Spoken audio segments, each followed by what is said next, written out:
Welcome to a peaceful journey through the rise and legacy of the Plantagenet dynasty, from Henry II in 1154 AD to Edward III in 1377 AD. In this calming exploration, we will gently unfold the stories of kings whose lives shaped the destiny of England. Starting with Henry II, the first Plantagenet king, we'll take you through the quiet moments of his reign, the challenges he faced, and the dynasty he built.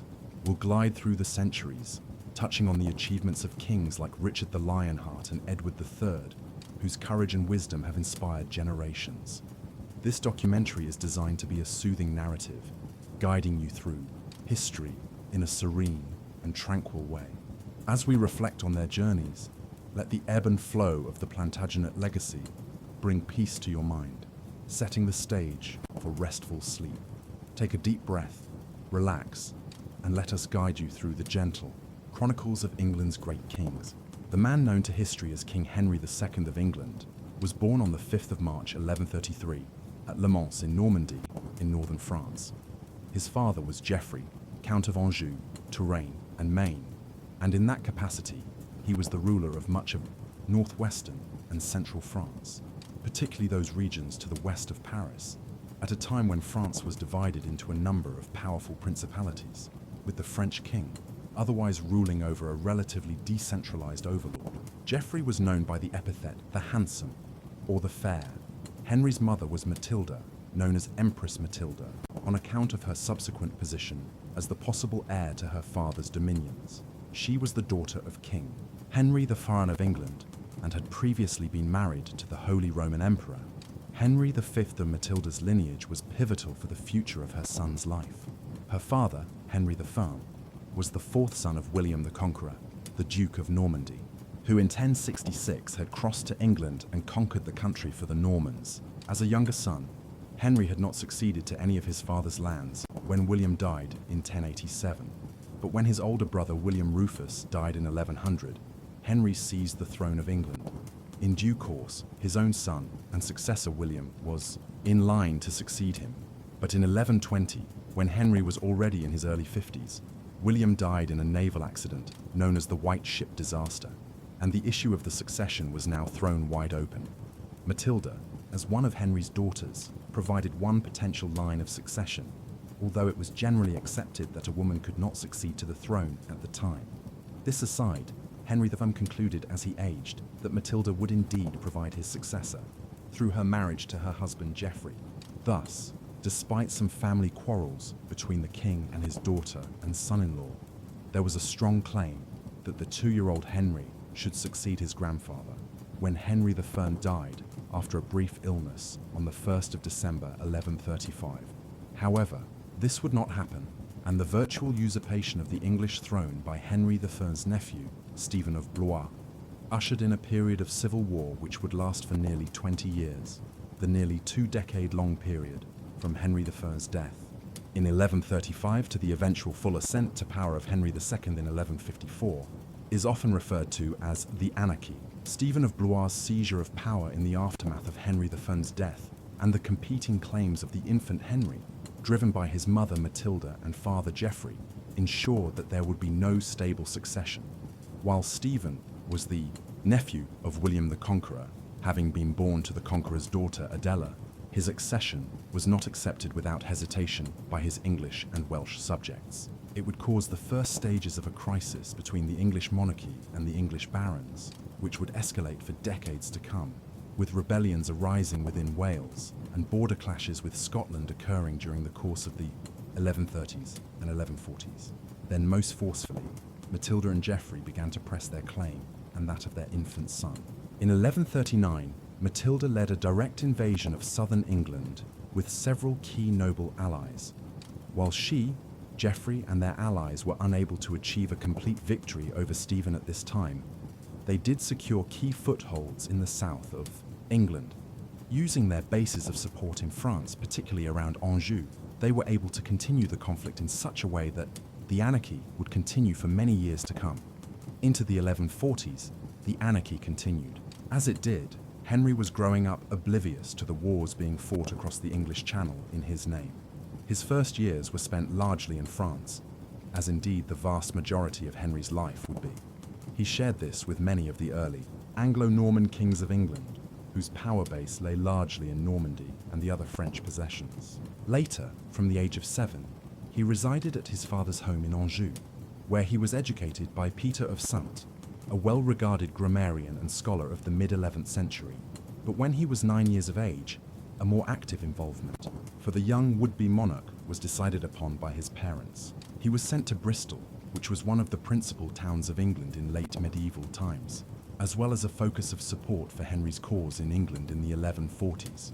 This transfer of Henry to England was at once political and also somewhat dangerous, placing him within reach of Stephen's armies in England, but galvanizing Matilda and Geoffrey's supporters, who for a time knew that the child on whose behalf they were fighting was in England itself. Here, Henry continued his education for some time before returning to France in 1144, where he received his later education as he entered his teenage years under William of Conches, a scholastic philosopher who was a leading early figure in the Christian humanist movement. By 1147, Henry was taking a more active involvement in affairs. That year, he led a military expedition himself to England from Normandy, the beginning of a period in which he would press his own claims to the throne of England, and, in addition, he was also gaining powerful friends. From the late 1140s, King David the Wus of Scotland was a prominent ally, although an attempt to seize the northern capital at York from Stephen's forces failed in 1149. Thereafter, matters in France distracted from a full prosecution of the war in England. The French king, Louis VII, who had been absent in the Orient for some time as one of the principal leaders of the Second Crusade, now returned to western France and was immediately troubled by the possibility that Henry would unite Normandy, Anjou, and the family's other French possessions, as well as England, all under his rule. Such a king would possess as great a domain as Louis himself, and would actually command greater resources than him. Accordingly, war followed, but a resolution was quickly patched up in 1151, whereby Henry paid homage to Louis as his feudal overlord and provided the French king with a number of small properties belonging to the Duchy of Normandy, the title to which Henry had officially been granted in 1150. When Henry's father, Geoffrey of Anjou, died in September 1151, Henry united the disparate French territories of his mother and father under his own rule, including Normandy, Anjou, and Maine. These extensive properties in the north and northwest of France were soon added to when Henry married in 1152. His bride was Eleanor of Aquitaine, a woman who, at 30 years of age, was 11 years Henry's senior. She had also been married previously to none other than King Louis VII of France. As the daughter of William X, Duke of Aquitaine, a man who died without a son in 1137, Eleanor had ascended as Duchess of the large Duchy of Aquitaine, which extended across a large part of western France. She had married Louis the same year, but by 1152, the union had only produced 2 daughters, and as female successors were excluded in the succession to the French monarchy, neither could succeed Louis. Despairing of an heir, and with Eleanor seemingly having lost interest in their marriage, Louis successfully acquired an annulment in March 1152. Within weeks, the reason for Eleanor's apathy towards Louis was clear to all, as she married the young Duke of Normandy just 12 weeks after her marriage ended. Louis was furious at both this insult to his honor and at the fact that Henry now had a claim through his marriage to a further large territory in western France. The fallout from Henry's marriage to Eleanor led briefly to renewed conflict between the young Duke and King Louis in France. Yet this only lasted for a few months, and by 1153, with an unprecedentedly large power base in northern and western France, Henry was in a position to decisively challenge Stephen in England. By that time, nearly 2 decades after the civil strife between Stephen and Henry's supporters had begun, the English king was in control of large parts of the north, east, and south of England, including London, while Henry's base lay in the west, particularly around the River Severn Valley. He also had a number of prominent allies, including the powerful northern lord, Ranulph of Chester. However, by 1153, when he arrived in England, the war situation was profoundly different from how it had been for so many years. Henry was no longer a child, but was a very powerful French lord in his own right. This, combined with a lack of support from amongst his nobility in England, compelled the king, after a limited campaign, to agree to a treaty with Henry. Under the terms of the Treaty of Winchester, or the Treaty of Wallingford, as it is sometimes referred to, and which was formally signed in 1154, Stephen would remain as King of England, but upon his death, Henry would succeed him. Finally, after 20 years and limited bloodshed in its final stages, the anarchy had come to an end. Henry did not have to wait long for the terms of the Treaty of Winchester to be implemented. In 1154, Stephen was no longer a young man. Exactly how old he was by this time is not 100% clear, but he was at least in his late 50s, and possibly in his early 60s at the time, a relatively old age for the 12th century.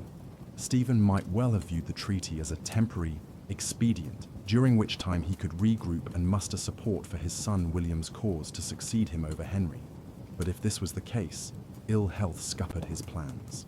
Then, in the late autumn of 1154, he fell ill from a serious stomach ailment while in Kent, and died shortly afterwards on the 25th of October. Henry, by a rather fortuitous series of events, had gone from being at war with Stephen in early 1153 to succeeding him as King of England just a year and a half later. It was the culmination of a meteoric ascent which had seen Henry acquire vast territories through succession, marriage, diplomacy, and military action between 1150 and 1154. Henry is generally deemed to have been the first of the English kings, known as the Plantagenets. Although this term was not used to refer to the English royal family until the 15th century, over 300 years after Henry's accession, the Plantagenet designation divides Henry and his successors from the kings of England who ruled from William the Conqueror in 1066 through to Henry's own accession, and lasts up to the outbreak of the Wars of the Roses in the 15th century. The term Plantagenet is something of a lingual construct, rather than being a family name in and of itself.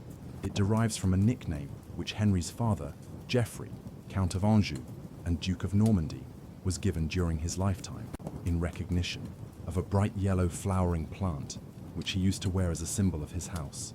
The name Plantagenet is derived from this, as the Latin for the same common broom plant is Planta genista, which subsequently, through common usage, became the French term plante geneste, and was then further anglicized as Plantagenet.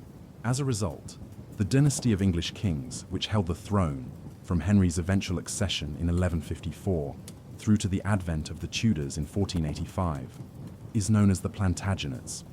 Upon his succession, Henry became the ruler of what has become known as the Angevin Empire, or the possessions of the Angevin kings of England. This empire would be held by himself and two of his sons. This imperial designation was granted to Henry's dominions as an acknowledgement of both the extent of the territories he ruled as well as their cosmopolitan nature. By the time he ascended to the throne in 1154, Henry ruled all of England and virtually the entirety of northern and western France, including the Duchy of Normandy, the County of Anjou, from which the Angevin imperial title was derived, the Duchy of Aquitaine by right of his wife, as well as extensive territories in Maine and Gascony in France. The English crown had virtually secured control over Wales as well by this time, a process which had started under William the Conqueror nearly a century earlier, while England's long history of involvement in Scotland ensured that Henry had a certain amount of influence here also. This, combined with a role within Brittany in northwest France, through a marriage arrangement in the 1180s, as well as the rapid conquest of much of Ireland in the early 1170s, ensured that by the middle years of his reign, Henry II was the ruler of a vast empire for its time, one which stretched from Dublin to London and south as far as the Pyrenees. Just who was the new king of this vast expanse of territory in Western Europe? To begin with, his name itself was somewhat ambiguous. In the late medieval period, individuals were very often referred to by a place with which they were associated, or a sobriquet. For instance, the first Anglo-Norman king of England had been William of Normandy prior to his conquest of England, and subsequently became known as William the Conqueror. And as we have seen, subsequent generations would come to refer to Henry and the royal family which he created as the Plantagenets. But at the time, and indeed in chronicles and government records for hundreds of years to come, he was more usually referred to by the quite unusual name of Henry Fitz-Empress. This was in honor of the fact that Henry's claim to the throne and, that of his successors, descended by right of his being the son of the Empress Matilda. Furthermore, unlike some of his predecessors, we have a clear idea of what Henry Fitz-Empress looked like. He was of average height, but was clearly a well-built individual with a large chest, albeit somewhat stooped as the years went by. A not uncommon development for individuals who spent long periods of their life on horseback. He had blue-grey eyes and reddish hair, which he kept short. By temperament, the new king was said to be at once gentle and friendly to those within his inner circle, while also being possessed of a fiery and even explosive temper, one which he often employed to get his way when he met with resistance from his advisors and senior nobility. He was also an extremely energetic individual, one who rarely rested in the same place for prolonged periods of time at ease, as many other monarchs of his own day and later would do. Indeed, one of his common traits was his preference for standing at court rather than sitting. Moreover, his leisure time was often spent hunting and hawking. However, Henry also possessed a sense of humor. As at court, he procured the services of a flatulist, Roland the Farter, who would perform one jump, one whistle, and one fart for the king. It is recorded that he was rewarded with the manor, House of Hemingston in Suffolk, for his services, along with 30 acres of land. But as well as this, Henry was also possessed of an intellect. He was well read, could engage in debate with scholars, and would have traveled across much of Europe without the need for interpreters. Such was the breadth of languages he spoke. Furthermore, chroniclers of the times attest to his loyalty towards those who were equally loyal to him, but that he displayed unwavering resentment against those whom he felt had betrayed him. In time, this latter trait would create enormous difficulties for his rule and tarnish the legacy of what was otherwise a highly successful reign.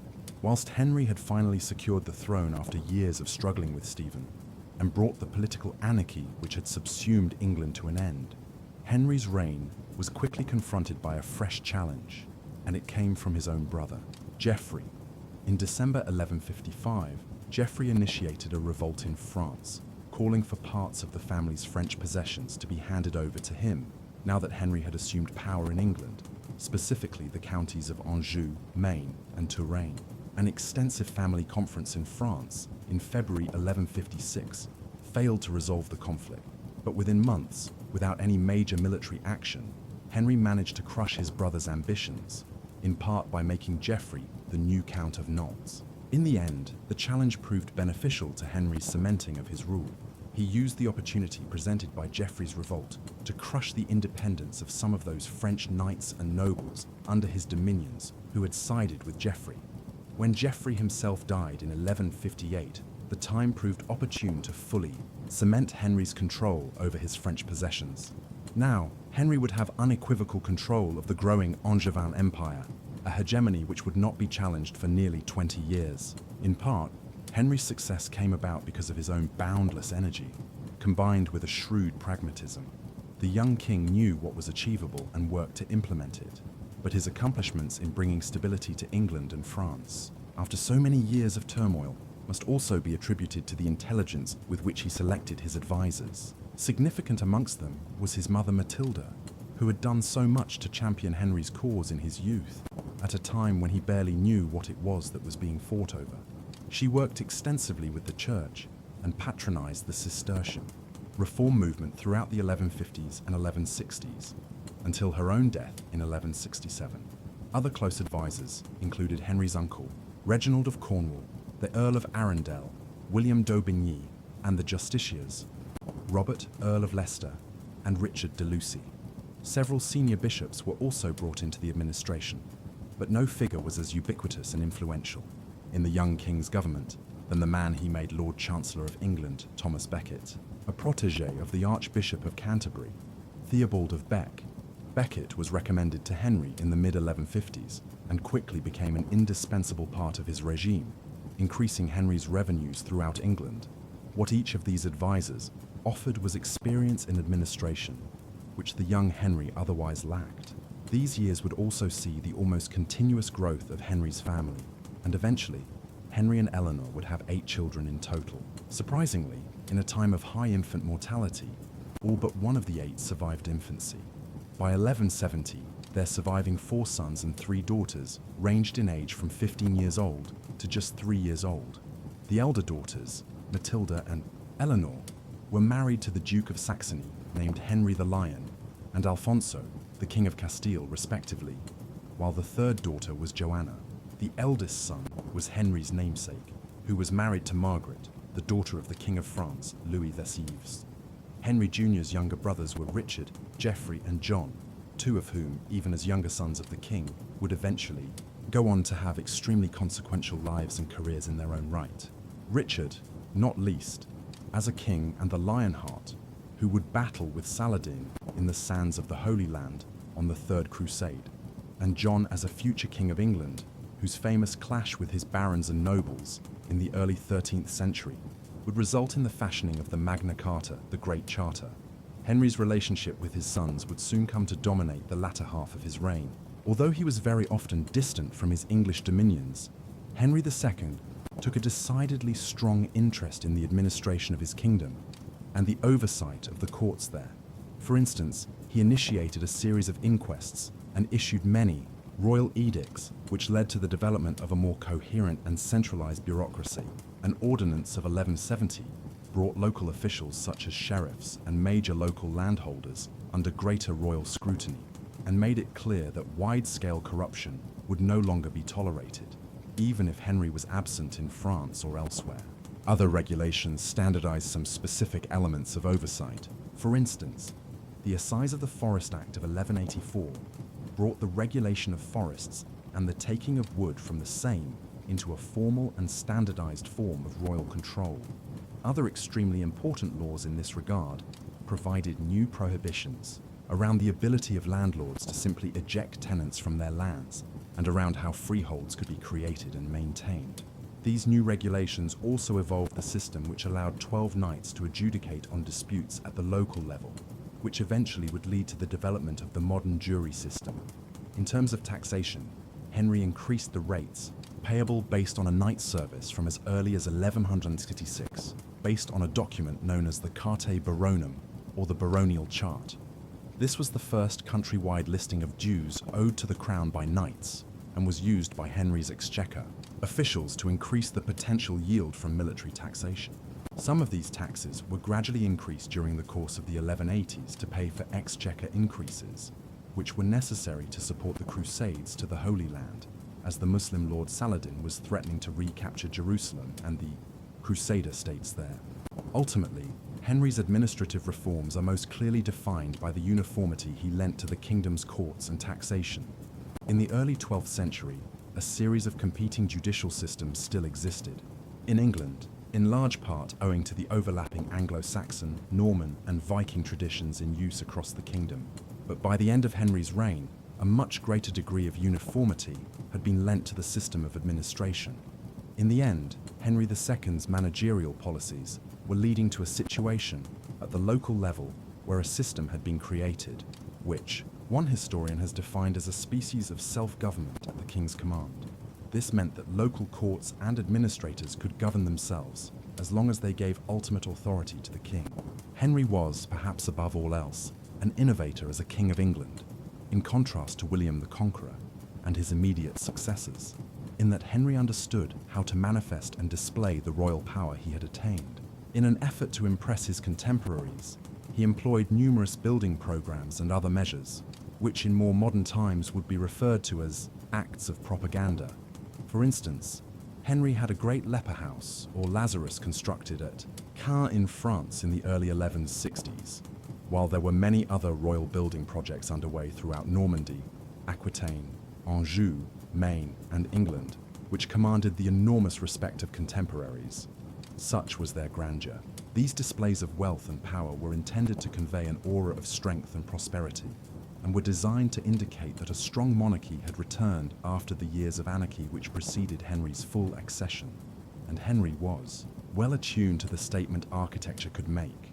An enormous keep was built above the cliffs of Dover, which greeted so many visitors to England as they sailed to Kent from northern France. This building program also extended into the ecclesiastical sphere, Henry acting as a patron of a great many impressive church establishments, both in France and in England.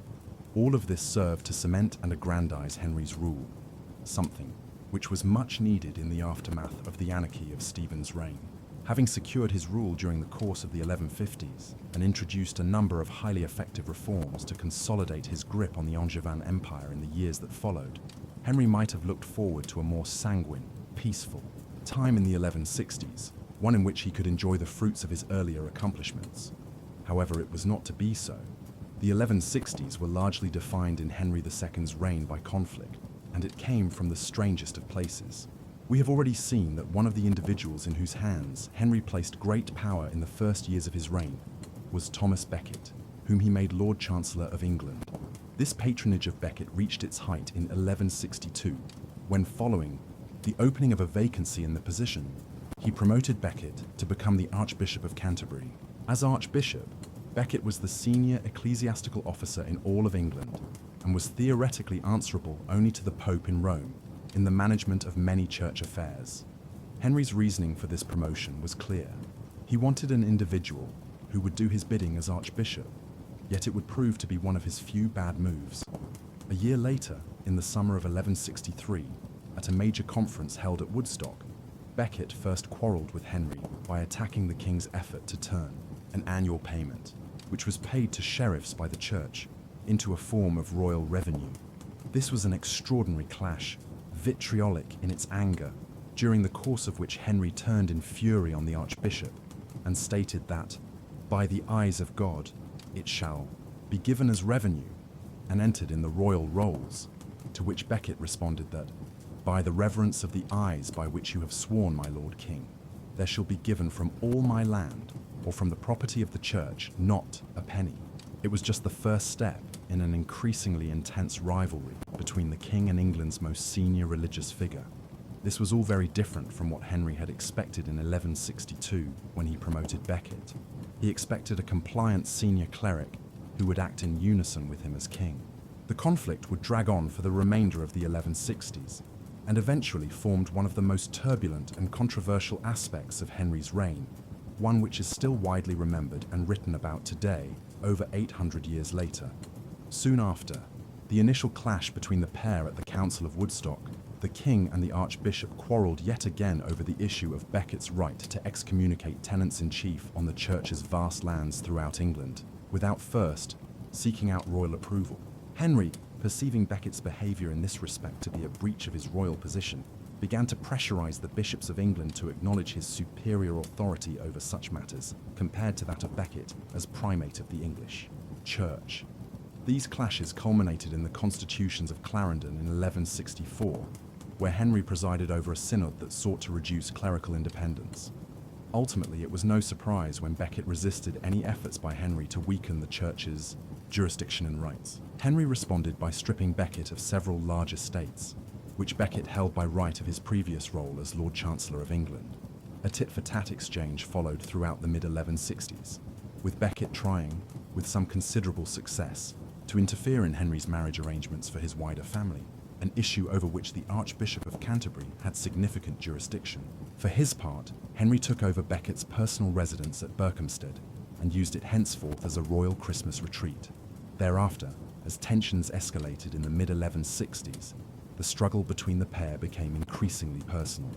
Some distance was maintained between them following the Constitution of Clarendon and the various scuffles of the mid-1160s, but the ultimate conflict was simply being delayed, largely by Pope Alexander III, who was himself an exile in France due to political strife in mainland Europe involving the Holy Roman Emperor, Frederick Barbarossa.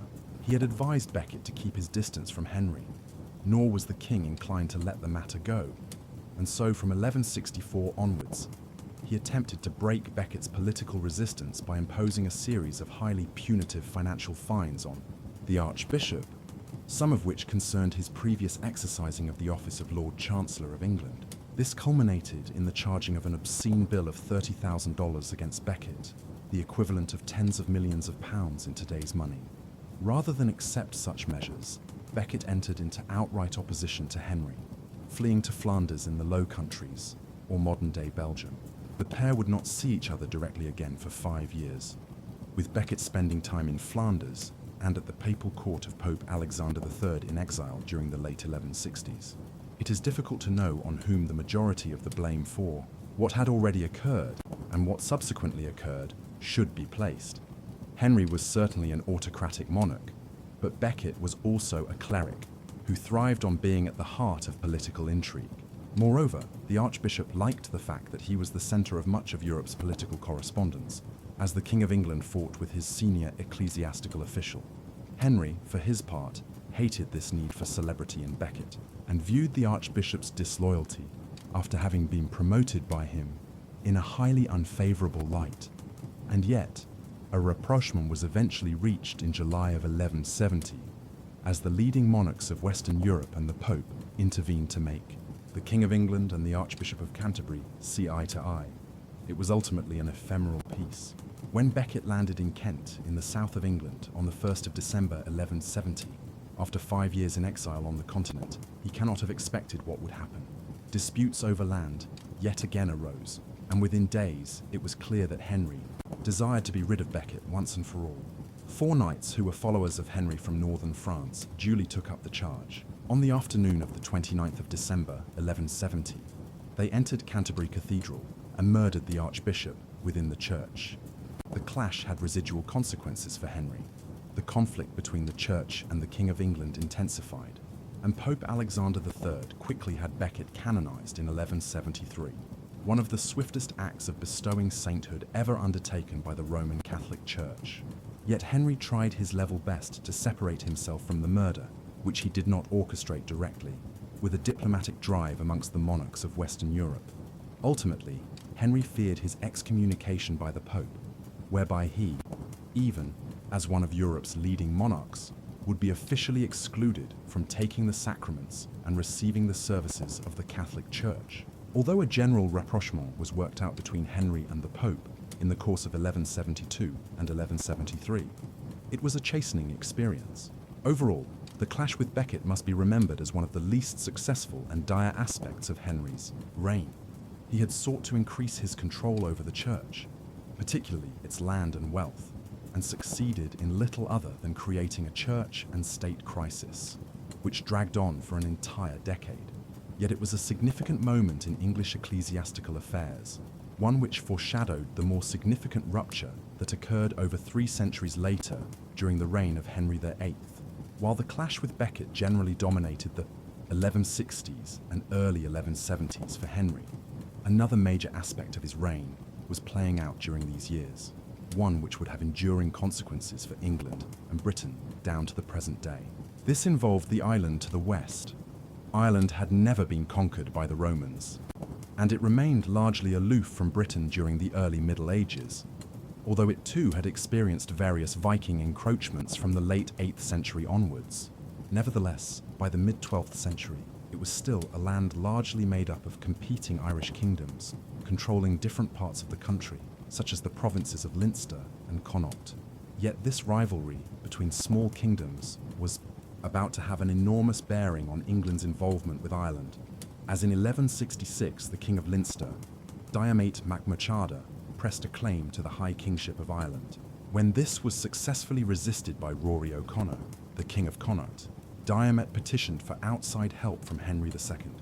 Although Henry did not directly offer aid, he did allow some of his subjects, particularly those in Wales, to consider aiding Diarmait.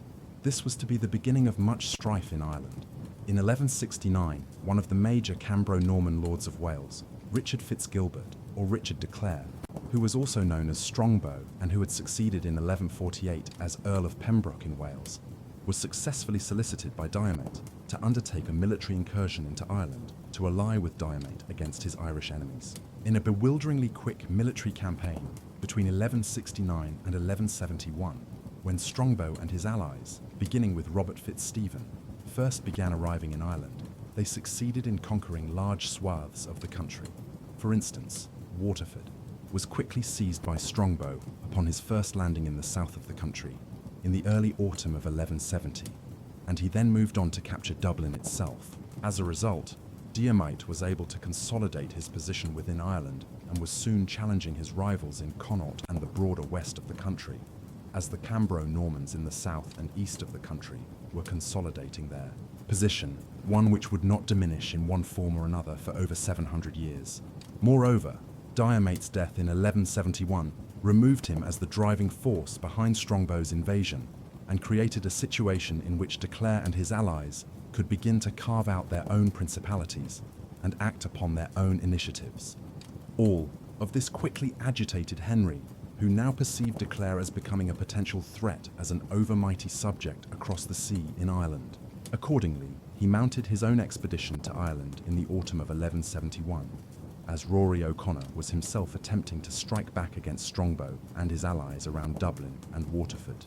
In the months that followed, Henry II succeeded in asserting his control over Strongbow and his other subjects in Ireland, who may have begun to view themselves as lying outside of his jurisdiction in Britain, while also receiving the submission of a very large number of the more powerful regional Irish rulers and kings. Ultimately, this campaign of Henry's between the autumn of 1171 and the late spring of 1172 transformed the nature of the English intervention in Ireland. What was originally a campaign by some opportunistic mercenaries, led by Strongbow, became a concerted political intervention in Ireland by the English crown. Although Henry quickly left Ireland in 1172, 3 years later, the Treaty of Windsor was negotiated with the Irish lords, which effectively acknowledged the English crown as the ruler of Leinster, Meath, Dublin, Waterford, and Wexford. As time went by, this rule extended further north to incorporate East Ulster, leaving the English crown in control of over half of Ireland and cementing its role there for centuries to come.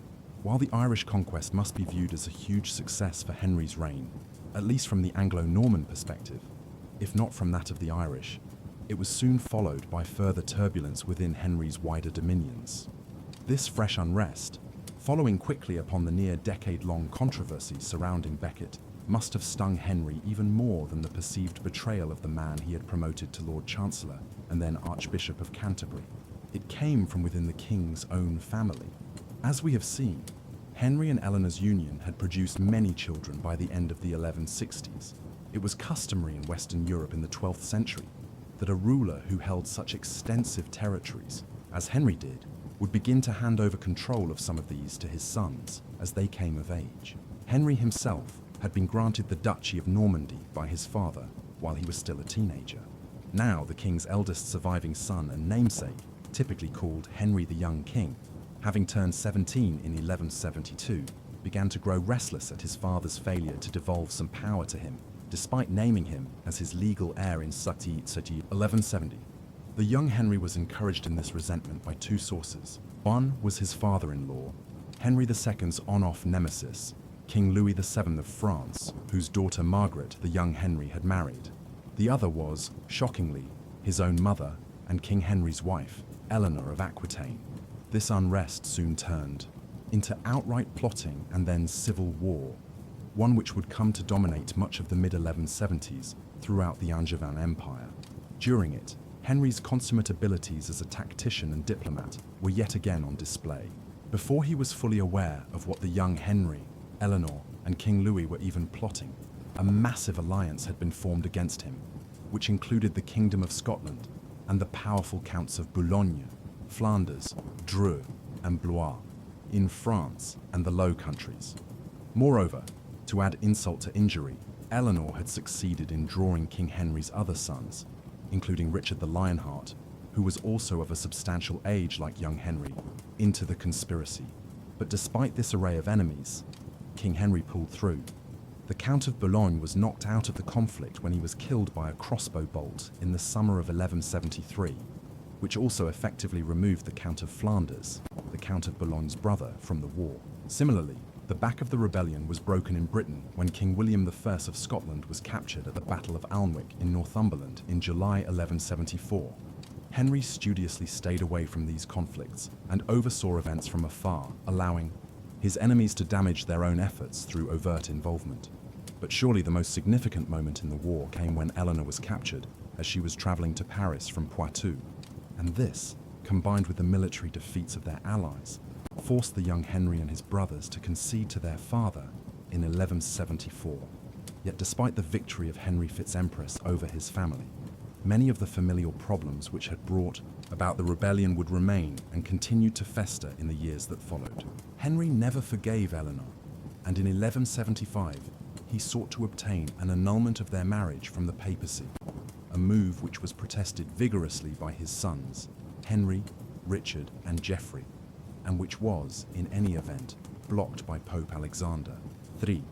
Nevertheless, it was a clear indication of how precarious the familial situation was in the aftermath of the Civil War of the mid-1170s. More tangibly, Eleanor was kept effectively under imprisonment by Henry in the years that followed, although his sons were given more leeway. For instance, Richard was given some authority over the Duchy of Aquitaine after 1174, and when Geoffrey married Constance of Brittany and effectively brought that duchy in northwest France into the Angevin sphere of influence in 1181, he too was afforded some control over the region. The young Henry, though, as the leader of the rebellion, was never truly forgiven. When he died prematurely in 1183, in his late 20s, he had not been given control of any major territory, while the period from 1173 through to the young Henry's death a decade later had been largely characterized by instability during King Henry's reign, primarily wrought by his own family. The death of the king's heir opened up a period of full-blown political crisis. In part, this was driven by conflict between the sons themselves, each of whom had ambitions to succeed to various parts of the Angevin Empire and could benefit at the expense of the others. This tension became more extreme with the death of the young Henry in 1183. Now Richard was King Henry's heir, but the question remained as to what territories would pass to him and which would be cut off from the wider Angevin inheritance and granted to Geoffrey and John. And as ever, the court at Paris looked on, waiting to see what would happen. In 1180, Louis VII was succeeded by his son, Philip II, or Philip Augustus, as he was more commonly known. It was in this new monarch's best interest to ensure that the Angevin inheritance was split amongst Henry's sons, a move which would weaken them compared to his own power base in central and eastern France. However, in this respect, Philip's aims were hampered in August 1186 when Geoffrey was killed in a jousting accident. There were now just two sons, Richard and John, amongst whom Henry could split his dominions. The result of Geoffrey's death was war between Henry and Philip Augustus, one which would prove the last significant military and political engagement of his life. He hired large numbers of Welsh mercenaries, the very kind who had driven the conquest of Ireland nearly 20 years earlier, to launch a campaign into France in the course of 1187, aided in this instance by the Counts of Flanders and Blois, the enemies of an earlier time. However, now he was joined in his efforts by Richard and John, as the burgeoning Plantagenet dynasty showed some rare unity in the face of this act of overt aggression by the French king. Then a meeting between the two kings in April 1187 failed to reach a compromise, and in the summer, lengthy clashes occurred in central France around the region of Berry. The resulting engagements were sporadic. For 2 weeks, the opposing armies skirted next to each other around the river Indre, while diplomatic efforts to avoid a full-pitched battle continued. It is a remarkable feature of this time, the degree to which Henry and the French kings attempted to avoid major engagements, which would fully resolve their conflicts. Then yet again, before a major conflagration occurred, a temporary peace was patched up. Again, the diplomatic armchairs seemed to have shifted, and Henry's son Richard had apparently intervened with the French king. While the conflict had temporarily abated, the succession issue still remained unresolved. However, what would come to be the last months of Henry's reign in 1188 and 1189 lent a final degree of resolution to it. When the French King Philip yet again invaded Berry, a renewed unity was achieved between Henry and his eldest surviving son Richard. The fighting brought Henry himself out of England and into France, with renewed forces of English and Welsh troops. War erupted all along the frontier between Philip's French dominions and those of the extended Angevin Empire in northern and western France. Large settlements were attacked and largely destroyed. Eventually, a temporary peace was finally patched up in the early winter of 1188, when the ever-powerful and influential Counts of Blois and Flanders refused to engage any further in the hostilities that pertained in France. Details of a peace were worked out in the weeks that followed, and marriage negotiations between Richard and Philip's royal family were further brought under consideration. These negotiations would still be underway when Henry's life entered its final chapter. A parley occurred between the respective sides in May 1189, but behind the scenes, King Henry was preparing for renewed war with the French. As ever, extensive mercenary units from Wales had been recruited. At the end of the parley, fighting broke out again, but Henry was unable to prosecute the war that followed.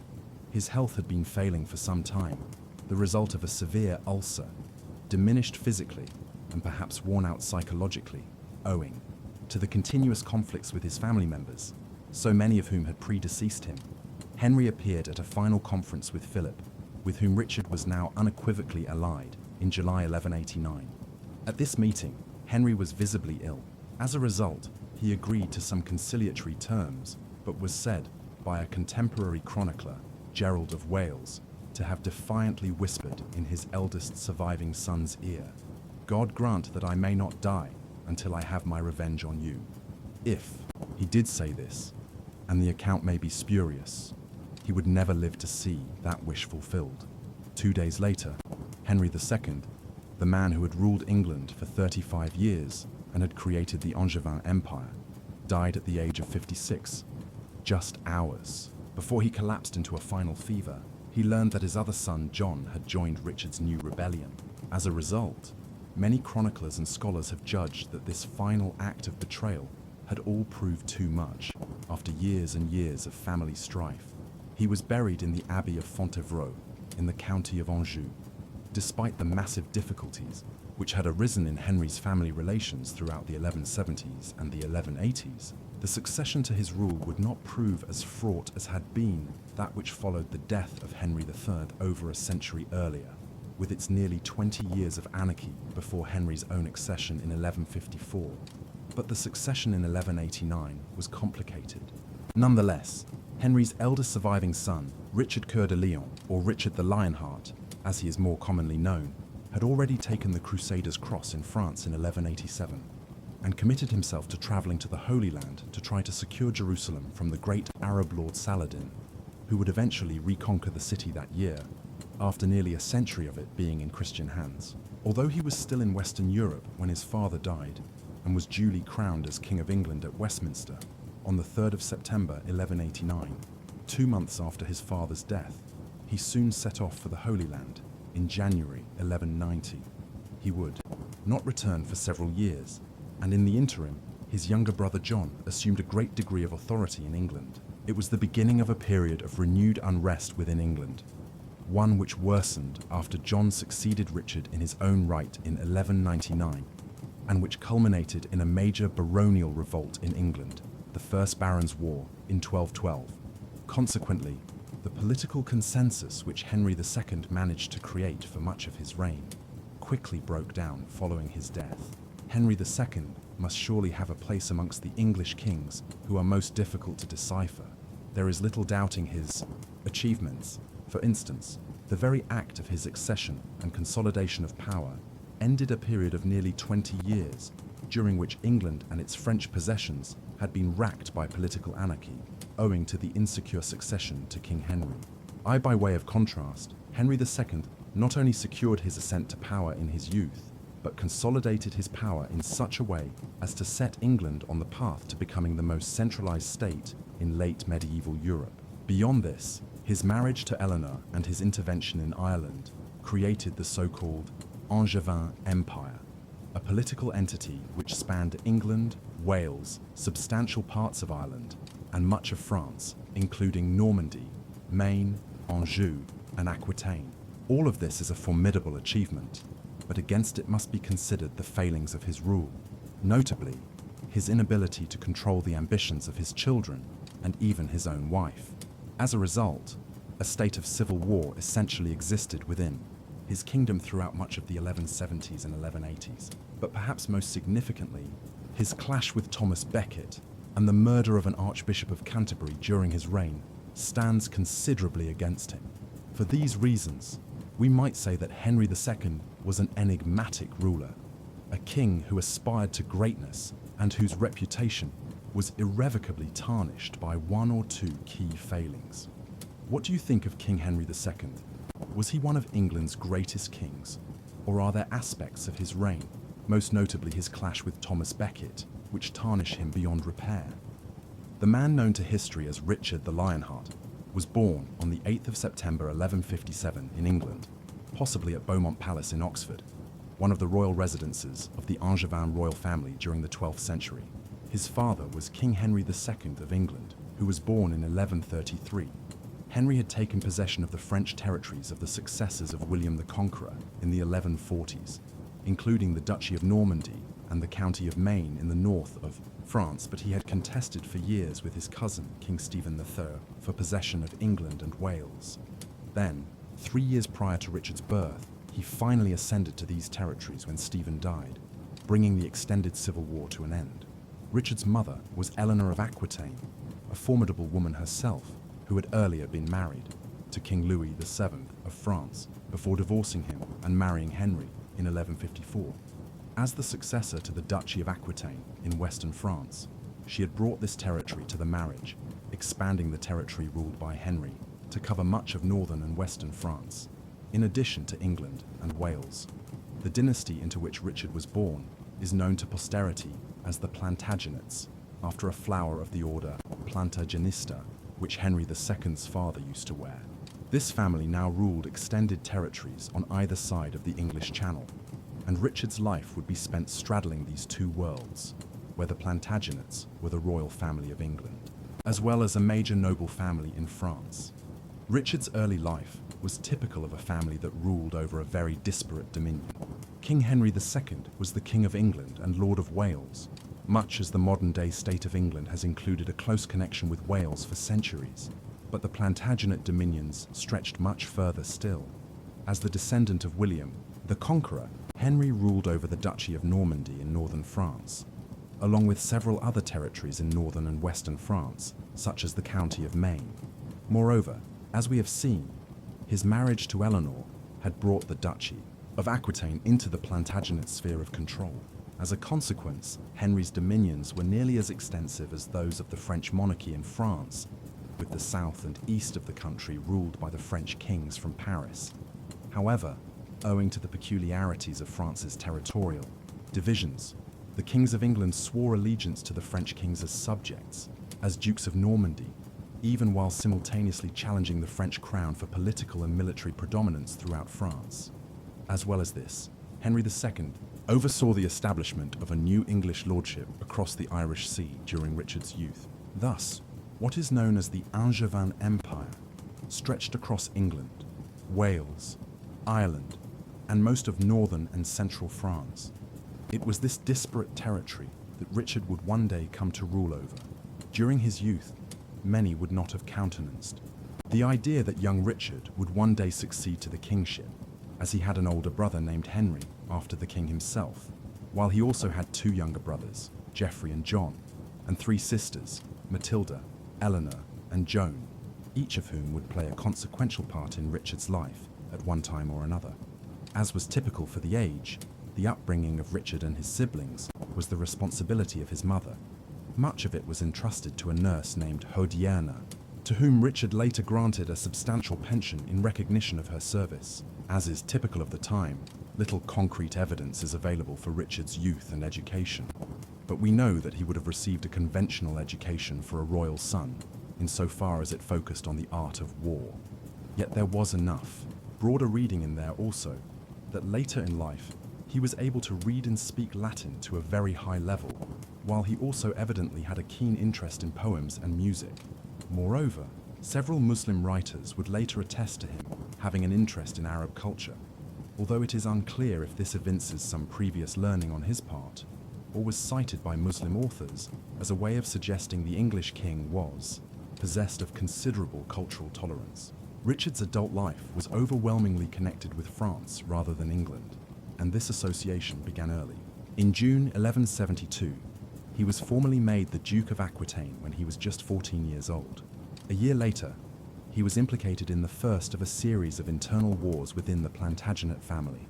as Eleanor and her sons allied with King Louis VII of France against their father.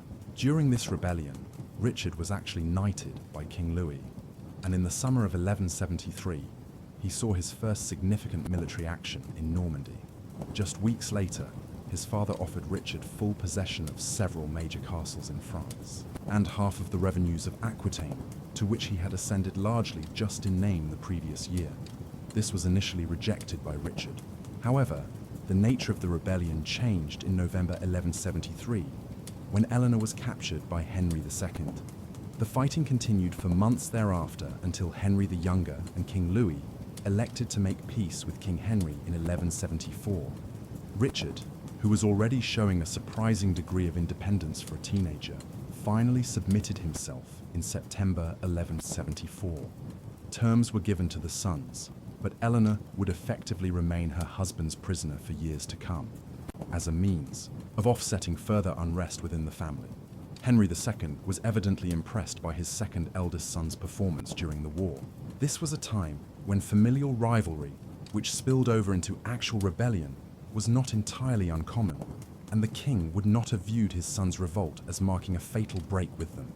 Accordingly, in the aftermath of the revolt, Henry gave Richard full control of some of the armed forces of the Duchy of Aquitaine, with orders to reduce any rebels who emerged there to peace. This was the first experience of genuine power and rule which Richard would enjoy from 1175 onwards through to the late 1180s.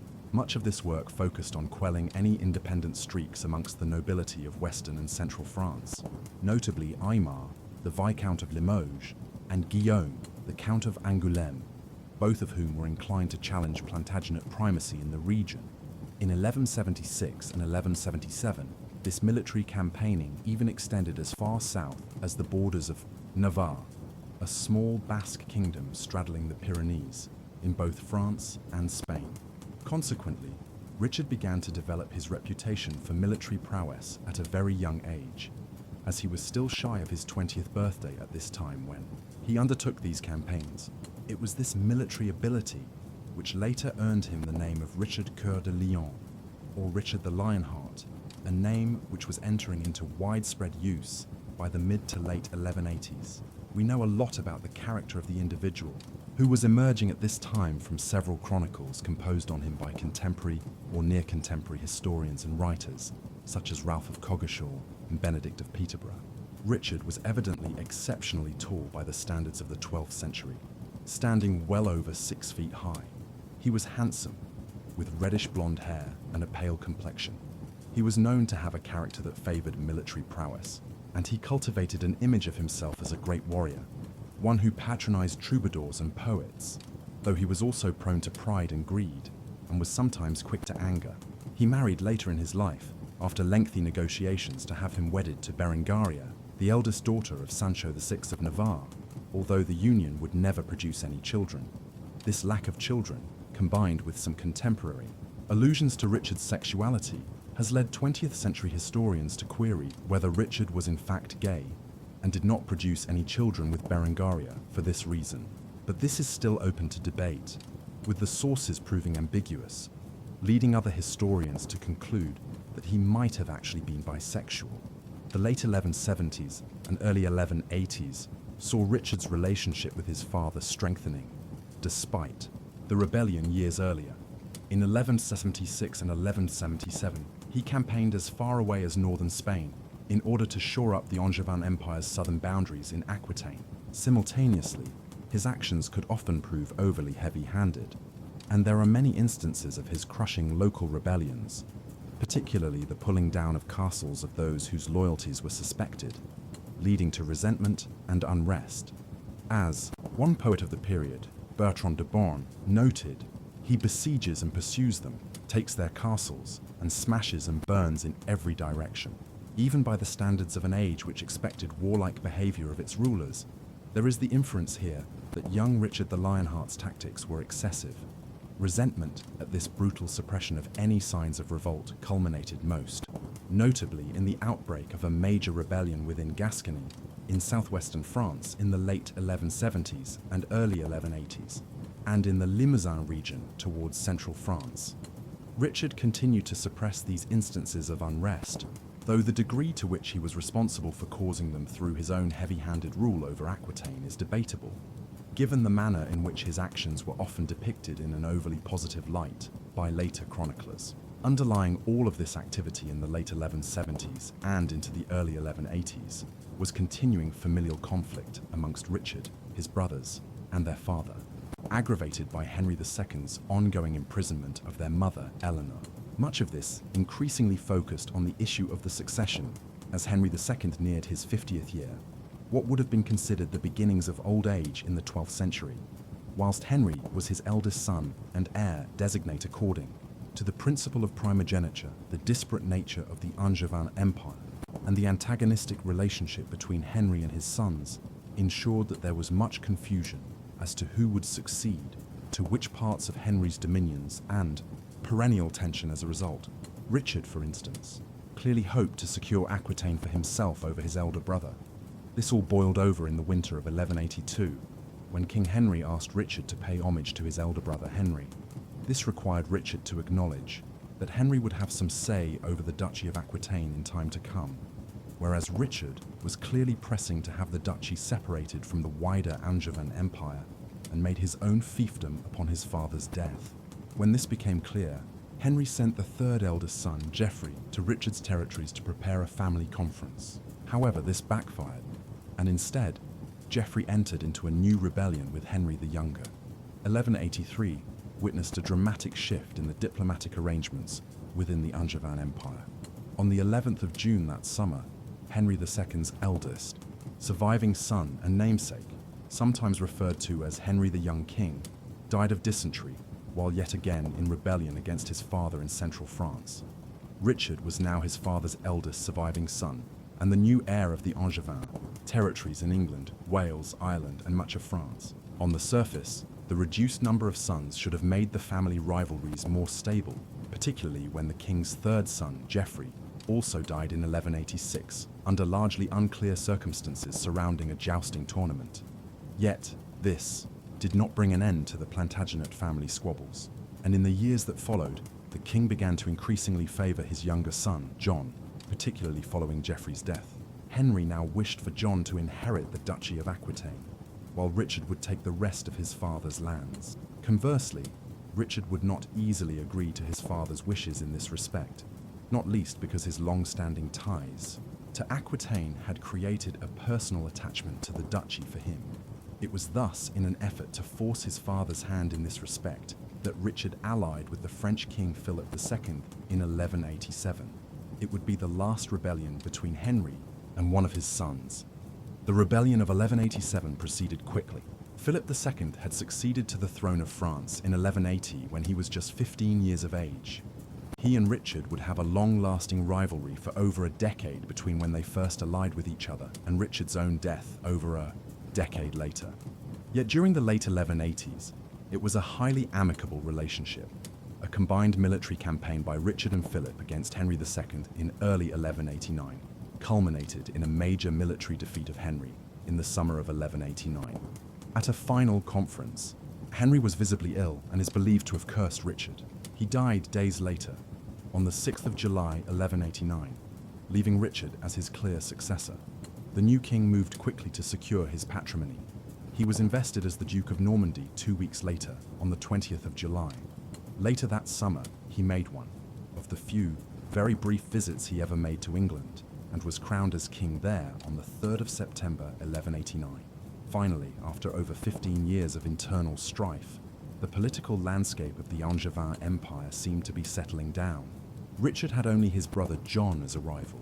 He might have posed little threat, but now, just at the moment of his final victory, Richard was preparing to head to a new challenge, one very far away. A call had come from the Crusader states of the Holy Land. The Crusades were an ongoing series of wars which European Christians had been engaged in since the late 11th century to reclaim the Holy Land around Palestine and Syria, especially Jerusalem, for the Christian powers. For centuries after the rise of Christianity throughout the Roman Empire in the 3rd and 4th centuries, the Holy Land had remained in Christian hands, specifically as part of the Byzantine Empire. However, in the 7th century, These territories were quickly overrun and conquered by the Arabs and assimilated into their caliphate, which was soon ruled from Baghdad. Yet, while the loss of the holy places associated with Jesus and his followers was a blow for Christian Europe, it was mitigated by the general tolerance of the Muslim powers, which allowed Christian pilgrims from Europe to visit the Holy Land relatively unimpeded. But, in the course of the 11th century, this equilibrium changed as the Seljuk Turks, an aggressively expansionist people from Central Asia, conquered most of the Middle East, threatening the Byzantine Empire's capital at Constantinople and reducing access for Christians to the Holy Land. In response, the Byzantine imperial government appealed to the Christian powers of Western Europe to come to their aid against the Turks. The resulting response led to 2 centuries of crusading activity between the 1090s and the 1290s. In 1095, Pope Urban II first preached the need for a crusade to reclaim the Holy Land for Christianity. This met with a highly enthusiastic response, and tens of thousands took the Crusader cross and headed eastwards, including numerous senior nobles from France, England, and Germany. And by 1099, the First Crusade had resulted in the conquest of the Holy Land and the establishment of several Crusader states, including a newly established kingdom of Jerusalem. These kingdoms and principalities flourished for decades until a Muslim force reconquered the city of Edessa in 1144, triggering a second crusade between 1147 and 1150. Although King Louis VII of France and King Conrad III of Germany went east on this occasion, the Second Crusade met with little success. Things were calm again for years afterwards, but in the 1170s and early 1180s, a new Muslim ruler from Kurdistan succeeded in uniting the disparate Muslim kingdoms of Syria and Egypt, thus encircling the Crusader kingdoms. This warlord's name was Yusuf ibn Ayyub, but he is more widely known by his honorific title, Saladin, meaning the goodness of faith. In the summer of 1187, his forces won a great victory at the Battle of Hattin, and that autumn, Jerusalem was recaptured from the Christians. The call now went out from the remaining Crusader states. Help was needed from Europe if they were to survive and retake Jerusalem. Richard had already determined to head to the Holy Land on crusade as early as 1187, as news of Saladin's victory at the Battle of Hattin had trickled into Europe. In the months that followed, King Philip of France, and indeed King Henry II, prior to his death, had committed to doing the same. These were not untypical acts for leading European monarchs and lords who wished to appear committed to the crusading ideal. But in this particular instance, the Western European monarchs were wholly committed to doing so, and Richard remained committed to undertaking his quest to the Middle East following his accession as king. Plans were underway to depart throughout the summer and autumn of 1189 and into the winter. The primary goal here was to raise sufficient financing for the initiative, one which would require a considerable fleet to convey troops across the Mediterranean, as well as massive logistical support over several years. A tithe or 10% tax was raised to that end to fund the crusade, known as the Saladin tithe, which had been begun by Henry II before his death. Simultaneously, the church hierarchy of England and of the various Angevin territories in Wales, Ireland, and France were coerced into providing thousands of pounds of funding towards the Third Crusade, which Richard was now committed to undertaking in 1190. There were some final preparations to be made in England and France before Richard could depart. The goal here was to put in place individuals in the regions, particularly the various duchies and counties, under his control in France, who would prop up Richard's rule during what was sure to be a lengthy absence in the Holy Land. Thus, William Fitzralph, a stalwart of Henry II's rule and one who had shown considerable support for Richard since his accession, was confirmed as Seneschal of the Duchy of Normandy, effectively making him the governor of the large territory of northern Franspin de Rochefort was appointed as his counterpart as Seneschal of Anjou in western France. But most significant was the appointment of William de Longchamp, the Lord Chancellor of England, as the head of the government there during Richard's absence. It was a cutting rebuke of Richard's brother John, who might have hoped to be given a greater role in the governance of his brother's dominions during his absence. His dissatisfaction at this development would lead to several years of unrest while Richard was away, during which John would seek to continually undermine his brother, principally by attempting to usurp his position as king in England, Normandy, and elsewhere. After months of preparations, the crusade was finally ready to depart by the summer of 1190. At this early stage, it would be effectively co-led by Richard and the French king, Philip II. The two kings left Vézelay in central France together on the 4th of July 1190. They separated at Lyon, where Philip led his contingents by land over the Alps through Italy, while Richard elected to make for Marseille to sail along the Italian coastline to Sicily from the southern French port. There were extensive delays during these passages, as much of the fleet which had been sent from England and western France around the Iberian Peninsula had been delayed in entering the Mediterranean Sea.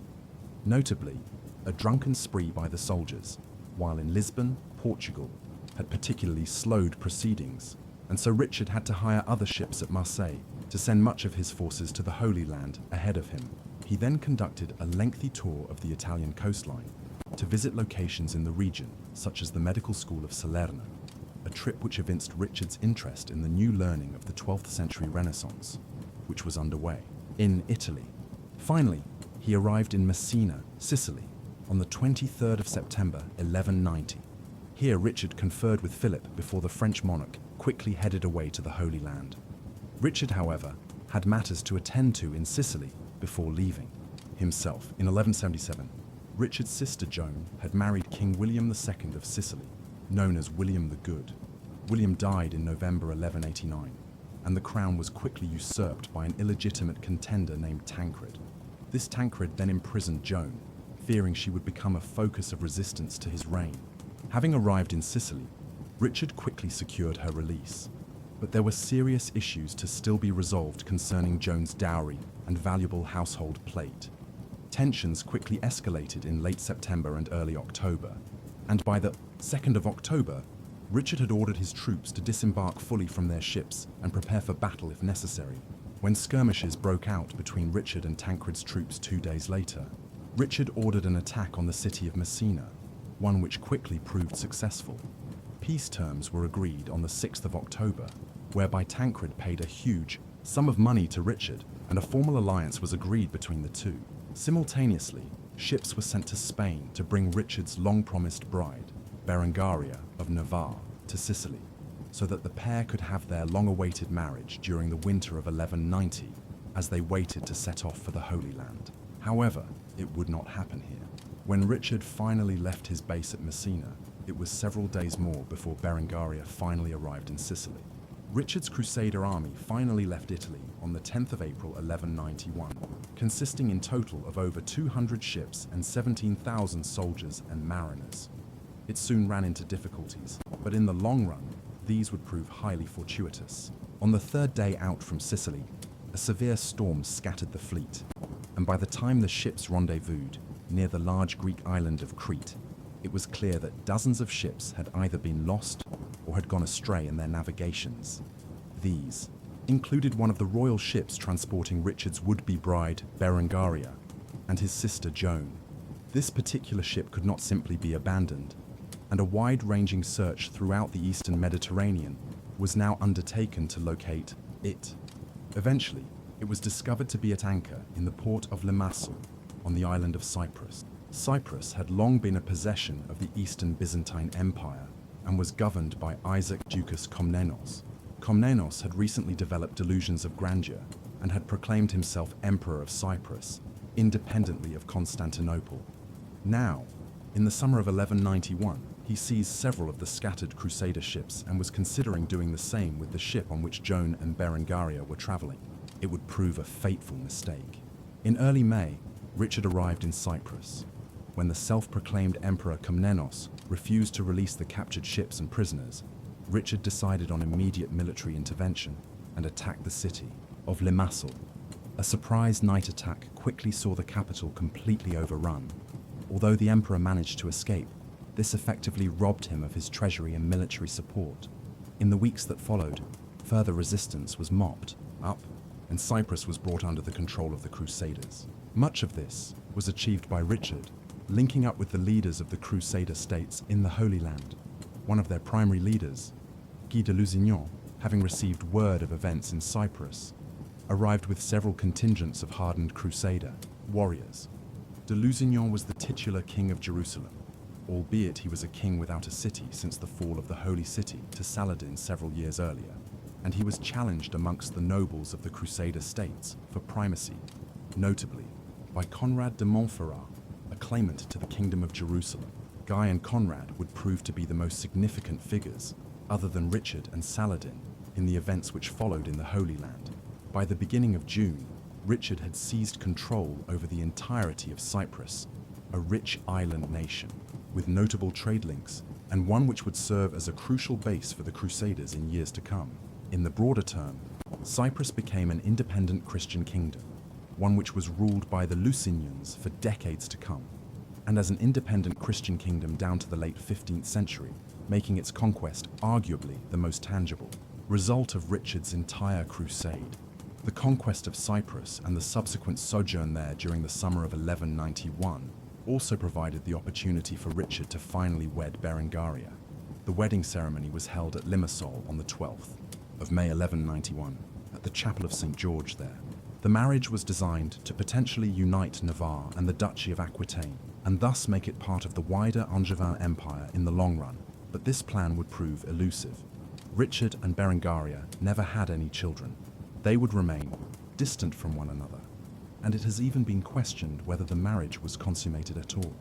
Nevertheless, the union was celebrated with great fanfare and ceremony throughout Cyprus in the early summer of 1191. Overall, these events would foretell great success for Richard when he finally reached the Holy Land. A great kingdom had already been won for the Crusaders, and the new leader arrived as a successful warrior, newly married. The reality, though, would prove more complex. Richard finally landed near the city of Acre on the 8th of June 1191, over a year after he and King Philip had first left France on the crusade. The Crusader states had been sieging Acre, one of the key cities of the Holy Land, in what today is northern Israel, since 1189. This siege was the first major counterattack undertaken by the Crusaders since their defeat by Saladin at the Battle of Hattin in 1187 and the fall of Jerusalem. The siege was largely driven in its early stages by Guy de Lusignan, the king of Jerusalem, and his primary rival for power among the Crusader noble households, Conrad de Montferrat. They had been joined in April by the King of France. Now, with Richard's additional strength added to their efforts, the siege finally proved too much to withstand for the Arab holders. On the 4th of July, the defenders surrendered. Terms were negotiated in the days that followed, which allowed much of the Arab garrison to leave unharmed in return for a substantial bounty, and the provision of prisoners as sureties for payment of the same. The end of the siege also led quickly to Philip's decision to return to France. He had nearly died of dysentery outside Acre, and was willing to return to Western Europe ahead of Richard, where he could make major efforts to undermine Richard, while his rival for power in France remained absent in the Holy Land. Richard was now the undisputed leader of the Third Crusade, but he had yet to meet Saladin openly on the field of battle. This would come soon, as Richard continued his efforts to secure the coastline of Palestine in order to solidify the Crusader position and to use it for a fresh drive to retake Jerusalem. As he prepared to move towards Jerusalem, a notorious atrocity was committed near Acre in late August. By this time, Saladin had missed the payment of the first installment of the ransom, which he had promised for the safe passage of the Arab defenders from Acre weeks earlier. It was owing to this and the difficulties of transporting large numbers of prisoners inland towards Jerusalem that Richard and his fellow Crusader leaders, such as Guy de Lusignan and Conrad de Montferrat, elected in late August to summarily execute upwards of 3,000 Muslim prisoners before leaving Acre. Richard was evidently heavily involved in this decision, although there is significant debate to this day as to what extent the action violated the laws of war as practiced in the late 12th century. This done, Richard led his forces south towards Jaffa on the 22nd of August, with his army staying close to the coast, where they could be reinforced by the Crusader fleet and its ample resources in the eastern Mediterranean. This latter movement would finally lead to Richard meeting Saladin in the field in the foremost direct engagement between the two leaders of the Third Crusade. The Battle of Arsuf was fought on the 7th of September on the route to Jaffa. For days, Saladin, with a force of some 25,000 men, largely light cavalry, had been harrying Richard's numerically inferior but better equipped and trained force of roughly 10,000 infantry and upwards of 1,500 heavy cavalry. The latter were the foremost fighting forces in the Holy Land during the Crusades, but they lacked the maneuverability of Saladin's light cavalry, a fact exacerbated by Richard's unwillingness to move far from his baggage trains and risk losing their water supplies, a decisive factor in the routing of the Crusader forces at the Battle of Hattin in 1187, when, on the 7th of September, a full-scale battle was finally entered into. Saladin's troops succeeded in breaking the Crusaders' formation early on. However, a counterattack in the afternoon by Richard roused the Christian lines, opening gaps in their infantry lines for the heavy cavalry to strike forward at the much more vulnerable light cavalry. After 3 charges of this kind, the Arab armies were broken and fled into the adjoining hills and forests.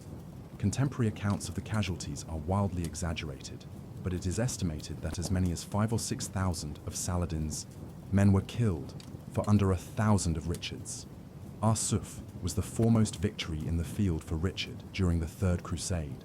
It opened the route to Jaffa, which the Crusaders reached 3 days later. The walls had been dismantled on Saladin's orders, a decision which effectively surrendered the city to the Christians, but which also ensured that Richard had to spend weeks here until makeshift walls were erected to protect the town for the Crusaders. It was while he was here that Richard began envisaging that the key to securing the Holy Land might lie in striking at Saladin's core dominions in Egypt, and in particular by seizing Cairo.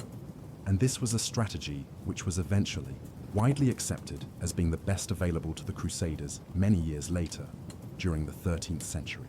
But for now, Richard was overruled by Guy, Conrad, and his fellow Crusaders who wished to strike directly at Jerusalem. Thus, the early winter was spent seizing and garrisoning several castles on the route inland from Jaffa to Jerusalem. Consequently, by the end of 1191, Richard's crusade had succeeded in conquering Cyprus for the Christian cause, as well as retaking the Palestinian coast from Acre to Jaffa, with the route to Jerusalem being prepared for a strike at the Holy City. The latter campaign, though, would never be undertaken by Richard. Early in 1192, Richard's role in the Crusades began to inexorably wind down. On the 20th of January 1192, he reached Ascalon, where plans were initiated to begin refortifying the site as a base from which the Muslim powers' caravans traveling across the Holy Land between Syria and Egypt could be attacked. Yet when disputes broke out here among the leading Crusaders about how this should be funded, Richard withdrew to Acre.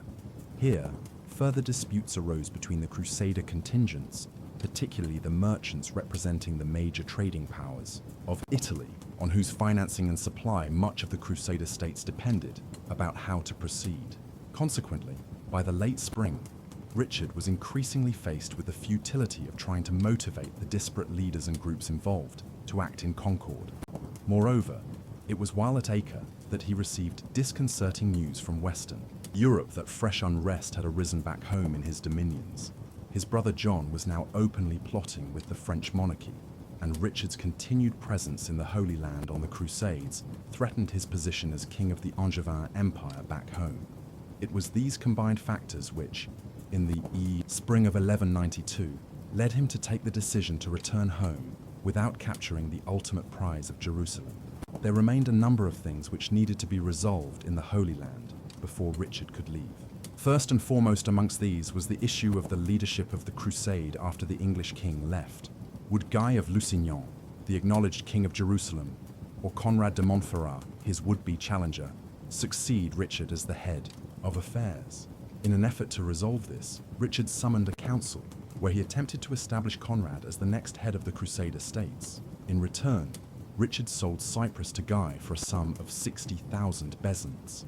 But no sooner had this arrangement been loosely worked out than Conrad was killed by a pair of assassins in late April. It is unclear to this day who had hired these assassins, with everyone from Richard to Saladin being suspected for varying reasons. What is clear is that this cast affairs into further chaos. Then, Saladin's recapture of the town of Jaffa at the end of July, before Richard himself could relieve the siege, sealed his decision to leave the Holy Land. On the 2nd of September, A 3-year truce was agreed between Richard and his mortal foe. Richard would surrender Ascalon, but the entirety of the coast from Jaffa to Acre was back in Christian hands, as well as Cyprus, and Christians were guaranteed free access to Jerusalem. Hence it was that Richard departed the Holy Land on the 9th of October, having failed to achieve ultimate success by capturing Jerusalem, but having achieved a great deal. Richard's return to Europe was not straightforward. By November 1192, he had reached the Greek island of Corfu, and at this point, elected to travel back to Western Europe through Germany, rather than westwards through Italy. Richard was conscious in all of this that he was passing through the territory of several princedoms which were opposed to him, notably Leopold of Austria. Leopold was a staunch ally of Henry VI, the Holy Roman Emperor, a would-be leader of any future crusades, and he consequently viewed Richard as his enemy. Aware that to pass through Leopold's territory would involve the threat of falling into Henry's hands, Richard hired several galleys at Corfu and headed north, accompanied by a relatively small retinue of his most trusted followers, hoping to avoid detection while pretending to be traveling pilgrims on their way back from the Holy Land. But the subterfuge did not work. Their ships crashed on the Istrian coastline, and while heading for Moravia in Austria, they aroused suspicion. As a result, they were finally apprehended near Vienna while passing through Leopold's country in December 1192. Within days, news had been sent to the Emperor Henry that King Richard of England had been apprehended and was being held by Leopold in the castle of Dürnstein, northwest of Vienna. The emperor had more than one reason to have apprehended Richard, for Henry was also loosely allied with King Philip of France. Accordingly, we find the emperor writing to Philip within days to inform the French king of the good news that he had apprehended the English king. Back in England, John also became aware of this and moved to pay homage to Philip in an effort to bolster his claims to succeed his brother. However, the church authorities, which maintained that all crusaders were protected against attacks or seizure when traveling to or from the Holy Land on crusade, were less impressed, and extensive pressure was now applied on Leopold and Henry to release Richard. Hence it was that weeks of protracted negotiations to see whether Richard would be released by his German captors and on what terms were entered into. Finally, in late February 1193, terms were concluded in Speyer after Richard successfully defended himself against trumped-up claims of having abandoned the crusade. Nevertheless, Richard still had to pay a ransom of 100,000 marks and promise to supply the emperor with 50 galleys and the service of 200 knights annually, resources which Henry utilized to launch his own crusade in the years that followed. Further negotiations on these terms ensued, such that Richard was unable to depart Germany until early in 1194, well over a year after first leaving the Holy Land. Richard now set off on the last leg of his journey home. Not everything that had occurred during his absence had disadvantaged his position with regards to John. In 1192, King Philip had stirred up a rebellion in the Duchy of Aquitaine, but this event had demonstrated the strength of some of Richard's alliances. On this occasion, his wife Berengaria's brother, Sancho of Navarre, to the south in the Basque region, intervened during Richard's absence to suppress the revolt. Indeed, Sancho went even further and launched a punitive raid against Toulouse to demonstrate that Richard's French possessions were not open targets while he was in the Holy Land or making his way home. And back home in England, many senior officials who had been loyal to Richard before he departed on the crusade remained so, and did their best to thwart John's efforts to undermine his brother. Nevertheless, other developments did not bode well for Richard. In April 1193, King Philip finally inflicted a considerable defeat on Richard's cause when he seized Gisors in Normandy, perhaps because the Castellan, a senior official there, had proved willing to surrender in the belief that John would soon succeed Richard as Duke of Normandy. All of this indicates that there was fresh unrest as Richard arrived back in Western Europe in the early months of 1194. Richard left Germany in February 1194 and reached England on the 13th of March. He passed through the Rhineland on his way, on which journey he renewed some alliances with the princes and lords of Western Germany and the Low Countries around modern-day Belgium. Having landed in England, resistance to his resumption of the crown was strikingly limited, a result perhaps of John himself being overseas in the Duchy of Normandy. Richard first visited the religious shrines of Canterbury and Bury St. Edmunds, before proceeding to the famous Nottingham Castle to confront the centre of John's supposed rebellion. Fighting did occur before the castle surrendered on the 28th of March. When, on the 7th of September, a full-scale battle was finally entered into, Saladin's troops succeeded in breaking the Crusaders' formation early on. However, a counter-attack in the afternoon by Richard roused the Christian lines, opening gaps in their infantry lines for the heavy cavalry to strike forward at the much more vulnerable light cavalry. After 3 charges of this kind, the Arab armies were broken and fled into the adjoining hills and forests. Contemporary accounts of the casualties are wildly exaggerated, but it is estimated that as many as 5,000 or 6,000 of Saladin's men were killed, for under 1,000 of Richard's Arsuf was the foremost victory in the field for Richard during the Third Crusade. It opened the route to Jaffa, which the Crusaders reached 3 days later. The walls had been dismantled on Saladin's orders, a decision which effectively surrendered the city to the Christians, but which also ensured that Richard had to spend weeks here until makeshift walls were erected to protect the town for the Crusaders. It was while he was here that Richard began envisaging that the key to securing the Holy Land might lie in striking at Saladin's core dominions in Egypt, and in particular by seizing Cairo. And this was a strategy which was eventually widely accepted as being the best available to the Crusaders many years later during the 13th century. But for now, Richard was overruled by Guy, Conrad, and his fellow Crusaders, who wished to strike directly at Jerusalem. Thus, the early winter was spent seizing and garrisoning several castles on the route inland from Jaffa to Jerusalem.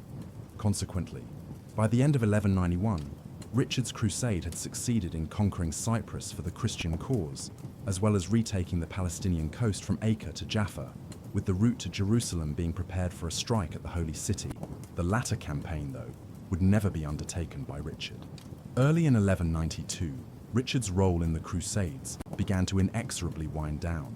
On the 20th of January 1192, he reached Ascalon, where plans were initiated to begin refortifying the site as a base from which the Muslim powers' caravans traveling across the Holy Land between Syria and Egypt could be attacked. Yet when disputes broke out here among the leading Crusaders about how this should be funded, Richard withdrew to Acre. Here, further disputes arose between the Crusader contingents, particularly the merchants representing the major trading powers of Italy, on whose financing and supply much of the Crusader states depended, about how to proceed. Consequently, by the late spring, Richard was increasingly faced with the futility of trying to motivate the disparate leaders and groups involved to act in concord. Moreover, it was while at Acre that he received disconcerting news from Western Europe that fresh unrest had arisen back home in his dominions. His brother John was now openly plotting with the French monarchy, and Richard's continued presence in the Holy Land on the Crusades threatened his position as king of the Angevin Empire back home. It was these combined factors which, in the spring of 1192, led him to take the decision to return home without capturing the ultimate prize of Jerusalem. There remained a number of things which needed to be resolved in the Holy Land before Richard could leave. First and foremost amongst these was the issue of the leadership of the crusade after the English king left. Would Guy of Lusignan, the acknowledged king of Jerusalem, or Conrad de Montferrat, his would-be challenger, succeed Richard as the head of affairs? In an effort to resolve this, Richard summoned a council where he attempted to establish Conrad as the next head of the Crusader states. In return, Richard sold Cyprus to Guy for a sum of 60,000 bezants. But no sooner had this arrangement been loosely worked out than Conrad was killed by a pair of assassins in late April. It is unclear to this day who had hired these assassins, with everyone from Richard to Saladin being suspected for varying reasons. What is clear is that this cast affairs into further chaos. Then, Saladin's recapture of the town of Jaffa at the end of July, before Richard himself could relieve the siege, sealed his decision to leave the Holy Land. On the 2nd of September, a 3-year truce was agreed between Richard and his mortal foe. Richard would surrender Ascalon, but the entirety of the coast from Jaffa to Acre was back in Christian hands, as well as Cyprus, and Christians were guaranteed free access to Jerusalem. Hence it was that Richard departed the Holy Land on the 9th of October, having failed to achieve ultimate success by capturing Jerusalem, but having achieved a great deal. Richard's return to Europe was not straightforward. By November 1192, he had reached the Greek island of Corfu, and at this point elected to travel back to Western Europe through Germany rather than westwards through Italy. Richard was conscious in all of this that he was passing through the territory of several princedoms which were opposed to him, notably Leopold of Austria. Leopold was a staunch ally of Henry VI, the Holy Roman Emperor, a would-be leader of any future crusades, and he consequently viewed Richard as his enemy, aware that to pass through Leopold's territory would involve the threat of falling into Henry's hands. Richard hired several galleys at Corfu and headed north, accompanied by a relatively small retinue of his most trusted followers, hoping to avoid detection while pretending to be traveling pilgrims on their way back from the Holy Land. But the subterfuge did not work. Their ships crashed on the Istrian coastline, and while heading for Moravia in Austria, they aroused suspicion. As a result, they were finally apprehended near Vienna while passing through Leopold's country in December 1192. Within days, news had been sent to the Emperor Henry that King Richard of England had been apprehended and was being held by Leopold in the castle of Dürnstein, northwest of Vienna. The emperor had more than one reason to have apprehended Richard, for Henry was also loosely allied with King Philip of France. Accordingly, we find the emperor writing to Philip within days to inform the French king of the good news that he had apprehended the English king. Back in England, John also became aware of this and moved to pay homage to Philip in an effort to bolster his claims to succeed his brother. However, the church authorities, which maintained that all crusaders were protected against attacks or seizure when traveling to or from the Holy Land on crusade, were less impressed, and extensive pressure was now applied on Leopold and Henry to release Richard. Hence, it was that weeks of protracted negotiations to see whether Richard would be released by his German captors and on what terms were entered into. Finally, in late February 1193, terms were concluded in Speyer after Richard successfully defended himself against trumped-up claims of having abandoned the crusade. Nevertheless, Richard still had to pay a ransom of 100,000 marks and promise to supply the emperor with 50 galleys and the service of 200 knights annually, resources which Henry utilized to launch his own crusade in the years that followed. Further negotiations on these terms ensued, such that Richard was unable to depart Germany until early in 1194. Well over a year after first leaving the Holy Land, Richard now set off on the last leg of his journey home. Not everything that had occurred during his absence had disadvantaged his position with regards to John. In 1192, King Philip had stirred up a rebellion in the Duchy of Aquitaine, but this event had demonstrated the strength of some of Richard's alliances. On this occasion, his wife Berengaria's brother, Sancho of Navarre to the south in the Basque region, intervened during Richard's absence to suppress the revolt. Indeed, Sancho went even further and launched a punitive raid against Toulouse to demonstrate that Richard's French possessions were not open targets while he was in the Holy Land or making his way home. And back home in England, many senior officials who had been loyal to Richard before he departed on the crusade remained so and did their best to thwart John's efforts to undermine his brother. Nevertheless, other developments did not bode well for Richard. In April 1193, King Philip finally inflicted a considerable defeat on Richard's cause when he seized Guisers in Normandy, perhaps because the Castellan, a senior official there, had proved willing to surrender in the belief that John would soon succeed Richard as Duke of Normandy. All of this indicates that there was fresh unrest as Richard arrived back in Western Europe in the early months of 1194. Richard left Germany in February 1194 and reached England on the 13th of March. He passed through the Rhineland on his way, on which journey he renewed some alliances with the princes and lords of Western Germany and the Low Countries around modern-day Belgium. Having landed in England, resistance to his resumption of the crown was strikingly limited, a result perhaps of John himself being overseas in the Duchy of Normandy. Richard first visited the religious shrines of Canterbury and Bury St Edmunds, before proceeding to the famous Nottingham Castle to confront the centre of John's supposed rebellion. Fighting did occur before the castle surrendered on the 28th of March. For 2 years in the Mediterranean world, Richard led the Crusader effort and rejuvenated it in the wake of years of losses for the Christian states there, as well as successive defeats to Saladin. It is unsurprising that Richard has captured the imagination in this way, not least because he finally offered a counterpoint to the seemingly invincible Muslim warlord. After the stalemate of the Second Crusade in the middle of the 12th century, Richard was depicted as the first major Crusader leader to have made significant conquests and territorial gains in the Holy Land since the First Crusade, over 90 years earlier. For successive generations of chroniclers and historians since the late 12th century itself, this appearance of the valorous Crusader warrior, named the Lionheart for his courage, was made all the starker when contrasted with the supposedly scheming spectre of his brother John, who back in Western Europe conspired with the French to usurp Richard while his brave brother was away. But while this is the idealized version of Richard and the basis for so much of his legacy, there is also much to criticize about the Lionheart, criticisms which have dominated studies of the king by historians in recent decades. First and foremost, his reign was dominated by warfare. This had started long before his own accession, with the conflicts with his father in the 1170s and 1180s. It continued through his involvement in the Crusades and eased after returning from the Holy Land. While much of the latter conflict can certainly be blamed on others for having usurped some of his territory while he was absent in the East, the reality is that Richard could have negotiated a peace settlement with King Philip long before 1199 if he had been willing to compromise slightly on how many castles in France he wanted to hold. By way of contrast, there is little else of interest within Richard's reign other than his wars. He did build some castles, which again had a military purpose, and left plans when he left England in 1194 for some work to be carried out in his name. However, his reign is remarkably bereft of any signature efforts to reform the judiciary, introduce new taxation systems, other than those designed to fund his military endeavors, or offer any form of civil government policy which might have substantially improved the administration of his dominions or the lives of his subjects.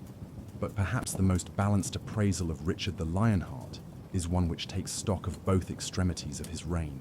Richard can certainly be criticized for having done little other than make war throughout his life, but that was, after all, substantially perceived to be the duty and responsibility of a European monarch during the High Middle Ages.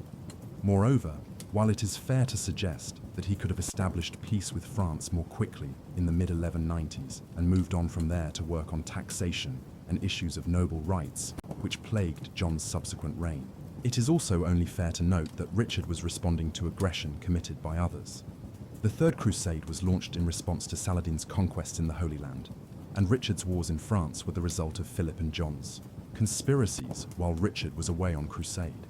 Finally, while there is no doubting that Richard was over-lionized by historians and chronicles for centuries after his death, it is also true to say that he was the most successful leader of the Crusades in over 90 years. When he arrived, the Crusader states were facing extinction in the Holy Lands, but when he left in 1192, the Christian cause had been rejuvenated and expanded, ensuring its survival for another century.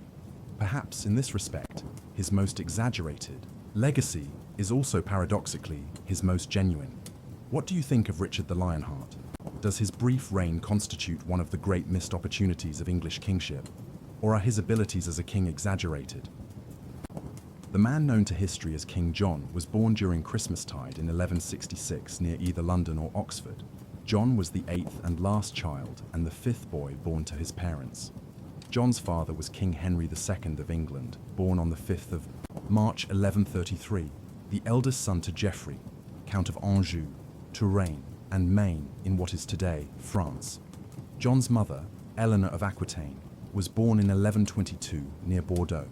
She was the eldest daughter of William X of Aquitaine and Eno of Châtelaine. Her father took special pride in his precocious daughter, who not only received a traditional female education, but was taught to read and write Latin. In addition, she learned the workings of government firsthand by sitting at her father's side as he managed his holdings.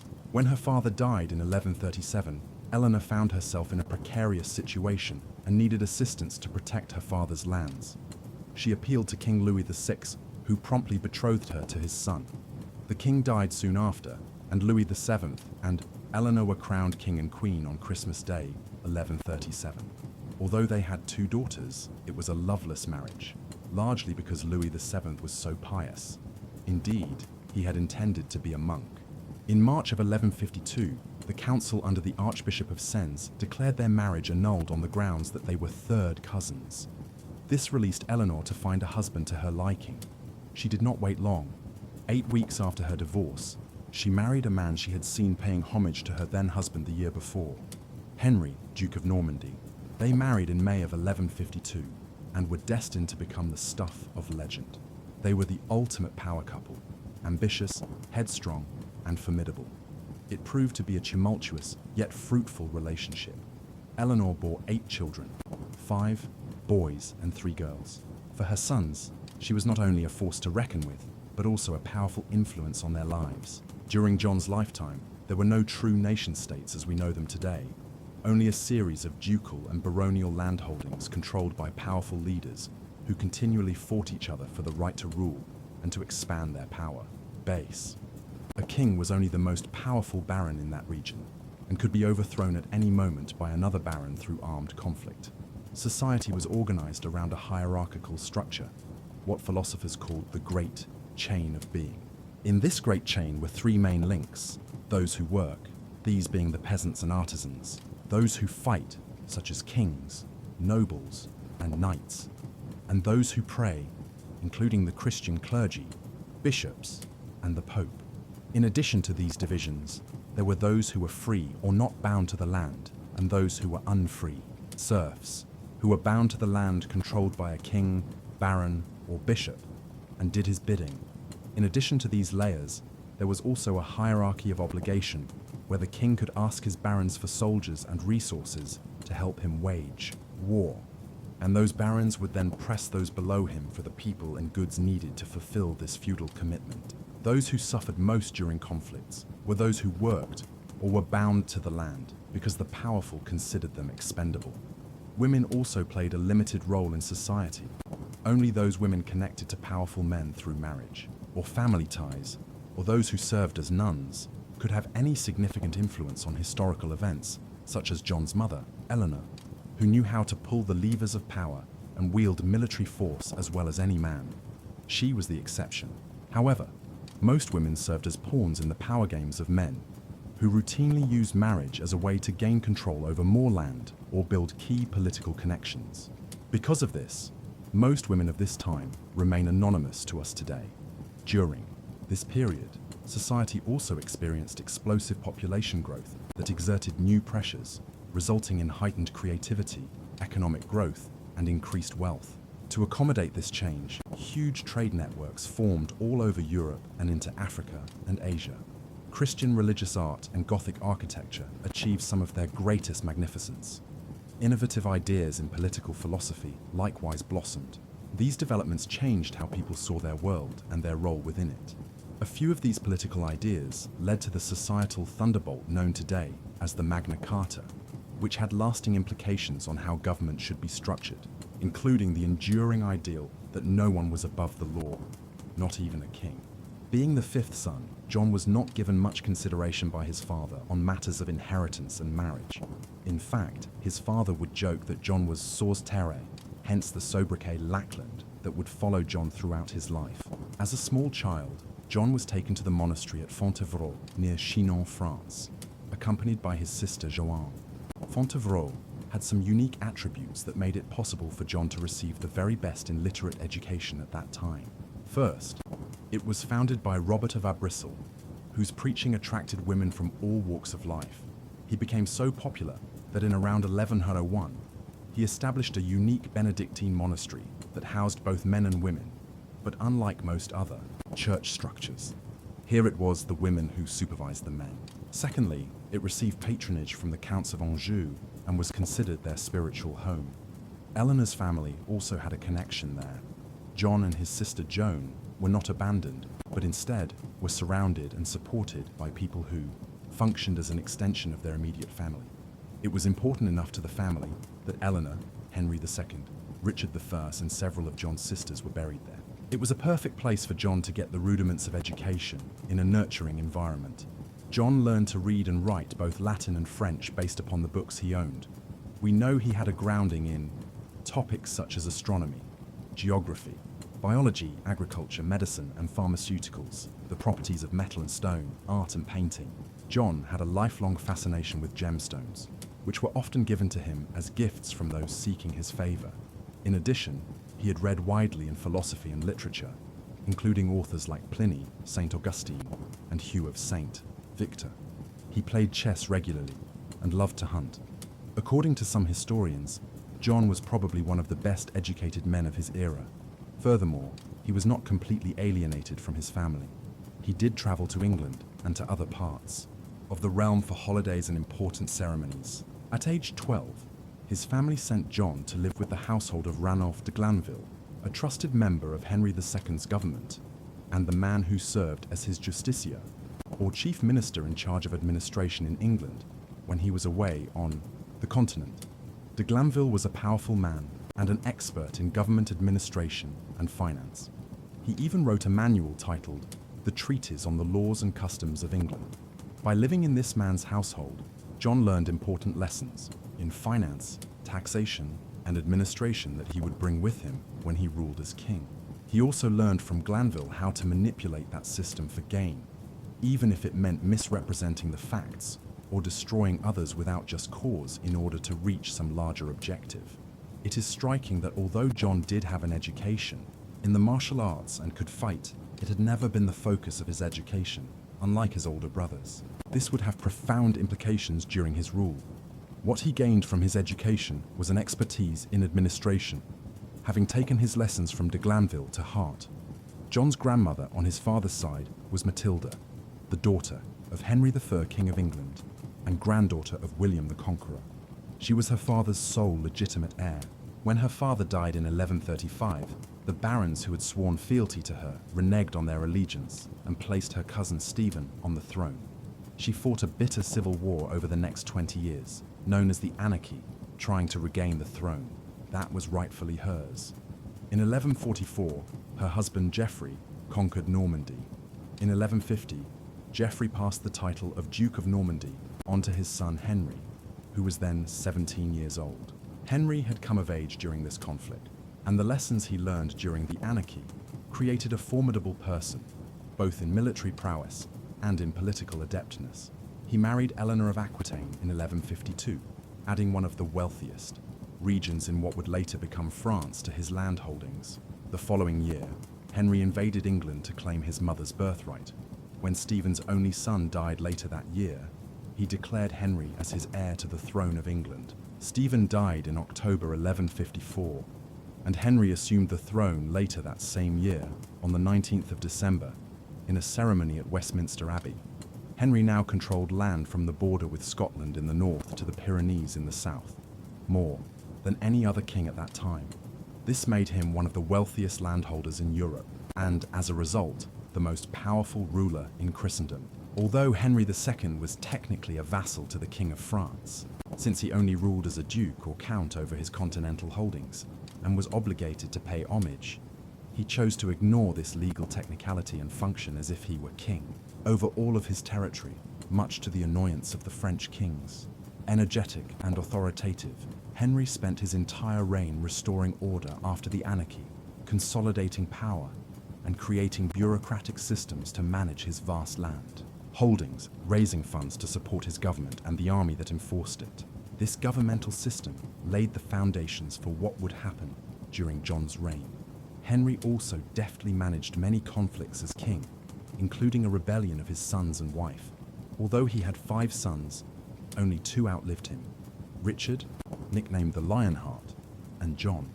Although John was the youngest son, Henry had not forgotten about him. In fact, there is some evidence that John was his favorite son. Yet Henry had an equity problem, having already divided his lands between his other 3 living sons. Because the Treaty of Montmary required him to do so, he lacked additional land to give John, so he looked to marriage as a way to ensure his youngest son's inheritance. Even though John was only 6, Henry betrothed him to Alice, heiress of Humbert III, Count of Maurienne and Savoy. At the time, it was a good political move for Henry, but Alice died the following year in 1174, while Henry beat back a rebellion, led by his sons and wife.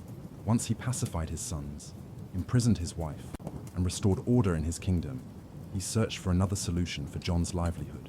Henry took advantage of the deaths of Reginald, Earl of Cornwall, and William, Earl of Gloucester, since neither one had sired sons who could inherit their lands. He betrothed Isabella of Gloucester to John, set aside maintenance funds for the other girls, and gave the estates to John. Then he realized the perfect solution might be found to the west in Ireland. He had acted there before, having invaded in 1155 and again in 1171. Following these invasions, a few English barons had established estates there. In 1177, Henry called a council at Oxford with the express purpose of pronouncing John as King of Ireland.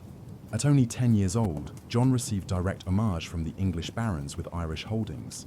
Even so, he remained largely uninvolved in his father's court. This changed in 1183. John's brothers were jockeying for dominance on the continent, in this case literally waging war on one another. Richard resented the fact that Henry, the oldest, living brother, had been crowned the young king with his coronation in 1170. During one engagement, the young king became ill with dysentery and died on the 11th of June, 1183. Suddenly, the whole inheritance situation fell apart. Henry made Richard his direct heir, giving him the lands that Henry the young king had held. John was to receive Aquitaine, which had been under Richard's control. This reshuffling proved a disaster as Richard refused to give up Aquitaine, having garnered support from the people there. Neither Richard nor Henry would yield on this issue. That winter, Henry ordered John and his older brother Geoffrey to wage war on Richard. The two brothers made little headway against their more skilled older brother, yet this skirmish bought Henry time to rethink the situation. His solution was to bring all three sons to England with the excuse that a new archbishop had to be chosen. The real intent, however, was to present a public show of unity among himself and his sons. When the new archbishop presented the kiss of peace on all four men, it strengthened the appearance of solidarity. Henry then sent Geoffrey to Normandy and kept Richard and John with him in England. It was clear to Richard he would not be moving directly into Henry's role as the new young king. However, as far as Henry was concerned, with the situation modified for now, it was time to revisit Ireland. Although the Pope had yet to agree to John's becoming King of Ireland, Henry pressed ahead anyway, settling on the title of Lord of Ireland for his son. Like much of Europe at that time, Ireland was not governed as a nation, but was instead in constant political turmoil, with boundaries of kingdoms continually shifting. While the English had established some centres of dominance, their hold was precarious. Henry's representative there was Hugh de Lacy, who controlled the Irish kingdom of Meath and the city of Dublin. Through sheer determination and active involvement in Irish politics, de Lacy also gained control of Leinster. Under orders from Henry, preparations to travel to Ireland began in earnest in the summer of 1184, including sending John Cummin, the Archbishop of Dublin, with instructions to prepare for John's arrival. Philip of Worcester, a key military leader under Henry II, became the commander of the expedition. On the 31st of March, 1185, Henry knighted John at Windsor Castle, a clear message to all that John, now 18, was ready for adult responsibilities. This would prove premature, however. On April 24th, John and his entourage sailed to Ireland, arriving the following day. The young officers in his group approached the Irish leaders with disdain, poking fun at their huge beards and even going so far as to tug on them. Following this display of disrespect, these leaders now turned against English rule. John compounded the problem further by taking the land of Irish supporters as if it were his own and redistributing it to his English cohorts, leading to reprisal, raids by the Irish. De Lacy, who might have modified the situation, did little to stop it. These conflicts required John to expend the available funds for defense. By early autumn, he returned to England financially ruined. His venture had proved a folly, and as a result, Richard rose in Henry's eyes. A new crisis hit the Angevin dynasty the following year. On August the 19th, 1186, Henry's fourth son, Geoffrey, died during a tournament in Paris. Suddenly, John found himself even closer to the throne. Richard clearly saw the threat John posed to him. Then, to make things even worse for Henry, the French king Philip Augustus, who had become king in 1180 after his father Louis VII had died, declared that Geoffrey's lands in Brittany were to be given back to the French crown. If Henry failed to relinquish them, Philip threatened to take Normandy by force. For the next 3 years, Philip continued to cause trouble. Richard also pestered his father to declare him official heir, even allying himself with Philip. The situation deteriorated to the point that father and son were at war with each other. Just before he died on the 6th of July 1189, while on his deathbed, Henry asked for a list naming all those who had allied themselves against him. As the story goes, the first name on the list was his favoured son, John. Many chroniclers at the time declared it was this shock that killed the king. Richard's first action as the heir apparent was to attend the burial of his father at Fontrivero. He then settled his estates on the continent. After Richard officially became Duke of Normandy, he returned to England. Richard knew that John could either be his best friend or his worst foe. In an attempt to curry favour, Richard granted John land in both England and on the continent, and permitted him to marry Isabella of Gloucester. On the 3rd of September 1189, Richard held his coronation at Westminster Abbey, with both John and their mother, Eleanor, in attendance. The next day, John, along with other nobles of the realm, paid homage and swore fealty to the new king. Richard declared John to be the Lord John, the king's brother. To everyone, it appeared that the two brothers would rule England with filial love. Now Richard had to settle his affairs, because he had promised the Pope he would go on a crusade to the Holy Land. He did not put John in charge because he did not feel his brother was ready for the position. He selected 2 co-regents instead, William de Mandeville, Earl of Essex, and Hugh de Puiset, Bishop of Durham. Both men were older and exceptional talents in government administration. They had also proven consistently loyal to the Angevin dynasty and, more importantly, to Richard. Initially, Richard appointed John as the head of the army. John received his first mission, which was to pacify a rebellion in South Wales led by Rhys ap Gruffydd, the king of the southern Welsh.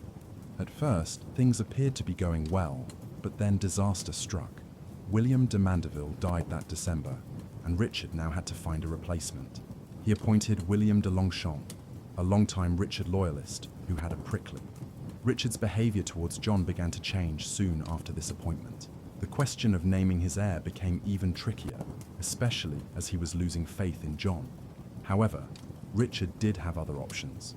Their brother Geoffrey had a son named Arthur, and by the rule of English royal inheritance, Arthur had a stronger claim, although he was only 2 years old.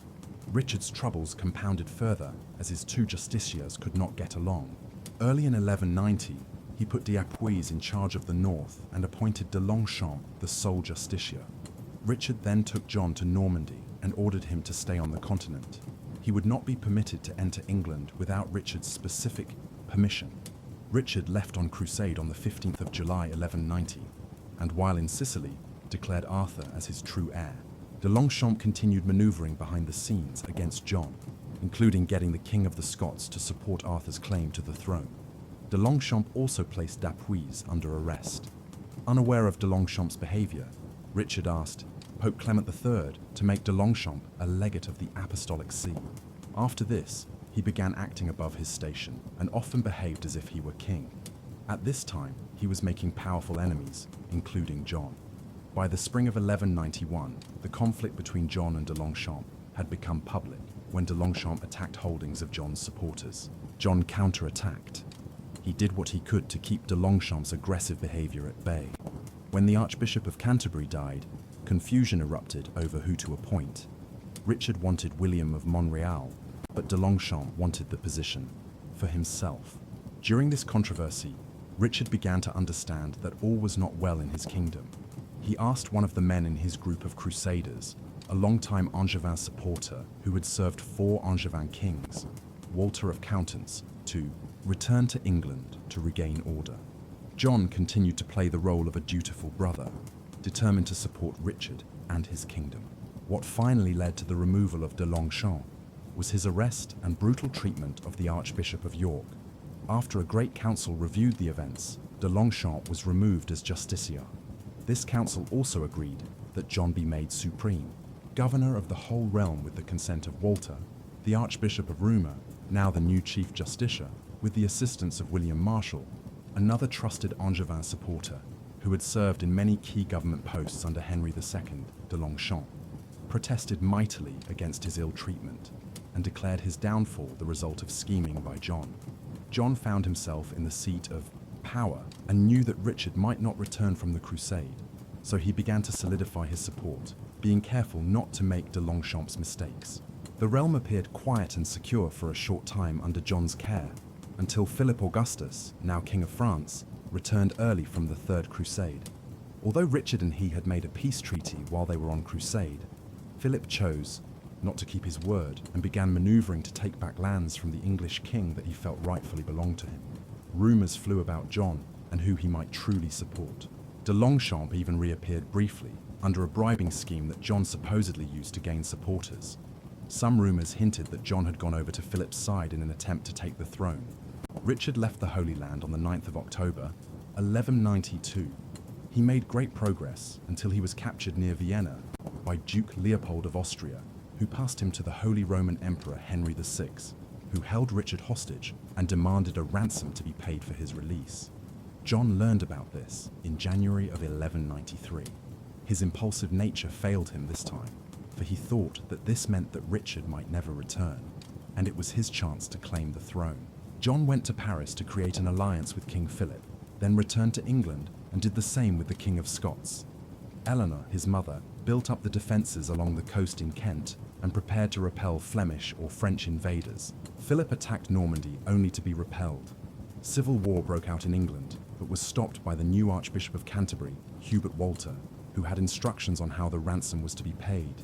He insisted that the effort now had to be the raising of the necessary funds to get Richard released, resulting in John leaving England to meet with Philip in order to re-establish the truce between the king and Richard.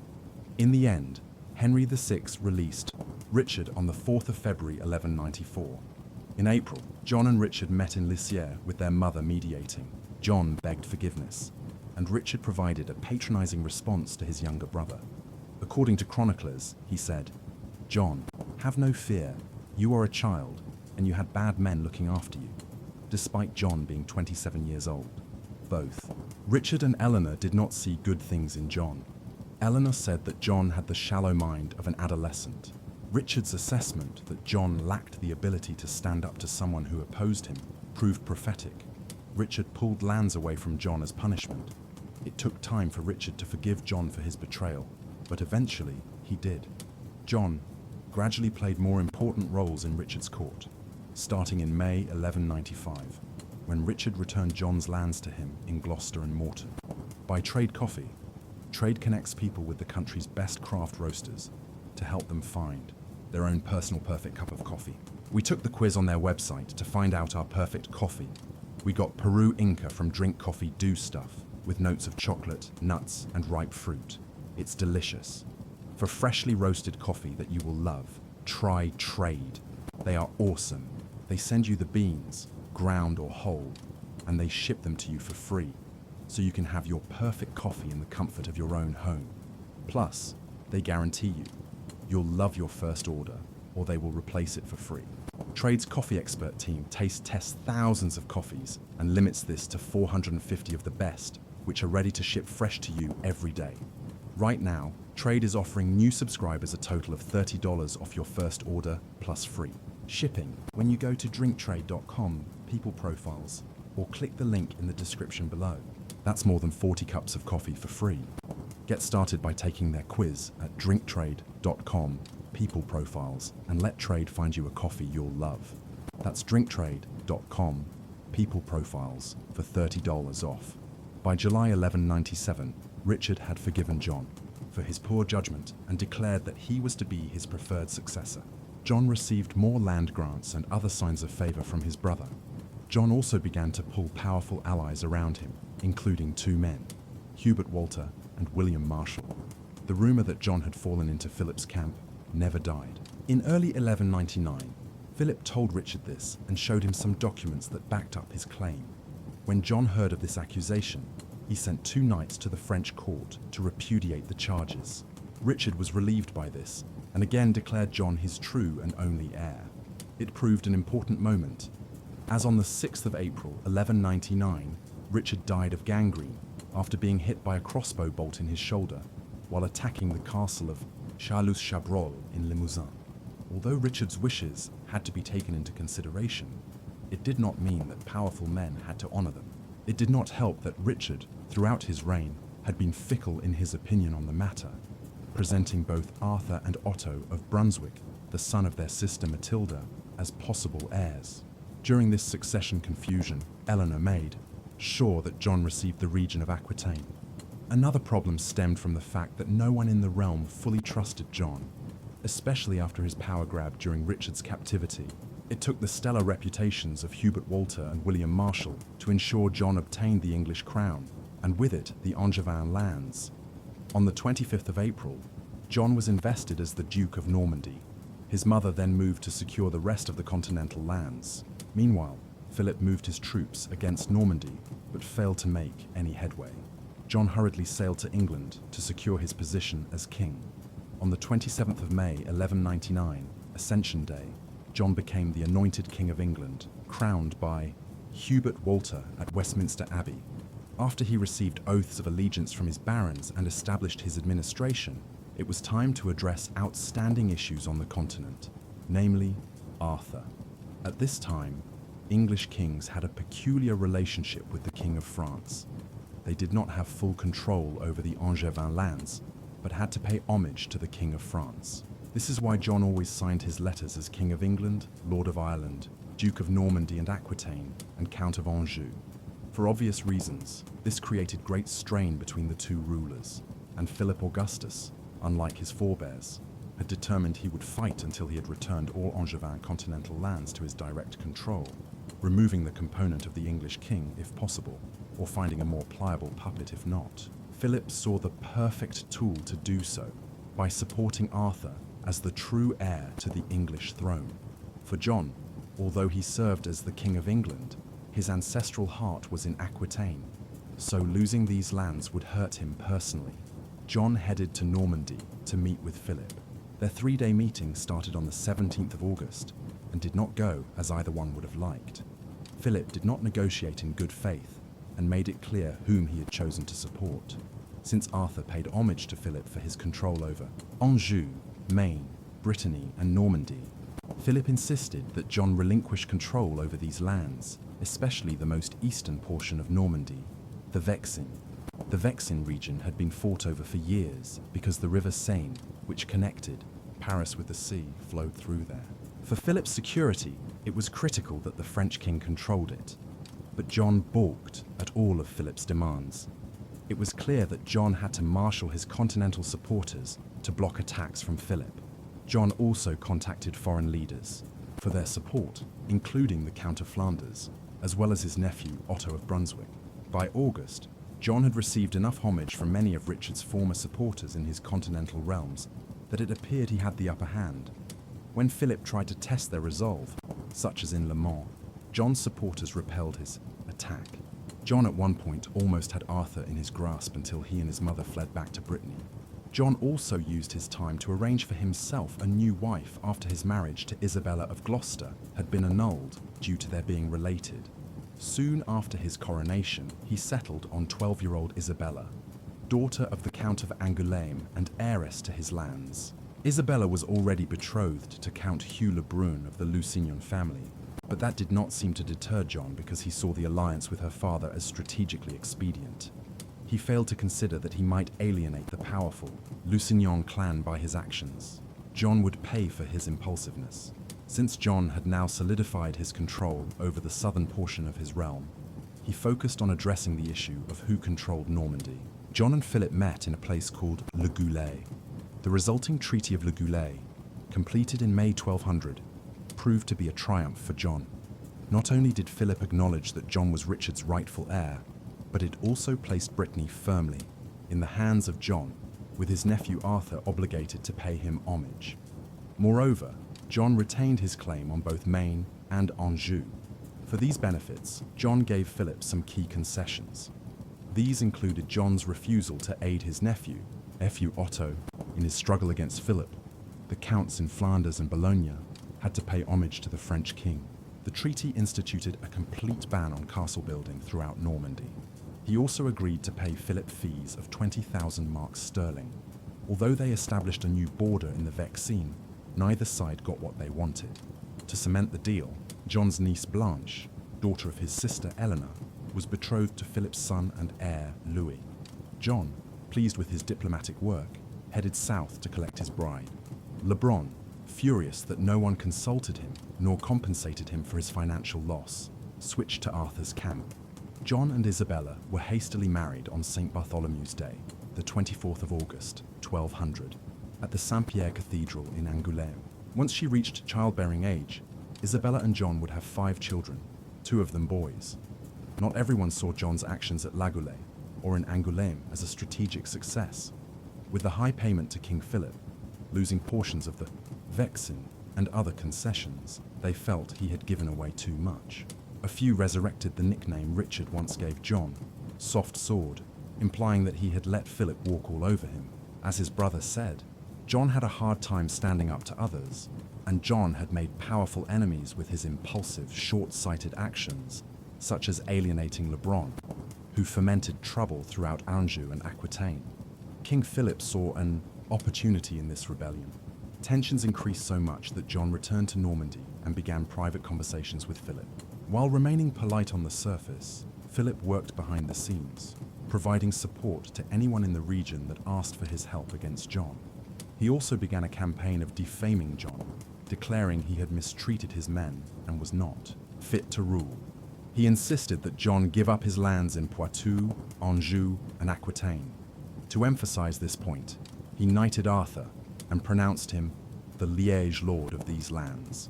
Fighting increased since Arthur's supporters now had the French, king's public support and a reason to fight, to push John out. It did not help that Isabella's father, the Count of Anjou, died in July. Eleanor, John's mother, clearly understood the gravity of the situation and moved to Mirabeau in Poitou in August 1202 to manage the war effort, only to find herself under siege by her own nephew, Arthur. Upon discovering this, John dropped everything and raced 90 miles to rescue her. With overwhelming force and surprise on their side, John managed to crush Arthur's troops and save his mother.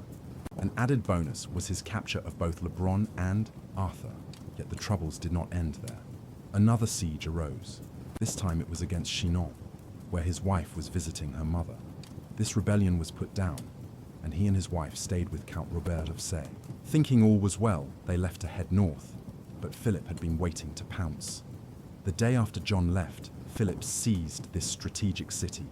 Angered, John moved Arthur to Rouen Castle in April 1203. Following this, Arthur disappeared, and rumors began to fly around Europe. Some said John tried to talk reason with him, but then killed him in a drunken rage, throwing him into the Seine. The more lurid tales included poking out Arthur's eyes and cutting off his genitals before disposing of his body in the river. Following this incident, John's bad reputation plummeted even further. John now worked to repair the damage on the continent, but had little success. Although he was able to get the new Pope Innocent III's support to help mediate his disputes. With Philip, the discussions went nowhere, as Philip knew he had a chance to remove the English from France.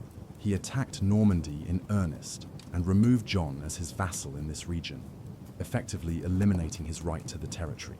The barons there had to choose between following a disgraced duke or upholding their legal duty by supporting their liege lord. Seeing no other option, John returned to England, making landfall on the 7th of December, 1203. This action was a mistake on 2 accounts. First, his supporters who were left behind to continue the fight against Philip felt abandoned by their king. Second, it reinforced the view that John had no backbone. John assumed he would be back soon after he had raised funds and marshaled enough troops to continue the fight. He also pulled in allies abroad, including Otto of Brunswick, and sent delegations to the Pope asking for assistance.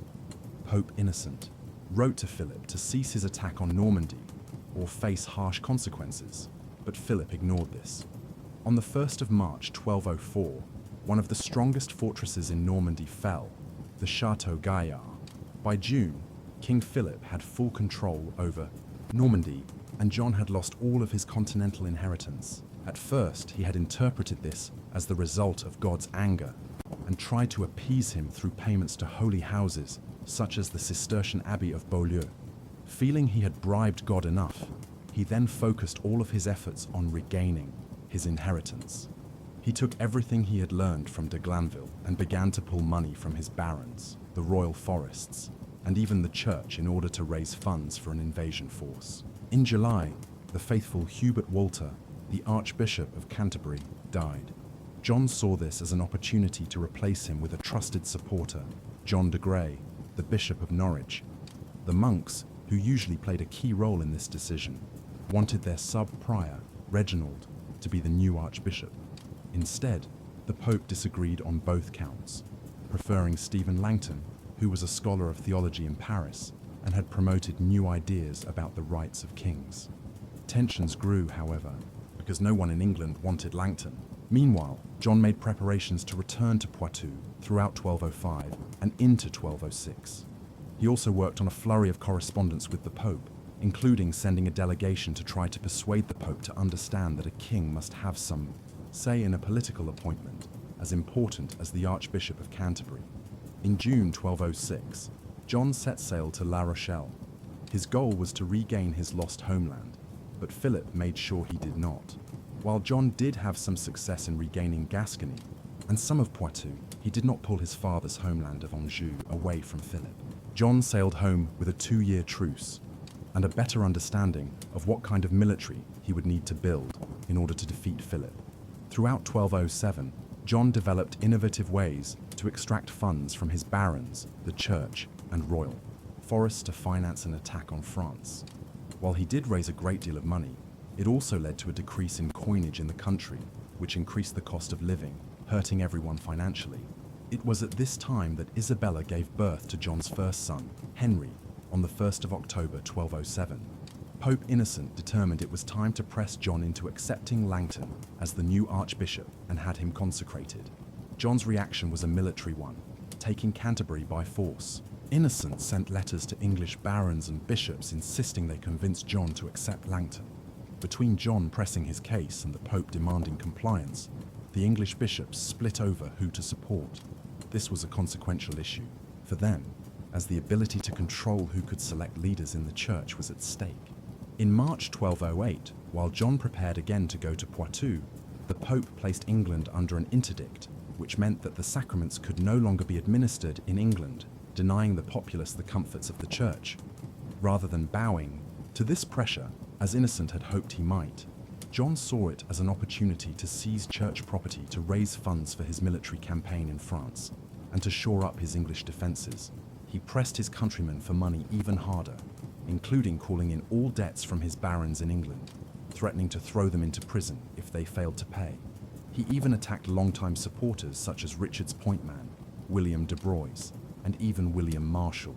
John also increased fines and fees for legal actions and violations in royal forests. The situation in England continued to deteriorate when Isabella gave birth to their second son, Richard, on the 5th of January 1209.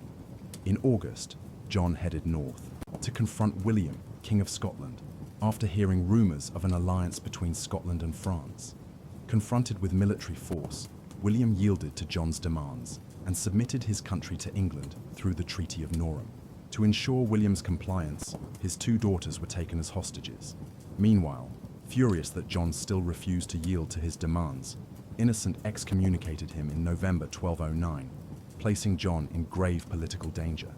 In desperation, he set out to flush out the enemies in his midst.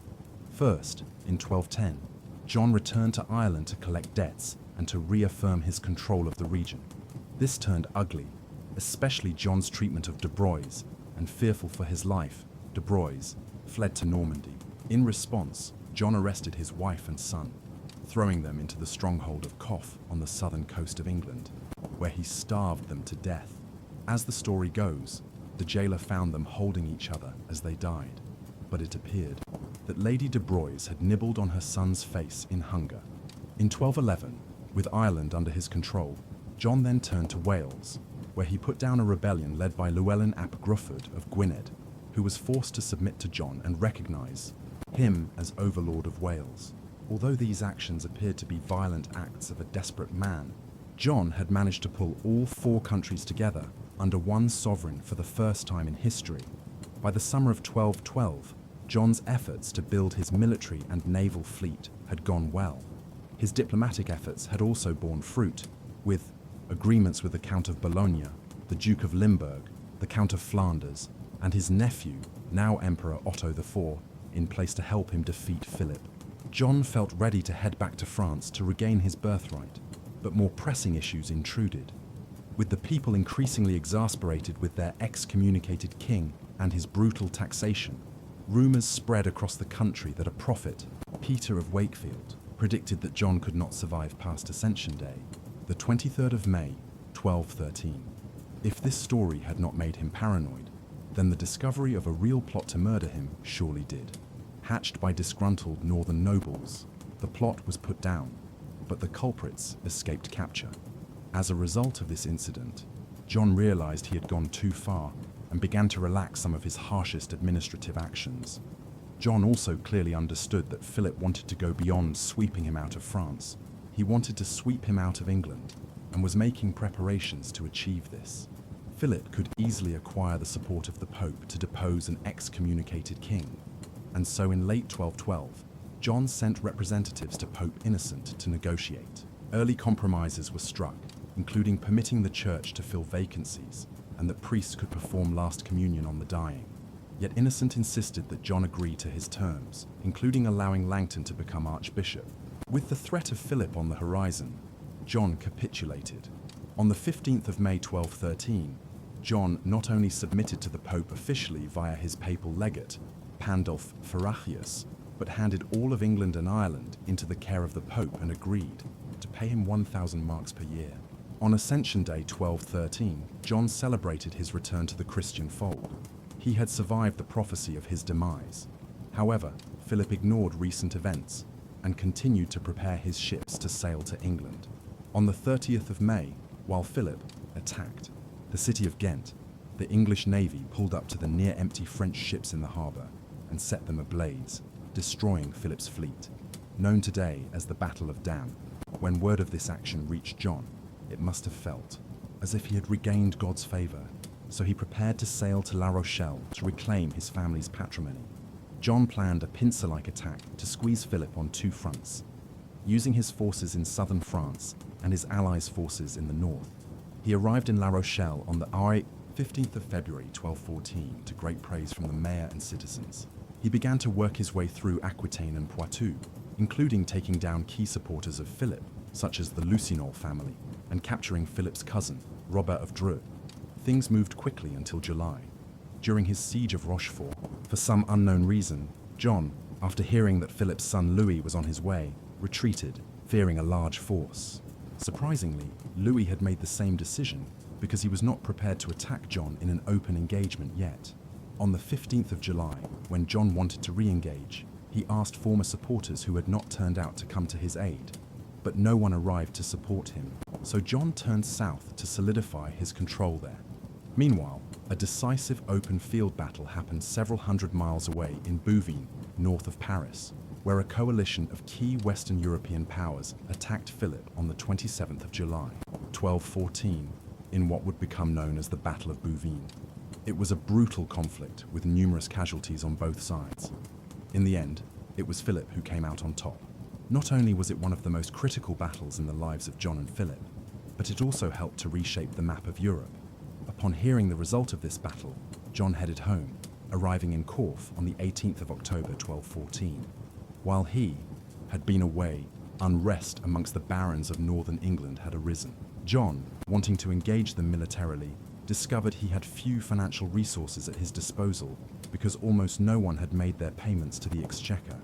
He had little choice but to meet with his barons, with the first meeting scheduled for January 1215. At that meeting, the delegation of barons explained to John that he had to agree to Henry I's charter. John delayed responding by agreeing to meet again on the 26th of April, which he did not honour. He also failed to respond to the baronial demands denoted in a document that would become known as the Unknown Charter, which read like the Charter of Henry V, but with additional clauses added. Meanwhile, John prepared for war against his barons. Knowing that Innocent wanted a fifth crusade, John contacted the Pope and pledged himself to go on crusade, much to Innocent's delight. The Pope responded with 2 letters, one to the barons, telling them to back down and swear allegiance to their king, and the second to Langton and his bishops, ordering them to ensure a peaceful settlement. Everyone now knew that John had papal support, and therefore might not negotiate in good faith. On the 5th of May, the barons renounced their feudal obligations in response and armed themselves. John then issued 2 letters, one stating that disputes should be brought before the Pope, who would act as arbiter, and the other stating that during the time of negotiations, there would be a moratorium on engagement against his barons. On the Feiertag, 17th of May, the barons responded by taking control of London, cheered on by the citizens of the city. Now that John no longer controlled his capital, he had to parley with his barons. He could stall no longer, and John asked Langton to facilitate negotiations. It was agreed to meet at a neutral place called Runnymede, along the Thames River, between Windsor Castle and Staines. On the 10th of June, John offered safe conduct to the barons, but just for a short duration to permit time for talks. Yet most of the negotiations had already happened between Langton and the barons. The document that was placed before John on that fateful day of the 15th of June 1215 was a document called the Articles of the Barons, which spelled out their demands. A few days later, on the 19th of June, a group of the barons met John at Runnymede, where they paid homage to the king and renewed their oaths of loyalty. The document they agreed upon promised access to swift justice to the barons. It limited the king's rights over taxation and feudal payments, as well as providing protection from unlawful imprisonment and protection of church rights. There was also a security clause whereby the barons could check that John was adhering to the demands laid down by the Charter. These articles form the basis of what we today know as the Magna Carta, or the Great Charter in English, and this document would be rewritten and elaborated over the coming years. Although the Magna Carta is seen today as one of the cornerstones of Western liberty, an inspection of the document itself demonstrates that it lacks the poetic verses of the Declaration of Independence, as it was in essence a peace treaty between John and his barons, which simply listed the limitations of John's power. Indeed, the Magna Carta would be reissued several times after John's death, each time in a shorter format, eliminating the most contentious clauses. John did not sign the document because that was not typical at the time. Instead, the document was folded and formally sealed with John's royal seal. The sealed document had to be revised to sound like it came from the king before it was copied and distributed throughout the land. Yet no one believed this was the end of the conflict between John and the barons. King John sent a copy of the document to the Pope, complaining about the barons. The Pope, shocked that a king would have to capitulate to his subjects, declared the charter null and void. And by September, a civil war had broken out, with the king laying siege to the strategically critical Rochester Castle. He was under the control of the barons. Meanwhile, some of the barons asked Louis to become their king. Since many of the rebellious barons hailed from the northern counties, they chose to pay homage to Alexander II, the son of William, who was the new king of Scotland, and asked him to move south to support them. John finally took Rochester Castle, and then built upon that success by making other conquests in both East Anglia and the northern counties of England. Yet his naval blockade had failed to stop Louis from landing in England on the 21st of May, 1216. A few days later, Louis triumphantly entered the city of London. His troops then besieged Dover, Lincoln, and Windsor, while Scottish forces wreaked havoc in the north. John did his best to keep up the defences and keep the French troops away with the help of Guala-Bicchieri, the papal legate, who was sent by the Pope to protect John from the French. While Louis found himself bogged down at Dover Castle in late summer, John swept through the loyal heartlands in the western and central parts of England, trying to rally support to push the French out. On the 9th of October, John arrived in East Anglia and was received well by those at Lynn, who invited him to a large feast, at which John contracted dysentery. Even though he was starting to feel ill, he continued to move north. On the 12th of October, near the nunnery of Swine's Head, he received word that a portion of his baggage train had been lost in the wash and quicksand of the Wellstream estuary. Apparently, John's mobile altar, including holy relics along with his crown, were lost. By the 14th of October, he was too sick to get out of bed and wrote letters to the new Pope Honorius III, explaining the situation, requesting aid, and reminding Honorius that England had been placed under papal care. On the 16th of October, too sick to ride, John was transported on a litter to Newark. Although medical administrations such as bleeding were applied, nothing could be done to help the king. On the 18th of October, John furiously worked to settle his estate, reward his stalwart supporters, and ensure the safety of his two sons. King John died on the 19th of October 1216. Knowing his reign had been a catastrophic failure, at his request, he was buried in the Cathedral of Worcester, where his crypt can be seen today. Although his death did not end the baronial civil war, it did change the stakes considerably. It was no longer a fight to rid England of John, but the question remained of who would replace him. The choice became either the French Louis or the English heir, 9-year-old Henry. William Marshal had been made guardian of John's sons, Henry and 7-year-old Richard. Having served several Angevin kings, he knew what the stakes were. Henry III's first coronation hurriedly took place in Gloucester on the 18th of October, with Treachery performing the ceremony. No one in the land could dispute the integrity or the ability of the now regent William Marshal, who was 70 and would rule for the benefit of the young king with the assistance of a council of 13 able barons and bishops. Now that King John was dead, Louis assumed that he had won and stopped at Dover Castle to demand that Hubert de Burgh, a staunch Angevin loyalist, should come out and talk.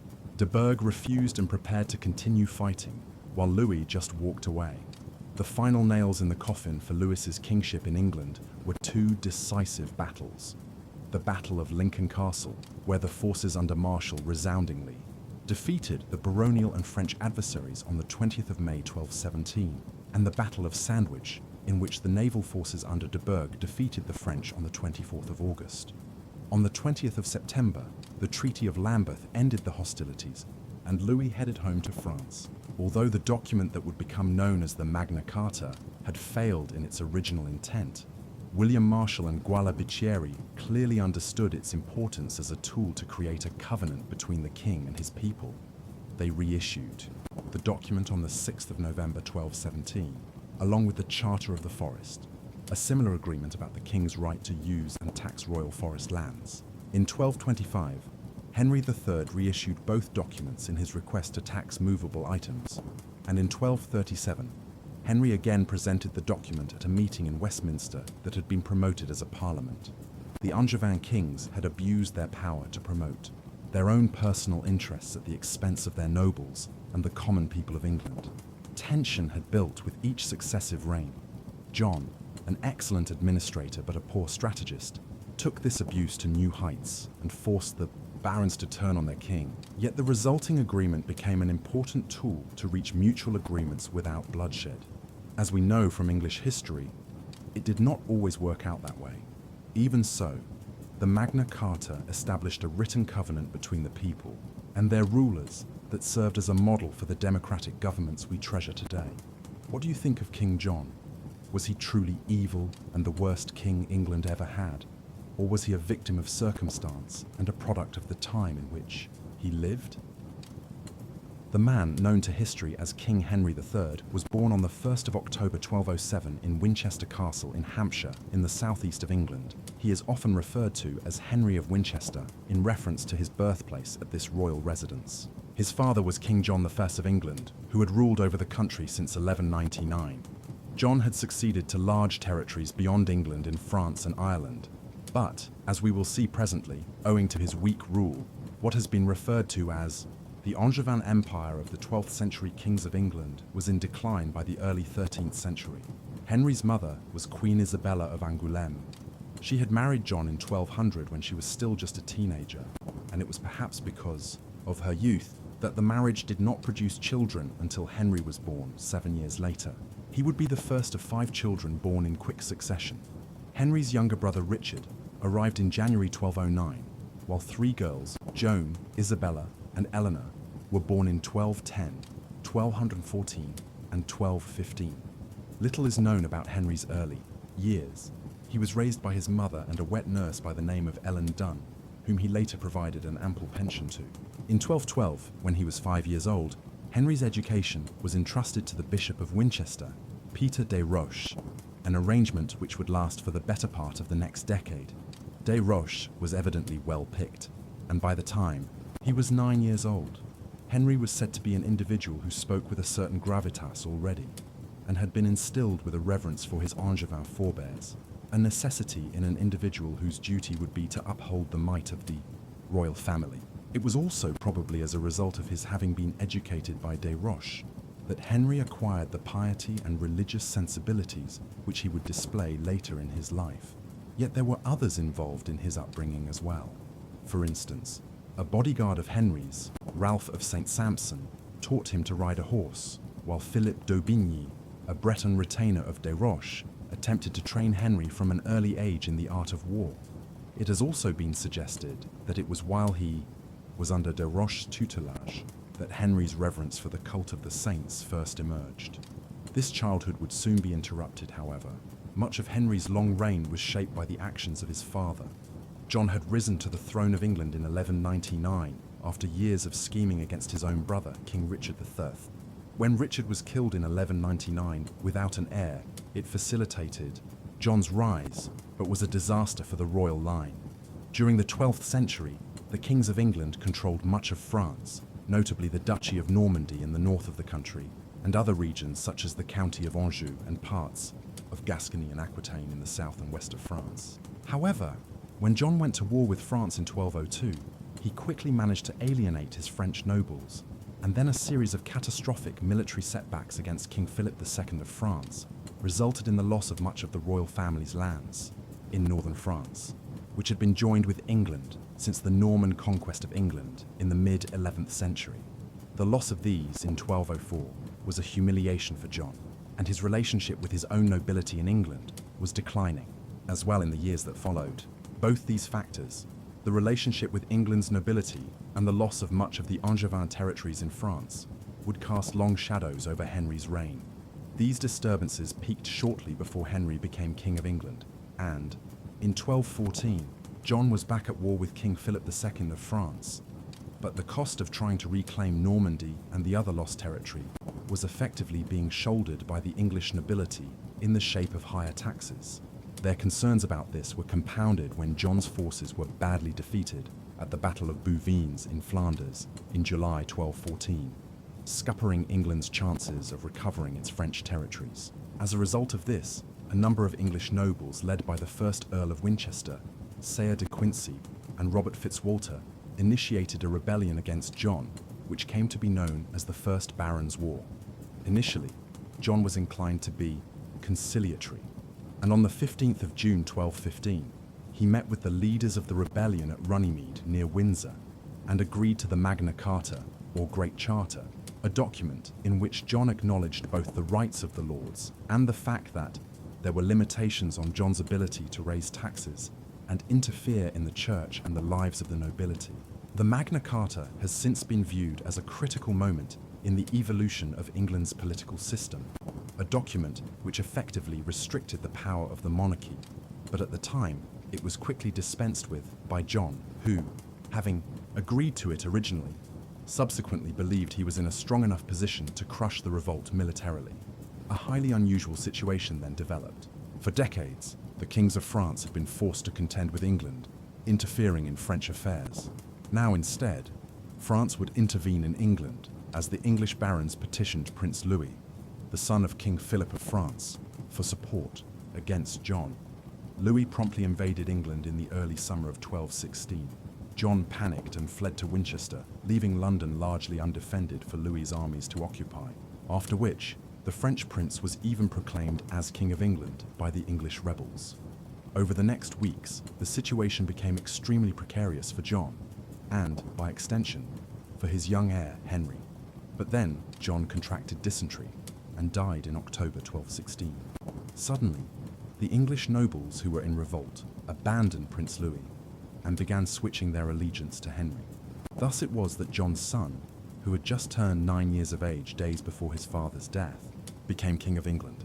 John's death created a situation whereby the English barons and nobles could now reconcile themselves to the crown, and Prince Louis suddenly found himself being abandoned by the very individuals who just weeks earlier had been proposing to make him King of England. As a 9-year-old, Henry could not rule in his own right in 1216, nor would he do so for many years to come. Instead, a regency government was quickly established to rule on his behalf. In the first years of the reign, this was principally headed by the Earl of Pembroke, William Marshal, a leading English noble whom John had appointed to head his son's government on his deathbed. Marshal was extremely capable, and in the first months following John's death, he succeeded in winning over the majority of the English nobles who had been in rebellion. There then followed 2 notable military victories. In mid-May, Marshal won a major battle against the French forces at the Battle of Lincoln, while in late August, an English fleet under Hubert de Burgh succeeded in defeating the French at sea. With further support from France largely cut off, Louis agreed to peace negotiations. Through the Treaty of Lambeth, which was concluded in September 1217, Louis agreed to renounce his claims to the English throne in return for a substantial payment, while Henry's government largely agreed to implement and honor the terms of the Magna Carta. With this, the First Barons' War was brought to an end, stabilizing Henry's reign after the chaos created by his father. There was now a considerable amount of work to be done by Marshal and the other senior figures within the Regency government to begin restoring the royal position in England and strengthening the Crown's authority in order to try to reassert its position in France in the years ahead. While the events of 1217 had ended the revolt of Henry's nobles, they remained fractious and difficult to control, knowing that the government's position was weak. Moreover, Marshal's Regency government was desperately short of money, and it was also facing unrest in Wales, where Prince Llywelyn of Gwynedd had gained a great degree of autonomy over the country during the turbulent years of the First Barons' War. To assuage the latter problem, the Treaty of Worcester was negotiated with Llywelyn in 1218, whereby the Welsh prince was effectively recognized in some of the lands he had claimed in years gone by. It was not an ideal situation, but it served to pacify Wales while the Crown was restoring its rule over England. With this achieved, Marshal had at least ended the conflicts which faced his young king, but it would take many years for the Crown to return to a full position of strength. The securing of that stability was to be Marshal's last achievement, as he died on the 14th of May 1219. The issue of the Regency government was debated at a conference which was held at Oxford just weeks after Marshal's death. Here it was determined that a triumvirate of individuals would take over. Peter de Roches, as Henry's tutor, would play a prominent role, as would the papal legate to England, Pandulf Verraccio, but the foremost figure from 1219 onwards was the justiciar Hubert de Burgh. In the years that followed, he gradually began monopolizing ever greater amounts of power, until by 1222 he was the unrivaled head of the Regency government. But his tenure was also successful. By the end of 1223, he had retaken much of Llywelyn's territories in Wales and re-established Crown rule there, while he was also able to begin introducing new Crown taxes in the mid-1220s, measures which began to restore the Crown's finances to some extent, although it was still largely beholden to the nobility in this. Finally, in 1226, de Burgh began the long and arduous task of trying to reclaim some of the English territories in France, which John had lost 20 years earlier, and that year an English expedition recaptured the province of Gascony in the southwest of France. By now, Henry was nearing the end of his teenage years. As a result, on the 8th of January 1227, 3 months after turning 19, he convened a council of the nobility and his officials at Oxford. Here he declared that he was now of full age and intended to rule in his own right. However, while this event was to be viewed as an official end to the Regency government, Henry continued to allow Hubert de Burgh to effectively run the government for many years to come. Indeed, the king acknowledged the paramount position of de Burgh amongst his subjects by elevating him to the peerage as the first Earl of Kent very soon after the council at Oxford. Then, in April 1228, de Burgh was granted the office of justiciar for life, a peculiar arrangement which highlighted how weak the young king's position remained. By 1229, there were signs that Henry was trying to assert his independence from the former regent, But even Hubert's bungling of an attempted military campaign in France to recover Normandy at the end of the 1220s could not induce Henry to make a clean break with de Burgh. In the end, what would finally start to weaken Hubert's position was not any concerted action by Henry himself, but the return of Peter de Roche, Henry's childhood tutor, to England after several years in the Holy Land as part of the Sixth Crusade. The return of Des Roches to England in 1231 led to a dramatic shift in the power relations at Henry's court. In January 1232, Des Roches was appointed as a Baron of the Exchequer, placing him in charge of much of the finances of the kingdom. With this newfound power, he was able to begin undermining de Burgh and, in particular, his ability to raise taxes for a renewed campaign in France. Then in June, Des Roches' cousin, Peter de Rivalis, was appointed as treasurer of Henry's household. It was all a clear sign that Des Roches' faction was in the ascendant and de Burgh was losing ground. It cannot have come as a surprise to many when, just weeks later, in July 1232, Henry split fully with de Burgh on the back of rumours that the Justiciar intended to interfere in church affairs. Yet, while Henry was nearing his 25th year, long past the apt time for him to assert himself fully as king, the removal of de Burgh in the summer of 1232 did not immediately lead Henry to begin ruling in his own right. Rather, the events of 1232 simply led to a new government being dominated by Des Roches and his faction. This situation would last for 2 years, and it was only in the summer of 1234, after Henry was urged by the Archbishop of Canterbury, Edmund of Abingdon, to end his reliance on powerful advisors, that the king plucked up the courage to dismiss Des Roches and dismantle his faction at court. Finally, at 26 years of age, Henry III would begin to rule in his own right. One of the first issues to be resolved at this juncture was Henry's continuing status as a bachelor. Various marriage negotiations had been conducted since the late 1220s, but none had resulted in a betrothal. By the mid-1230s, Henry was entering what was deemed to be middle age at the time, and the necessity of producing an heir was now paramount. Early in 1235, he proposed to Jeanne, heir of the county of Ponthieu in France, but King Louis IX of France, who wished to scupper a possible union between Ponthieu and the English crown, intervened with Pope Gregory IX to have Rome block the union.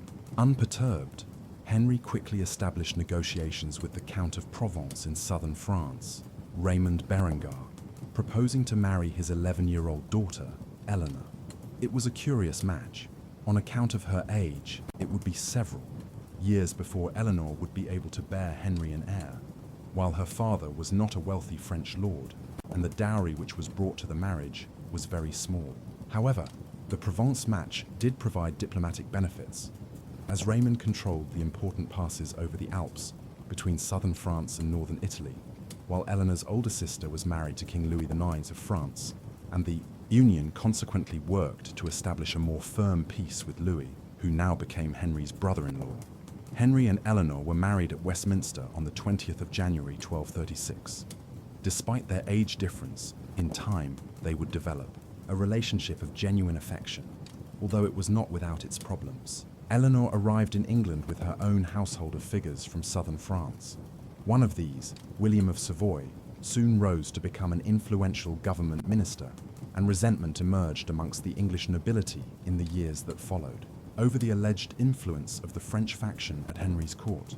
Although there certainly was no repetition of the factional dominance which Des Roches had exercised in the early 1230s, and what was perhaps more important was that the marriage soon produced children and an heir. In the summer of 1239, Henry and Eleanor's first child, the future King Edward III, was born. 2 girls, Margaret and Beatrice, followed in quick succession in 1240 and 1242, before a second son, Edmund, arrived in 1245.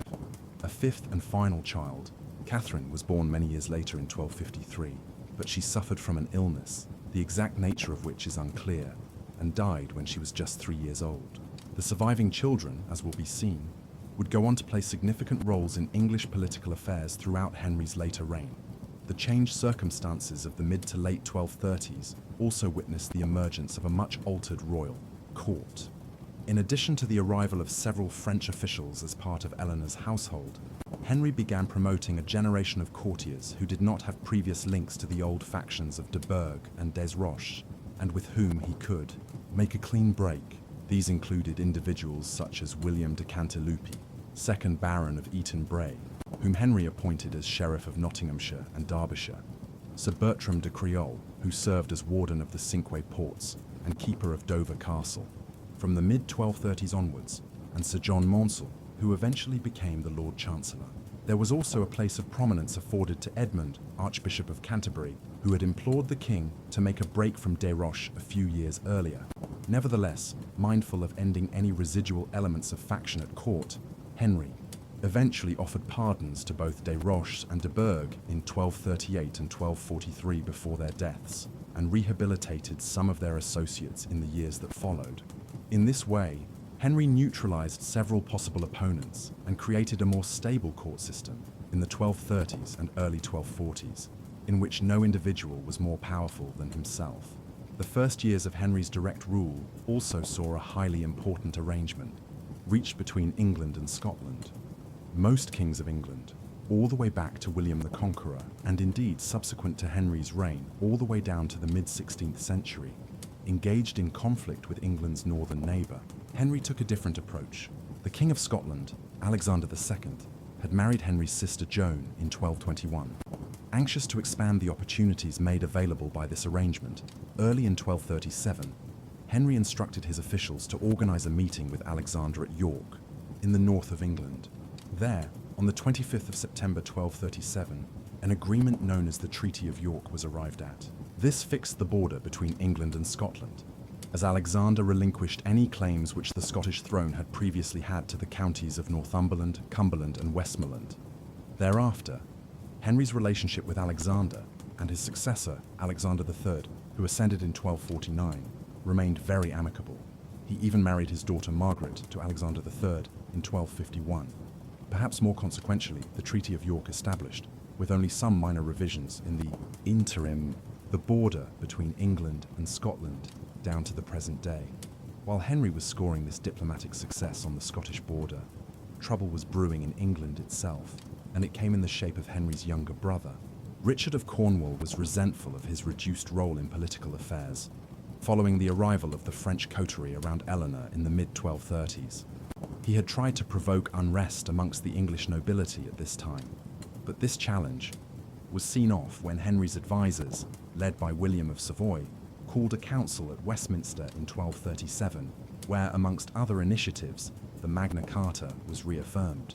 Nevertheless, within a year, Richard was once again making clear his unhappiness at the course of events.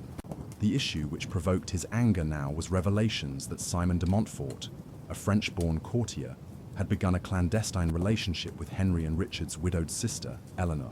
Henry's response when he discovered this was to try to reduce the scandal by organizing a secret marriage between Simon and Eleanor in January 1238.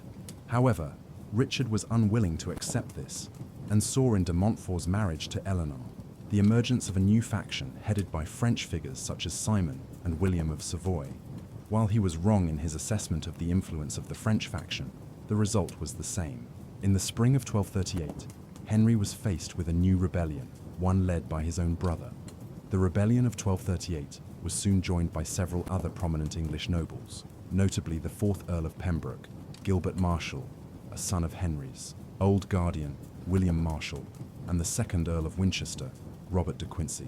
They managed to drum up considerable support by arguing to the political community that the marriage of the king's sister to a French newcomer should not have been undertaken in secret, without prior consultation with the leading magnates of England. And it must be remembered that this was at a time when Henry did not, as yet, have an heir, so any marriage of a royal family member was a matter of some political significance. Henry met Richard and his followers in arms at Stratford-le-Bow, outside London in late February, but determined not to engage in battle and retreated back to the Tower of London. Political guile instead worked to calm the situation. Richard had been keen to lead a crusade to the Holy Land for some time, emulating his and Henry's uncle, Richard the Lionheart. Henry now provided him with 16,000 marks to pay for this. Thus, in 1240, Richard left for the Holy Land, where his only major success was in refortifying Ascalon for the Christian cause. Meanwhile, William of Savoy left for the continent in the early summer of 1238 and never returned to England, pacifying much of the unease about the growing influence of the Queen's French councillors at Henry's court.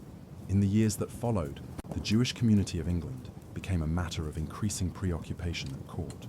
As elsewhere in medieval Europe, the Jewish people were an oppressed part of the population in England. For Christians of the time, this was deemed acceptable because they believed that the Jews had committed deicide, the act of killing God, in calling for Jesus to be crucified by the Romans in the days before his death and resurrection. Thus, in contrast to modern anti-Semitism, which has typically focused more on conspiracy theories about the Jewish people trying to control society, medieval anti-Semitism was based on the interpretation of the New Testament. Communities of Jewish settlers first arrived in England in the 11th century and experienced persecution in the 12th century. However, as the Crown's financial position was so weak in the early 13th century, it introduced several policies to benefit the Jewish population, which had an outsized role in money lending, as Judaism did not prohibit usury in contrast to Christianity. Henry continued these policies in the 1230s and 1240s, but he also tried to develop a policy of actively looking to convert England's Jewish people to Roman Catholicism by setting up and patronizing the Domus Conversorum in London, meaning the House of the Converts. It is estimated that as much as 10% of the Jewish population in England had converted by the 1250s, but the Crown's Jewish policy, as we will see, became more hostile later in Henry's reign. Henry's approach towards Wales during the early days of his personal reign was substantially determined by the death of Prince Llywelyn there in 1240. Deprived of its strongest leader, the Welsh nobility was not as coordinated in resisting English interference in the years that followed, and 3 bouts of military campaigning in the 1240s allowed Henry to re-establish English control over the country in a way that had not been possible for much of the 13th century up to that point. In particular, Northern Wales was brought firmly under Henry's jurisdiction by expanding the county of Chester on its eastern border and by erecting a chain of new castles across the north. Eventually, an arrangement was reached with Llywelyn's sons, Owain and Llywelyn, whereby they would be allowed to exercise a degree of self-rule in their core lands of Gwynedd and Western Wales, in return for ending their efforts to secure control over the rest of northern Wales. This aside, much of the south of Wales remained largely outside of the control of the English crown, and it would fall to Henry's successor, Edward I, several decades later to reassert full English control over Wales. Part of the reason why Henry could not impose his rule in Wales as successfully as he might otherwise have wanted was because his resources were yet again directed to France at this time. Henry's mother, Isabella, had still been a young woman when John the Faon died in 1216, and in 1220 she married Hugh of Lusignan, the Count of La Marche in northern France. Hugh was subject to King Louis IX of France, but in 1242 he and several other French lords rebelled against the French king and his brother Alphonse, who was the Count of Poitou. Henry now sided with these French lords of Poitou and the surrounding region, and went to war with the French in a brief conflict known as the Saintonge War. But the campaign into France quickly turned disastrous for Henry. At the Battle of Taillebourg, in July 1242, the king and his Poitevin allies were surrounded by the French, and Henry only escaped because his brother Richard was able to acquire a day's reprieve from any attacks on the strength of his having just returned from a crusade to the Holy Land. The setback effectively allowed Louis to crush the revolt. In Poitou, while Henry headed back to England, having spent 80,000 chine on a pointless campaign which had done nothing but arouse the enmity of certain members of his court, chief amongst them being the Frenchman Simon de Montfort. The setback of the Saintonge War was not corrected in the years that followed in France. The money which Henry had squandered in trying to support the rebels in Poitou ensured that he could not afford an activist approach towards recovering his French territories for much of the 1240s. Moreover, King Louis of France was one of the strongest rulers of his kingdom to emerge in decades. As a result, the remainder of the 1240s actually saw Henry's relations with the Lusignans of Poitou and La Marche leaving France, as Louis extended his control over their region of the country. Many of them went to settle in England, where Henry rewarded them with lands and castles. This would breed resentment among the established courtiers in England about the supposed influence of the Poitevins.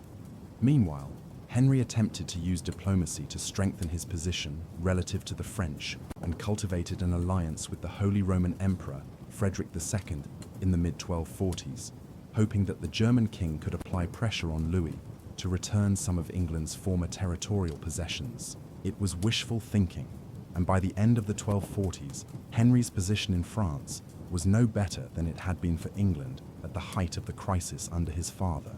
So, who was the man who had emerged as King of England in his own right? By the 1240s, after spending so many years in the shadows of the Regency government and figures such as de Roche, there are no contemporary descriptions of Henry's appearance extant, an omission which would at least suggest that there was nothing unusual about how he looked to make special note of. Examination of his remains in the 19th century revealed him to be about 5 foot 6 inches, an average height for the time, and of a strong build. Many contemporary observers claimed that Henry was a simple man, almost naive in some ways, but certainly not possessed of the character flaws of his father, which had created so many problems at the start of the 13th century. Unlike many of those who had preceded him and those who would succeed him as King of England, he was a largely peaceful man, one who did not entirely shy away from war, but who certainly did not revel in it. Indeed, the king's reputation for being a sanguine and uncomplicated character spread far and wide, and we even find the great Tuscan poet Dante Alighieri writing about it. Yet Henry's sanguinity could have its pitfalls, and there is no doubt that the reason it took him so long to begin to rule himself personally was due to his overly modest character and desire to please others. Henry was a highly religious man and patronized the church accordingly. His contemporary, the Benedictine chronicler Matthew Paris, related that the king honored many religious festivals by fasting on bread and water and dressing in plain woolen garments. Moreover, he was especially fond of going on pilgrimage to some of England's foremost religious sites, such as Walsingham and St. Albans. In the 1240s, he is said to have provided charity to upwards of 500 poor people every day, while he often provided for orphans and made considerable donations to England's religious houses for them to build hospitals and other charitable institutions. Indeed, it has been suggested that Henry was the greatest patron of the friars in late medieval England. The monasteries, nunneries, and other religious institutions of orders such as the Dominicans, Franciscans, and Carmelites at Canterbury, Oxford, Reading, York, and Shrewsbury were nearly all built at his expense. Finally, he was especially devoted to St. Edward the Confessor, who, like Henry, had been an orphan. He chose Edward as his role model, and it was his imagery which he attempted to conjoin to his own in a gold penny which was produced in England in 1257, a clear statement of his piety and religious sensibilities. Henry was also a considerable contributor to England's cultural heritage. In the realms of literature, his personal tastes were somewhat simple. For example, from A Roll of the Time, we learn that his reading material was a great book of romances. Moreover, although his reign witnessed the emergence of many notable medieval English thinkers, amongst whom the Franciscan philosopher and early scientist Roger Bacon is especially notable, Henry was not a major patron of such individuals. However, his influence on art and architecture was considerable. For instance, he developed the Tower of London considerably, and even added an early menagerie or zoo there, complete with an elephant, leopard, and camel. He completed the most significant development of Windsor Castle prior to the massive building, work undertaken by Edward III there a century later.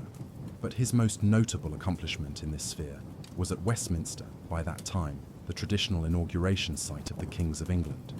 Here, Henry spent tens of thousands of pounds on expanding Westminster Palace and Westminster Abbey. In particular, the Lady Chapel which he built at Westminster was a grand undertaking that began during his regency and which appears to have only been finished 30 years later in the 1250s. The 1250s also saw a shift in Henry's approach towards England's Jewish population. As we saw earlier, Henry's government had attempted to introduce a policy of conversion in the 1230s, but this was largely based on persuasion, and for Henry, this was done on the basis of his personal piety. He seems to have genuinely believed that he needed to save the Jewish people of England from damnation if they adhered to the wrong religion. By way of contrast, in the 1250s, a more coercive approach to conversion was adopted. In 1253, the Statute of Jury was implemented. This introduced various measures designed to make it difficult to practice Judaism in England. For instance, henceforth it was declared that no new synagogues could be constructed. Jews were also to be confined to living in their own designated communities or ghettos, and they had to wear badges of identification to indicate they were Jewish. Other elements aimed to make Jews conform to Christian social practices, for instance, by banning Jews from eating meat during Lent. Thus, the 1250s saw a growing persecution of England's Jewish population, one which would culminate in their expulsion from the country in the subsequent reign. Just months after the passage of the Statute of Jury, a new course was decided upon for Ireland as well.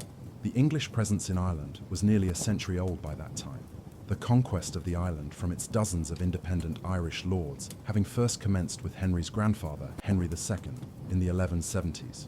By the mid-13th century, much of the island had been conquered, although significant parts of Ulster in the north, Connaught in the west, and Munster in the south remained in the hands of the Irish lords. In 1254, Henry decided to grant his eldest son and heir presumptive, Edward, the title of Lord of Ireland, on the condition that the Irish territories would not be separated from the Crown's English dominions. Thereafter, the English presence in the country continued to grow, as adventurers such as the first Baron of Desmond, John Fitzthomas, made large inroads in acquiring lands from the powerful MacCarthys of Munster. As a result, by the end of Henry's reign, the English lordship was nearing its peak in Ireland, and the period of Henry's reign and those of his immediate successors constitute one of the few times in England's tortuous entanglement, Ireland, that the English exchequer actually benefited from Ireland, rather than having to send subsidies to Dublin. Ireland was not the only thing impacting the inflow of monies into the English exchequer in the 1250s. Several major reforms of the English coinage were also undertaken around mid-century. The first of these in 1247 was a recoinage, which was introduced across England, Ireland, and Wales, whereby the old silver coins bearing a short cross were replaced by a new silver coin with a long cross design on them. When managed efficiently, such recoinages, whether in medieval or early modern times, could produce a significant financial windfall for the government, and this was no exception. Following on from this, Henry, whose financial position was extremely precarious during the Regency governments of his youth, was believed to have had a stockpile of money to fall back on should the need arise, which it would, when fresh political crises arose towards the end of the 1250s. However, a move to introduce further fiscal reform in 1257, by introducing gold pennies which were becoming popular in the Mediterranean trading ports of Venice, Pisa, and Genoa in Italy at the time, proved less successful than the earlier reform of the silver coinage, and was ultimately abandoned when the merchant community of the City of London complained that the new coins were overvalued. Early in the 1250s, Henry became embroiled in the politics of the Kingdom of Sicily in southern Italy. This part of Italy had been conquered by the Normans during the course of the 11th and early 12th centuries, but it had passed into the possession of the Hohenstaufen royal line in Germany in the late 12th century. As a consequence, the long-serving Holy Roman Emperor, Frederick II, had ruled Sicily since 1197, albeit in an unstable way, and both the Norman lords and the papacy to the north in Rome had perennially interfered in Sicilian affairs. Rome was particularly anxious to increase its influence over southern Italy, at a time when it was in regular conflict with the Hohenstaufens, with their enormous influence over Germany. As a result, when Frederick died in 1250, the Pope in Rome, Innocent IV, moved to block the accession of a new Hohenstaufen candidate to the throne of Sicily, and began looking for a more biddable ruler who would defer to the papacy in matters there. He soon concluded that Henry's younger son, Edmund, would make a good candidate, and Henry was inclined to proceed with this plan, viewing Sicily as a good base from which he could develop his long-held plan to lead a crusade to the Holy Land, like his uncle Richard the Lionheart had done so memorably in the late 12th century. After years of negotiations, Edmund was at last dispatched to Italy in 1254, and was soon invested as King of Sicily by Pope Alexander IV, who had succeeded to the papacy in December 1254. Thereafter, Edmund began his efforts to dislodge the Hohenstaufen candidate Manfred from the Kingdom of Sicily and impose his own claim. Yet this soon ran into trouble. Where innocent Oifer had granted Henry large loans to aid him in building an army that could support Edmund's claim, Alexander IV was much more financially cautious, and within months of his accession was actually demanding that Henry begin repaying the money Innocent had loaned to him. But Henry, whose reign was still dogged by financial difficulties, was unable to pay back anything near the $90,000 which Alexander was demanding. The king turned to Parliament for financial assistance, but was rebuffed, and eventually could only gather about $40,000 by reappropriating large amounts of the English church's revenues in the mid-1250s. With Alexander threatening excommunication, if Henry did not repay him fully, the effort to militarily support Edmund's claim to Sicily was abandoned in 1258, following which Alexander revoked the grant of the kingship to Edmund. Thereafter, Manfred was crowned as King of Sicily at Palermo in August. The Sicilian business had proved a costly failure for Henry, one which contributed substantially to a new political crisis which swept England in the late 1250s. The Sicilian business was just the latest in a series of events stretching all the way back to the Saintonge War in the early 1240s, which had exacerbated feelings towards Henry amongst his English nobles. There was an increasing belief that Henry was reckless in his spending habits, and that this was weakening the kingdom. Additionally, his supposed favoritism towards his Lusignan relatives from Poitou stirred up resentment amongst his English subjects. Now this disillusion boiled over in 1258 into outright opposition by the English barons and some of the French lords like Simon de Montfort, who had long called England their home. These were led by de Montfort and the Earl of Gloucester, Richard de Clare. At a parliament in the summer of 1258, this opposition group forced Henry into agreeing to the so-called Provisions of Oxford, whereby the Lusignans were all but expelled from any positions of influence, and the government was placed in the hands of 15 councillors, who were to be selected by the leading magnates and nobles of the realm. These were supplemented by the more radical Provisions of Westminster in 1259, which now had the support of Henry's own son and heir, the Lord Edward. The net result of all of this was that in the late 1250s, Henry lost much of the autonomy that he had governed with since the mid-1230s. There now followed a period of magnate rule during which the English aristocracy formulated policy for England. Henry did not acquiesce entirely with this new dispensation. Rather, he tried to maneuver himself back into a position where he could confront his nobles. To that end, he decided on a revolutionary move in relation to France. At the end of 1259, he and the Queen left England and headed to Paris. Henry's goal was to negotiate a peace treaty with King Louis, whereby the long-running disputes over respective jurisdictions could finally be resolved. Although it was anathema to much of the English political community, Henry agreed with Louis that he would relinquish his claims to the former English territories in the north of France, which his father had lost half a century earlier, most notably the Duchy of Normandy. In return, Louis agreed to acknowledge Henry as the rightful Lord of Gascony and the surrounding territory in the southwest of France, which territory the English still held. Louis would also provide diplomatic and financial assistance to Henry in his dispute with his nobles back in England. With this newfound support from Paris, Henry was able to return to England in 1260, and by late 1261 he had taken control once again by exploiting divisions which had emerged between de Montfort, de Clare and Edward. This done, de Montfort was exiled to France, and the king reconciled with Edward, but the situation remained precarious, and a further outbreak of unrest never seemed far away. While Henry had reasserted himself during the course of 1261, the tensions which had brought about the emergence of opposition in 1258 remained largely unresolved. The Poitevins continued to hold some influence over the king, and Henry's effective surrender of his claims to England's former possessions in northern England had not been welcomed by some of the English barons. Moreover, while Edward had been reconciled with his father, Simon de Montfort remained a problem for Henry, even from his exile in France. Thus, when in April 1263 it was learned that de Montfort had crossed over the Channel and was back in England, it was a cause for great concern, doubly so because de Montfort had returned at the urging of large numbers of the English nobility, who were convinced that Henry would not alter his style of governance unless he was directly challenged. In the weeks that followed, de Montfort began gathering a new opposition movement around him at Oxford. By the autumn of that year, there were armed clashes occurring in western England between Henry's supporters and those who sympathised with de Montfort and the other barons. When de Montfort then marched on London, civil war seemed imminent yet again.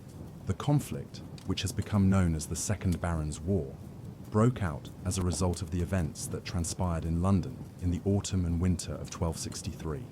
When de Montfort arrived there, Henry could do little to prevent him from taking control of the government, but he did use his son Edward to build up a faction of support amongst the lords to counter de Montfort, with a stalemate developing between the opposing sides.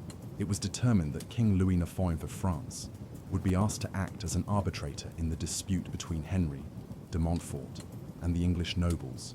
Yet de Montfort could not have predicted what would occur. In January 1264, the French king, who had been selected for the role of arbitrator as he was recognized as a monarch with an innate sense of justice, issued a ruling called the Mise of Amiens, in which he effectively sided with King Henry and proposed the annulment of the earlier provisions that had been agreed at Oxford and Westminster in 1258 and 1259, whereby the English magnates would effectively appoint Henry's councillors. There were now only two options for de Montfort and his followers. They could accept defeat or they could enter into outright rebellion. They chose the latter, and the Second Barons' War commenced.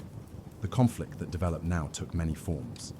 Clashes broke out again in Western England, while de Montfort began promoting violence against the Jewish community, claiming that many of the financial problems being experienced across England were on account of huge debts owed to Jewish moneylenders. This inflammatory rhetoric caused several pogroms to be committed against Jewish communities across England.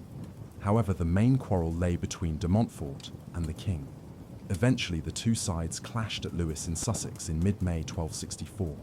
Here, Henry had encamped at St. Pancras Priory as he waited for further reinforcements to join him there.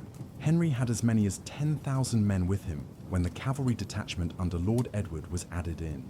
De Montfort approached Lewes with a smaller contingent, perhaps as little as 5,000 men, but his original design was to negotiate with Henry, not engage in combat. However, when Henry spurned his offer of a parley, de Montfort attacked on the 14th of May. The Royalists initially appeared to win the battle that ensued, but an over-enthusiastic pursuit of the baronial army by Edward and his cavalry left Henry and his troops badly exposed. As a result, de Montfort's men succeeded in capturing Henry's brother Richard. Daunted by this success, Henry effectively surrendered to de Montfort. In the aftermath of Lewes, Henry was forced to conform to the earlier provisions of Oxford of 1258, whereby baronial rule was imposed. Thus, after this first stage in the Second Barons' War, Henry was left as little more than a figurehead, with de Montfort triumphant. This situation lasted for the majority of the next year. However, in May 1265, almost exactly a year after, the defeat at Lewes, Edward, who was in de Montfort's custody, escaped and quickly began assembling his own army. A major victory was scored early on when he won over Gilbert de Clare, a leading member of the baronial opposition to the king's cause. On the 1st of August, they attacked de Montfort's troops near Kenilworth Castle. This was enough to force de Montfort to move to engage Edward. The head of the baronial movement humiliated the aging king by bringing him along to witness the battle in a suit of borrowed armor. But what Henry actually ended up witnessing was the end of de Montfort's cause. At the Battle of Evesham on the 4th of August 1265, Edward's superior forces defeated de Montfort's in Worcestershire. Both de Montfort and his son Henry were killed in the fighting, while the king himself was liberated after 15 months of effectively being de Montfort's prisoner. The Battle of Evesham left the Royalists in a dominant position in the Second Barons' War, although sporadic fighting continued in some places. To bring it fully to an end, in 1266, Henry issued the Dictum of Kenilworth, which indicated that former rebels would be treated leniently, while the Statute of Marlborough the following year formalized this agreement and brought the Second Barons' War to a conclusion. The last years of Henry's reign, in the aftermath of the Second Barons' War, were similar to the majority of his reign, in that Henry tried as best he could to stabilize things in the face of many challenges. To the west, Henry's councillors negotiated the Treaty of Montgomery in 1267 with Llywelyn ap Gruffydd. Through this, Henry acknowledged Llywelyn as the Prince of Gwynedd but Llywelyn agreed to pay homage to the king as his liege lord. It was not a perfect arrangement from the English perspective, but it stabilized the western frontier for several years before a resurgence of English power there in the subsequent reign. Within England itself, there was a prevalence of brigandage and lawlessness in many parts of the country in the late 1260s, which Henry's officials tried their best to quell, though they were limited in the resources afforded to them as Henry was still working to pay back the debts he had accrued in fighting the war with de Montfort. On the fiscal front, the king's situation was made difficult by the decision of Edward in 1268 to lead the Ninth Crusade to the Holy Land, an endeavour which required further taxes to be raised from a nation that had been unwilling to provide. The same for decades. Similarly, Henry tried to temper the anti-Jewish sentiments which de Montfort had done much to stoke, but his efforts in this respect were not very successful. There was one notable moment which Henry could savour in the last years of his life. Work on expanding and redeveloping Westminster had commenced decades earlier when Henry was a young man.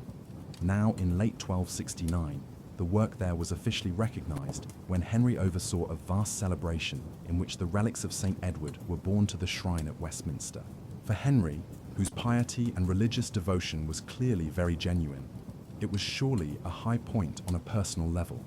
Shortly afterwards, he saw his son Edward off as he left to undertake the crusade that Henry had intended to embark on many times himself, but had never been able to. It was the last time he would see his son. In March 1271, Henry, who was 63 years old and entering old age by the standards of the time, fell seriously ill. He recovered sufficiently to be able to rule in some fashion for the next year and a half, but he was quite debilitated and could not attend several funerals, notably that of his 5-year-old grandson, John. Henry died at Westminster on the 16th of November 1272, shortly after his 65th birthday. He was buried at Westminster, although he was re-entombed in 1290 by Edward in a grander tomb at the Abbey. Though Eleanor wished for him to be canonized, he never was. But the grand edifice of Westminster Abbey today stands as a testament to him. Henry was succeeded by his son and long-serving heir, the Lord Edward, who now became King Edward VI. Despite his waywardness in the late 1250s, Edward had been steadfast in his support of his father since. He was still engaged in the Ninth Crusade to the Holy Land, the last major initiative to help the doomed Christian states there before the fall of their last stronghold at Acre in 1291, as his father became ill in England. Edward was on his way, home from the Holy Land in 1272, when he learned of Henry's death. The new king, nicknamed Longshanks for his height of 6 ft 2 inches, ruled in stark contrast to his father. Where Henry had tried to avoid war, Edward embraced it, bringing Wales firmly back under English rule in the late 1270s and into the 1280s. Thereafter, he set about trying to conquer Scotland in a complete abandonment of Henry's amicable stance towards England's northern neighbour. Yet at home, Edward's policies largely reflected those of his father. The objective was to try to continue to restore royal authority after the crises of both Henry's and, in particular, John's reign. He also went one step further in ordering the complete expulsion of the Jewish community from England in 1290. Thus, Edward's reign constituted both a new departure in the effort to expand English control throughout Britain and a continuation and intensification of some of Henry's domestic policies. Despite the duration and significance of his reign, Henry III has typically been a marginalized figure in English political history. To a degree, this is because his reign occurred in between a large number of monarchs who were not necessarily more successful than Henry, but were certainly more colourful. For instance, Henry's uncle, Richard the Lionheart, made little impact on England itself during his relatively short reign, but has captured the imagination of the British public owing to his role in the Crusades to the Holy Land. Additionally, Henry's own father, John the Fair, is a very prominent English monarch of the late Middle Ages, but this is largely because of how poor his rule was, and the fact that his heavy-handedness inspired his nobility to press for the signing of the Magna, Carta, a seminal episode in English constitutional and political history. Then, Henry was overshadowed following his reign by that of his son, Edward III, who largely completed the conquest of Wales and temporarily brought Scotland under English rule. Finally, Henry's great-grandson, Edward III, initiated the 100 Years' War with France and is often perceived as one of England's greatest monarchs. Sandwiched between these rulers, some of them very good, some of them very bad, Henry III has largely been forgotten amongst the ranks of England's medieval kings. But how should we judge Henry III's reign? There is a strong argument to be made that it was a disaster. To begin with, once he came of age in the 1220s, Henry failed to assert himself for many years and allowed Hubert de Burgh and then Peter de Roche to build up their own factions which dominated the government. Then, when he finally managed to begin to rule in a personal capacity, he still allowed too many French outsiders to influence affairs in England, whether those who arrived with his wife from Provence, or later his mother's Lusignan relatives from Poitou. On the international stage, he failed to reconquer Wales. He succeeded only in reinforcing the loss of Normandy and other territories in northern France under John, and his effort to establish his son Edmund as King of Sicily was a complete failure. Moreover, all of these disastrous initiatives cost huge sums of money for a monarchy that was not in a good financial position when he became king. Eventually, his seeming preference for outsiders and his reckless squandering of money led many of his own nobles to try to drastically curtail his power, a move which eventually ended in the Second Barons' War. All of this clearly seems to suggest that Henry's reign was a long exercise in failure, and yet there is another way of perceiving Henry. Many of the challenges he faced throughout his reign were inherited from his father, notably the querulous nature of the crown's relationship with England's nobles and the military situation. In Wales, while Henry did not lose the Duchy of Normandy and other territories in northern France, John did that, and in 1259, Henry simply reached an agreement with Louis of France, which acknowledged that the French had held those lands for over half a century at that point. By way of contrast, Henry succeeded in remaining at peace with Scotland throughout his long reign and fixed the English-Scottish border in a way which has largely endured down to the present day. There can be no doubting that Henry was disastrous when it came to money, but his failings were not the same as John's. Where his father was a distasteful character who created many of his own problems, Henry was a pious man who wanted to spend his time erecting religious buildings and honoring the saints. The last thing he wanted was confrontation. It was simply his misfortune to be King of England for half a century during a time when he simply could not avoid it. What do you think of King Henry III? Is he one of England's most underappreciated monarchs? The man known to history as King Edward III was born at some stage on the night of the 17th of June 1239, or the early hours of the 18th at the Palace of Westminster, which was then lying on the western outskirts of the city of London.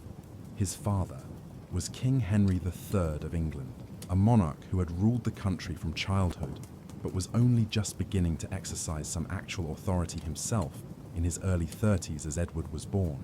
Henry was an extremely pious, religious man who was devoted to the cult of St. Edward the Confessor, and he named his eldest son after the saint. His mother was Eleanor of Provence, a French noblewoman whom his father had married 3 years before Edward was born. Henry and Eleanor's marriage was a happy one, in a time when royal weddings were often arranged for political purposes. In the years following Edward's birth, she and Henry would have 4 further children, a boy, Edmund, and 3 girls, Margaret, Beatrice, and Catherine. 3 of Edward's siblings would survive into their adult years, but Catherine died before her 4th birthday. Young Edward was born at a time when England was in the midst of considerable political turmoil. His grandfather, King John, who had ruled England from 1199 to 1216, had been a controversial and in many ways a weak ruler. In the early 1200s, he had engaged in a series of disastrous conflicts in France, which resulted in the loss of much of England's extensive territories in the north of the country to King Philip II of France, notably the Duchy of Normandy, which had formed the core of the English presence on the other side of the English Channel. Then, in the mid-1210s, John had faced a revolt by his own English lords known as the First Barons' War. John initiated some political reforms before his death in 1216 in order to quell the unrest, including the Magna Carta, or Great Charter, of 1215, but the succession of Edward's father, when he was just 9 years old, ensured that there would be no quick end to England's domestic turmoil. Henry III was a pious and, in many ways, an honourable ruler, but he was ineffective in some other ways and easily dominated by court factions for much of his long reign. Consequently, Edward's younger years were dominated by unstable politics throughout England, further civil strife, an extensive revolt in Wales, and on the international stage, a failure to recover any of England's former territories in France. Eventually, Edward would be sucked into the civil strife of his father's reign, and he would often find himself in opposition to the king's own government. As was typical for royal children at the time, Edward was raised largely away from his parents in his own royal household. Letters from his father demonstrate a fatherly concern for the young prince, though perhaps not of the kind which would be typical today. In 1242, when he was around 3 years old, Henry expressed a concern that Edward didn't have good wine to drink. In his youth, Edward's care was handed over to Hugh Gifford, and then, in 1246, to Bartholomew Petch, a close friend of the king's. Serious concerns arose concerning Edward's health around this time, and these issues did not fully abate until the early 1250s. The details of how he was educated are unfortunately quite scant, but this was a time when there was a greater emphasis on pursuing martial abilities and other pursuits such as hunting and jousting than there was on academic accomplishment for a future king. As a result, Edward would be no scholar king. In the mid-1250s, Edward, who became known as the Lord Edward from a young age, was granted considerable authority over the crown's possessions outside England, specifically Ireland, Gascony, and Wales, each of which afforded him a large income and gave him a certain degree of independence from his father. From 1256, Edward's official seal was being used in Ireland to indicate his senior position there. In 1154, though he was just 14 years of age, Edward was married to Eleanor of Castile, who herself was a year and a bit younger than Edward. The marriage of the pair, who were barely entering their teenage years, was a political act designed to shore up English power in its remaining French territory of Gascony, which lay just to the north of the Kingdom of Castile in Spain. Despite the arranged nature of the marriage, it was a very happy one. Eleanor and Edward were devoted to each other, and she accompanied him everywhere, even years later, heading on crusade with him to the Holy Land. A long marriage, which lasted over 35 years, resulted in many children. It is believed there were 14 in all, though the exact number is not entirely clear at a time when infant mortality and stillbirths were common. These generally arrived in a 20-year period between 1264 and 1284, though only one son, the future King Edward II, survived into adulthood, as did 5 daughters: Eleanor, Joan, Margaret, Mary, and Elizabeth, although Eleanor would die as well before she reached her 30th year. Thus, at least 8 of their children died in infancy or childhood, a rate which, even by the standards of the time, was unusually cruel to Edward and Eleanor. By the late 1250s, Edward was being pulled into the political strife of his father's reign. Numerous issues, including the perception of the king's fiscal recklessness and his excessive support for the French relatives of the Queen at court, combined to force many of the English lords and some of the powerful French faction, led by an influential political figure called Simon de Montfort, to push Henry into making concessions at a parliament held at Oxford in 1258. The so-called Provisions of Oxford saw many of Henry's French councillors expelled from positions of influence, and the government of England was all but handed over to a group of 15 councillors who were selected from amongst the leading magnates and nobles of the realm. Edward's position in all of this was ambiguous, and he did not overly support his father. Indeed, when an even more radical series of measures, known as the Provisions of Westminster, were forced on the king in 1259, the rebellious lords who implemented these had the support of Edward himself. All of this effectively resulted in a drastic reduction in the king's power, while Edward, who had felt stifled by his father in recent years, attained a greater position of authority within this form of conciliar government of the late 1250s. Though often viewed as a weak king, Henry was not willing to acquiesce to this curtailment of his power. He now moved to acquire the aid of the French king, Louis IX, against his own nobles by formally relinquishing English claims to the Duchy of Normandy and other French territories, which had effectively been lost to the French over half a century earlier. In return, Louis provided Henry with financial and military support, with which he returned to England in 1260 and began re-establishing his royal authority. By late 1261, De Montfort had been exiled to France, and Edward had reconciled with his father after much jostling. He was briefly sent to Gascony in France, where he stabilized the region, but as the disturbances in England continued, he was recalled. Then, when de Montfort crossed back from France to England in the spring of 1263, a new opposition movement began to emerge at Oxford. By the autumn, armed clashes between the king and his opponents were occurring, and by the winter of 1263, de Montfort's alliance of fractious lords was able to seize control of London. This time, it was decided to put matters to King Louis I to act as an arbitrator in the dispute. But Louis sided with Henry and proposed the annulment of the earlier provisions that had been agreed at Oxford and Westminster in 1258 and 1259. Given this, de Montfort and his allies chose renewed war, and what is known as the Second Barons' War commenced. Unlike in the late 1250s, when the Civil War commenced in 1264, Edward was steadfastly loyal to his father. In April, he played a leading role in the capture of Northampton, where one of Simon de Montfort's sons was gathering a large baronial army. But the war would be won or lost in the south, and early that summer, it started to go very badly. At the Battle of Lewes in Sussex, in the southeast of England, on the 14th of May, 1264, the royalist forces engaged de Montfort's army. Edward led the cavalry on the right wing of his father's army to good effect, but the battle was lost overall as de Montfort's forces occupied a strategic position on the high ground of Offham Hill.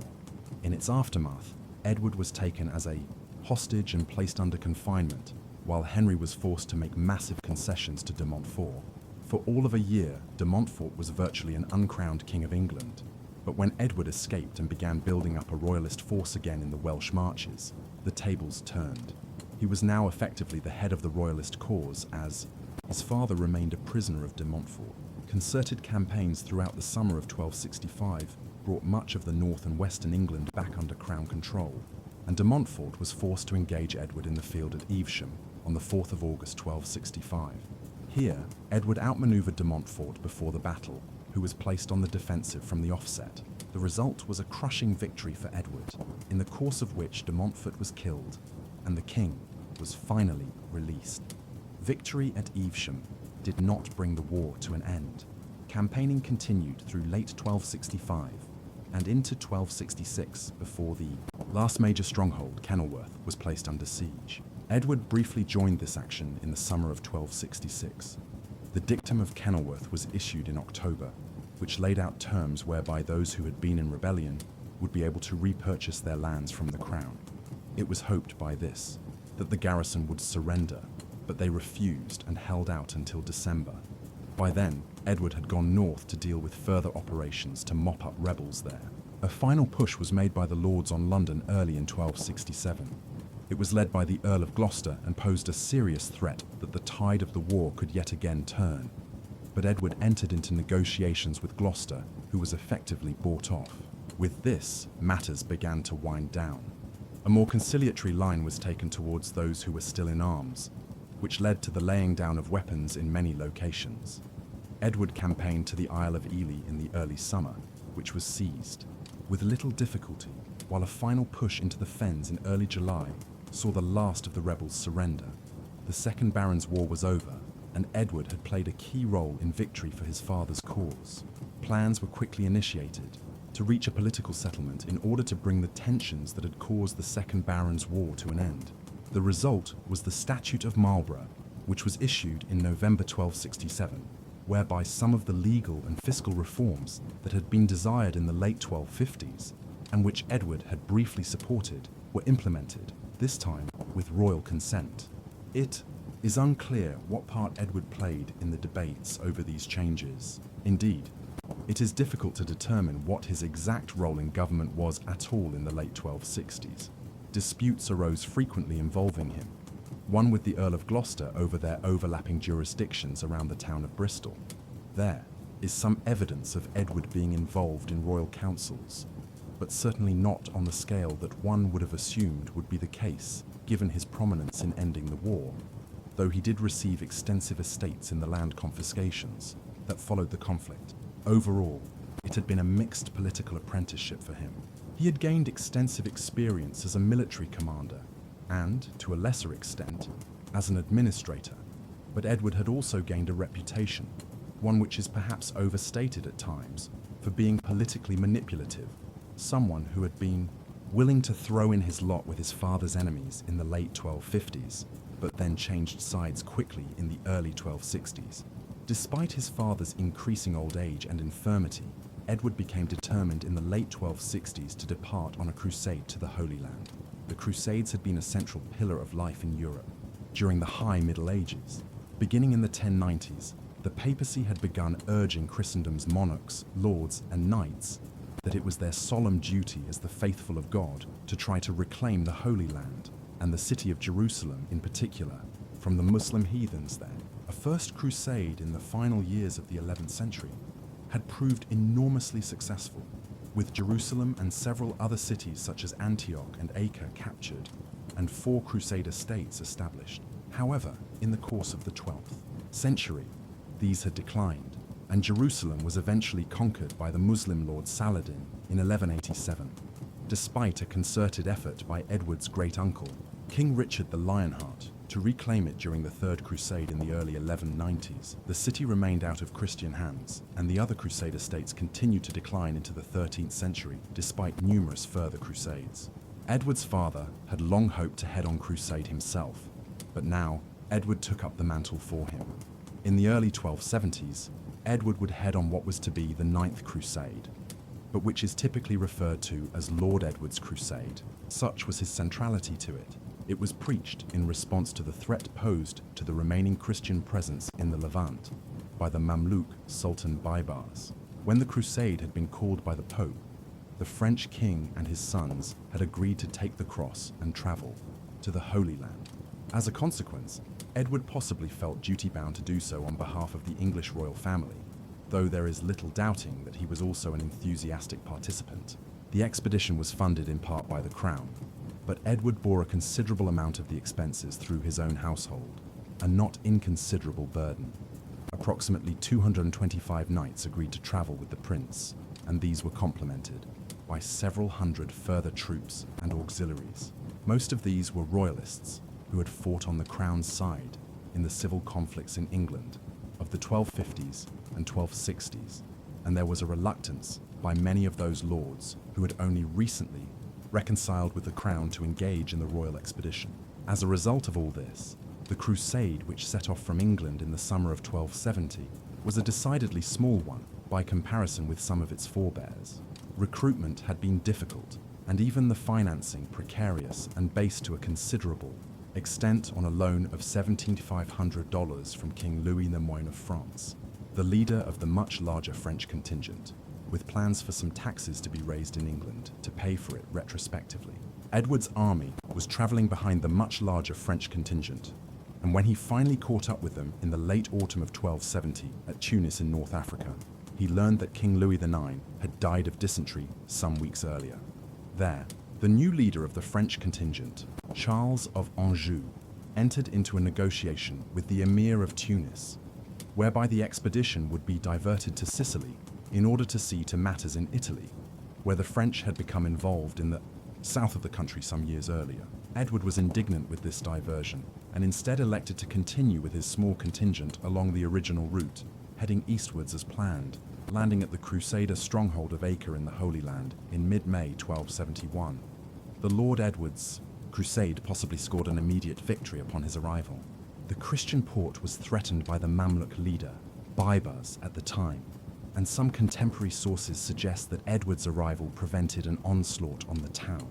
However, the Arab sources are altogether less congratulatory of the English lord on this count. In any event, when Baybars did appear outside the walls of Acre early that summer, with far superior forces than Edward possessed, he could have almost certainly taken the town had he decided to besiege it. Edward's admittedly meagre forces spent over 6 weeks ensconced at Acre before finally making a foray to St. George de Labaine, about 25 kilometers from the town. The piercing summer heat and some food poisoning stalled any efforts to proceed further.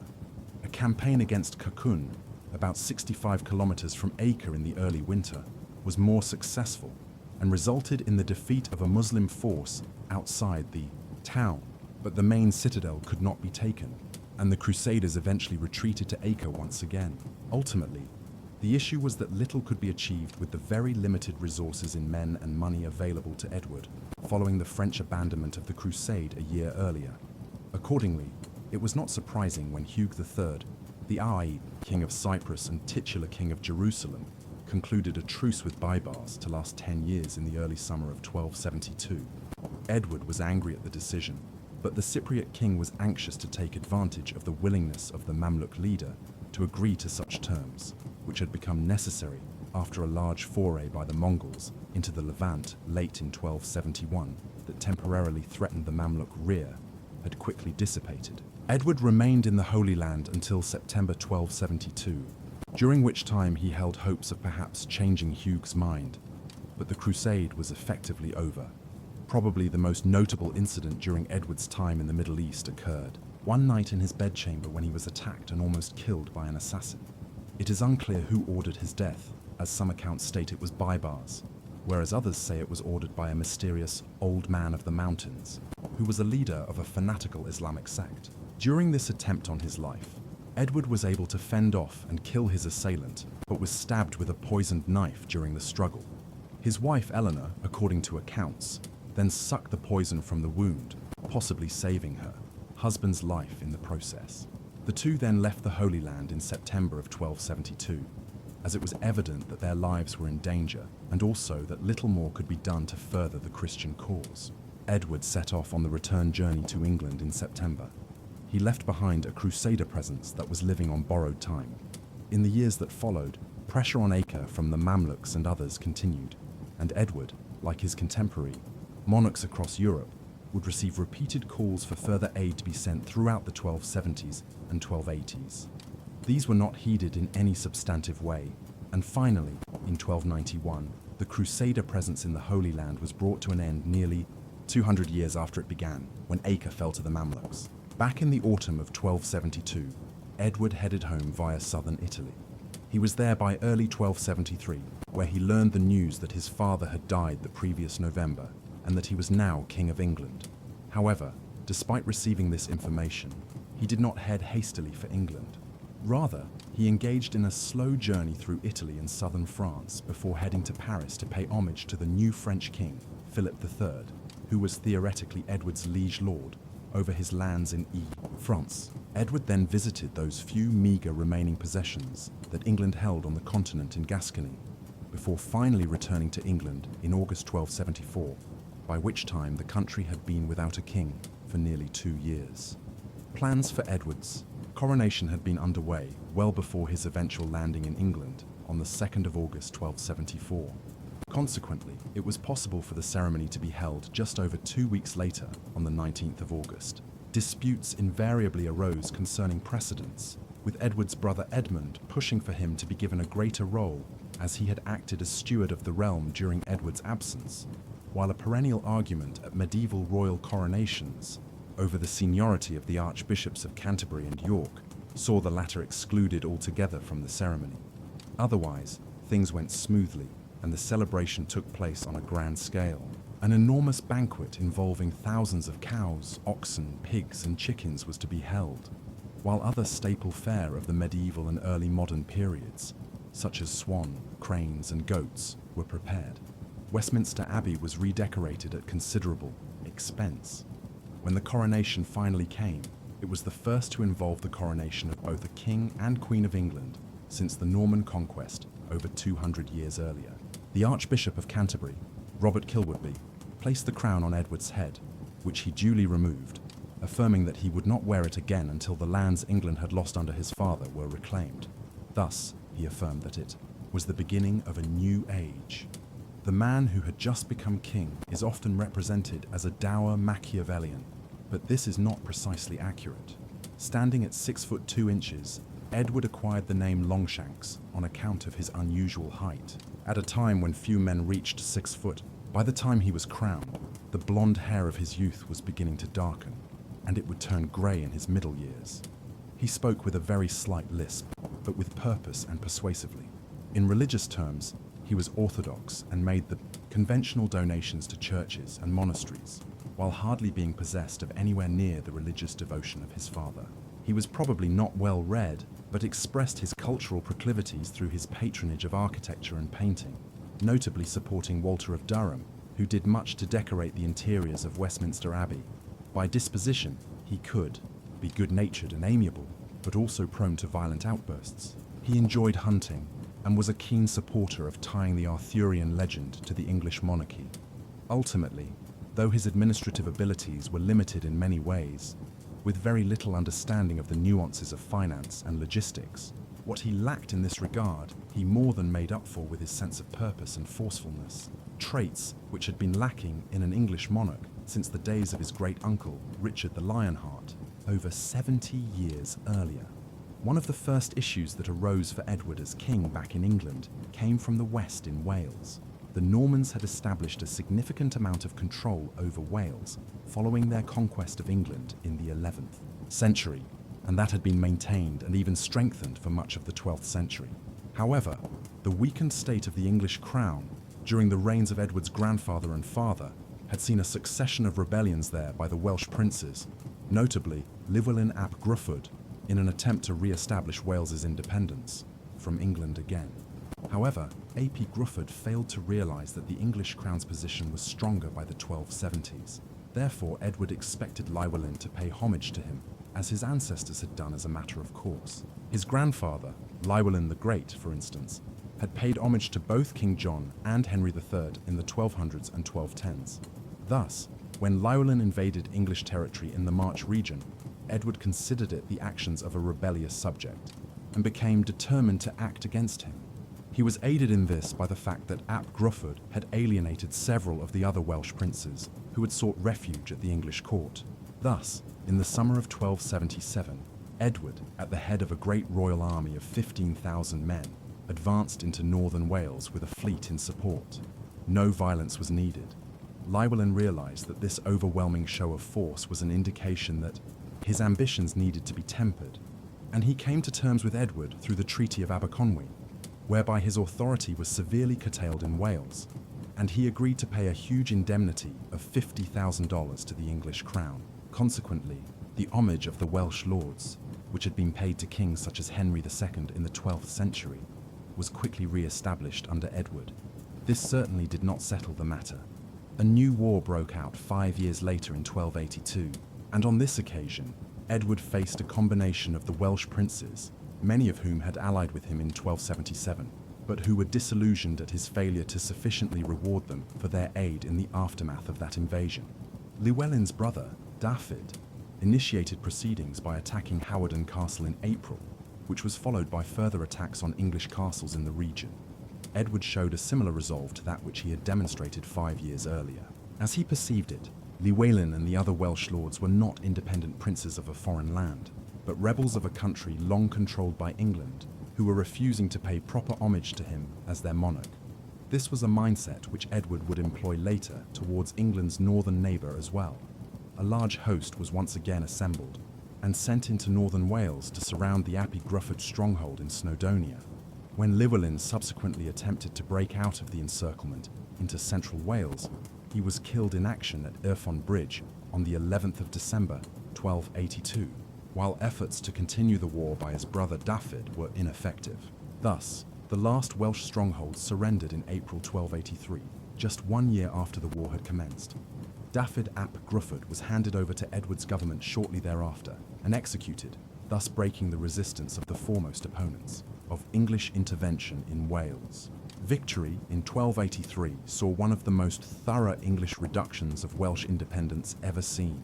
The Statute of Wales was passed in 1284 and extended English systems of government into Wales. New English style, counties were created and English local government introduced. Many Welsh nobles were disinherited and their lands granted away to English followers of Edward. To cement this new imposition of English rule, a comprehensive programme of castle building was also undertaken at sites like Conwy, Caernarfon, and Harlech new towns quickly emerged at these same sites, and others such as Flint, Aberystwyth, and Rhuddlan, while efforts were made to anglicise existing Welsh towns. Yet there were limitations to all of this, and it should not be assumed that Edward I completed the English conquest of Wales. Rebellions broke out in 1287 and again in 1294, the latter requiring a huge injection of English military power. Almost 30,000 men were involved in one fashion or another before the revolt was finally suppressed in the spring of 1295. All in all, the endeavour distracted Edward from issues he was facing elsewhere by the 1290s and had cost the crown an enormous sum of $55,000 to crush, highlighting how precarious control over Wales would remain for many years to come. The issue of financing such armies as were employed in Wales at various points between the mid-1270s and the mid-1290s was a major concern for an administration that aimed to reassert English power in a substantial fashion on several fronts. A major overhaul of the English finances and government was undertaken as a result to increase the inflow to the exchequer. No sooner had Edward been crowned than he appointed a close ally, Robert Burnell, as Chancellor of the Exchequer. Burnell immediately announced a commission of inquiry into various aspects of the government finances and administration, the primary purpose of which was to identify concealed lands which the Crown had title to, but records of which had been lost. Though the results were mixed, this inquiry did influence the formation of the extensive statutes of Westminster, which were promulgated in the spring of 1275. This was the first of several acts, down to 1290, which sought to end abuses of land, tenure, and the sub-infeudation of land, whereby the lords were robbed of their feudal dues. The rights of tenants were also seen to, while the Crown sought to restrict the Church and others from granting away lands without royal approval. The better for the Crown to receive its own income from such transactions. Overall, this legislation constituted major changes to the Crown finances, landholding, and issues of debt in medieval England. While the inquiry of 1274 and the resulting statutes of Westminster in 1275 began the process of reforming certain elements of landholding and other issues pertaining to the Crown, they did not solve the fiscal problem. Additional financial measures were introduced as a result in 1275. A customs duty of 6 shillings and 8 pence was placed on sacks of wool being exported from England. The English cloth trade at the time was very considerable, and this modest customs duty yielded approximately $10,000 a year into Edward's exchequer, a sum equivalent to tens of millions of pounds today. Added to this was a one-off tax of 1/15 of the value of movable goods, a medieval wealth tax of sorts, which yielded upwards of $80,000. These measures were augmented by reforms to the running of the exchequer, while the Church also faced additional taxation from 1279 onwards.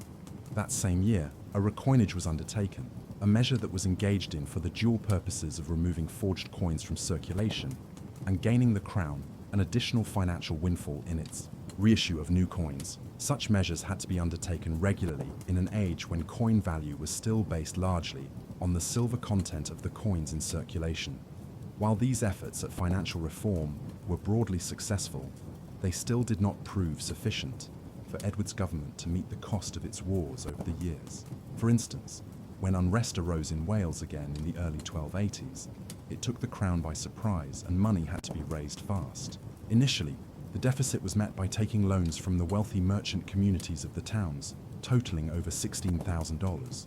When this proved insufficient to meet the military situation, regional assemblies were called for early in 1283 in the north of England and other districts. Italian merchant bankers, such as the Riccardi family, whose influence as bankers extended across much of Western and Central Europe by the late 13th century, were also turned to.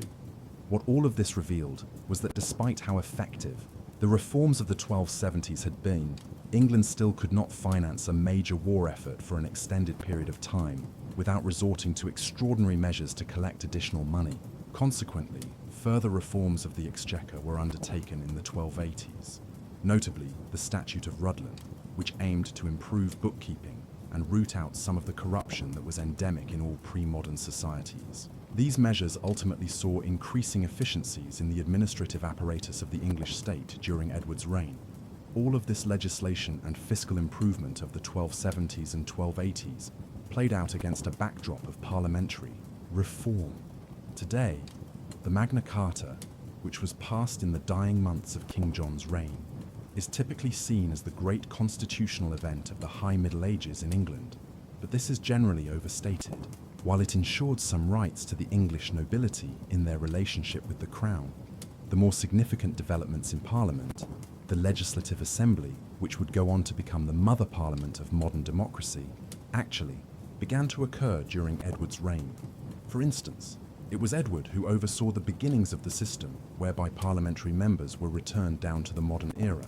This stipulated that 2 knights were to be returned to Parliament from every county and 2 burgesses from every corporate town, a system which began to implement national representation for the first time. This presaged the constituency system, which most modern democracies elect their parliaments according to today. In addition, Edward established a tradition in his first Parliament of 1275 of asking Parliament for permission for extraordinary taxation, a development that was designed to avoid the constitutional conflicts that had dogged his father and grandfather's reigns. In the process, Edward's major contribution to parliamentary developments in England was to establish a reciprocal relationship between crown and country.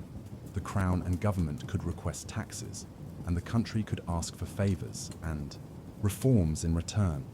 This system would operate effectively until the 17th century. There were administrative and financial successes elsewhere. Though events in Ireland are generally little commented upon in studies of Edward's reign, there were significant developments there during his 40-plus years in power. Much of the country had been first conquered by England in the late 12th century, though some parts of it remained outside of English rule. It was still expanding during Edward's reign, though based largely on the initiative of the English lords there. 2 measures are notable, though. A lay subsidy tax was initiated in 1292, and this was used in the years that followed to fund the establishment of a new Irish Parliament with elected representatives, which met officially for the first time in 1297. It would last for over 500 years until the Act of Union subsumed the Irish Parliament into the English Parliament at Westminster. In addition to this, Edward's reign saw a notable strengthening and expansion of the court system in Ireland, with centralised courts in Dublin and regional courts in the provinces dispensing justice under the common law. As a result of all this, Ireland generated a healthy profit for the English exchequer by the end of Edward's reign, and English political commentators on Ireland of the early modern period would look back from a vantage point of over 250 years and view the early 14th century as the heyday of English rule in Ireland. A further issue which impacted the finances of Edward's kingdom was the position of the Jewish people. A sizable Jewish population had emerged in England during the late 11th and 12th centuries. As elsewhere in Europe, many Jewish people began working as moneylenders, as this was a profitable endeavor, and the Roman Catholic Church forbade Christians to practice usury, the loaning out of money at extortionate rates. Therefore, by the early 12th century, the Jewish community in England was playing a role in the economic life of the country that was significant considering their actual numbers. This coincided with a growing anti-Semitism in England. Jews were perceived by medieval Christians as being guilty of deicide, the murder of God, in having called for Jesus' execution. This, combined with the issue of Jewish moneylending and their growing role in the economy, had led to increasing persecution of the country's Jewish community during Edward's father's long reign, notably in extorting heavy sums of money from the country's Jews through extraordinary taxation on them and the application of heavy pressure on the country's Jewish people to convert to Christianity. Edward increased these anti-Semitic policies as soon as he became king. In 1275, the Statute of Jewry was passed, which outlawed Jewish people from practicing usury, relieving many of those who owed money to Jewish moneylenders of their debts, confining the Jewish people into ghettos in certain towns and cities, and forcing those over 7 years of age to wear a yellow badge marking them as Jewish. Taxes specific to all Jews over 12 years of age were also introduced. These extremely punitive measures were only in effect for 15 years, for in 1290, Edward, having determined that many Jewish people continued to act as moneylenders across the country, decided to expel the Jewish population from England altogether. Edward had just returned from a journey to his French possessions in Gascony in the late 1280s and needed to levy additional taxes to pay for the campaign. To make this more acceptable to the nobility and gentry, he included a promise to expel the Jewish community from England, a measure which he duly followed through on in 1290. This carried the additional benefit that Edward was able to confiscate Jewish lands and properties into crown possession and sell them off at a financial windfall. The expulsion was carried out relatively quickly, with perhaps between 2,000 and 3,000 Jewish people exiled from England in the early 1290s, often heading for Eastern Europe, which was much more tolerant of their presence. Some few remained in England disguised as Italian bankers. Like each of his predecessors, Edward was concerned with France, though in a different manner than previous kings of England. His father had reached agreements with the French in the 1250s, which effectively reconciled the English crown to the loss of the extensive territories in northern France. Above all, the Duchy of Normandy, which King John had lost in the 1200s. As such, there was not the same requirement for Edward to attempt to re-establish English control over Normandy and other areas, as had been the case in the early years of Henry's reign. Nevertheless, the English crown retained a considerable presence in France, controlling Gascony in the southwest of France, and this necessarily involved Edward in French affairs. He visited Gascony several times, often in an effort to launch reform campaigns there, most notably in the late 1280s. This resulted in a major series of reforms that were agreed in 1289 and sought to regulate the conduct of the senior English officials in Gascony, the seneschal of the region, and the constable of the town of Bordeaux. Yet what remained the major problem for Edward in Gascony was that he held the region as a fief of the French monarch, rather than in his own right, a situation which in the 1290s would lead to war.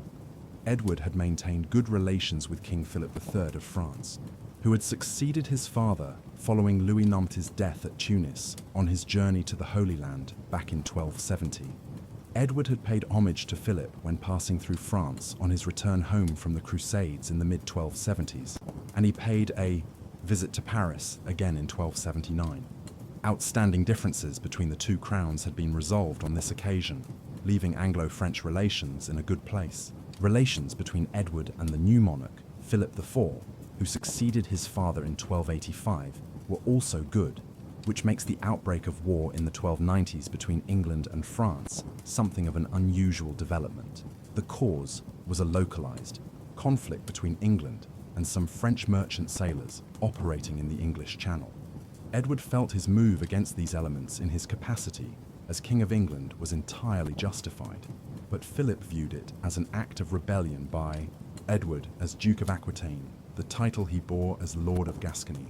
Thus, the war which broke out in 1294 was a result of Edward's overlapping jurisdictions as both an equal of the King of France as King of England, while also being a subject of the King of France as Duke of Aquitaine.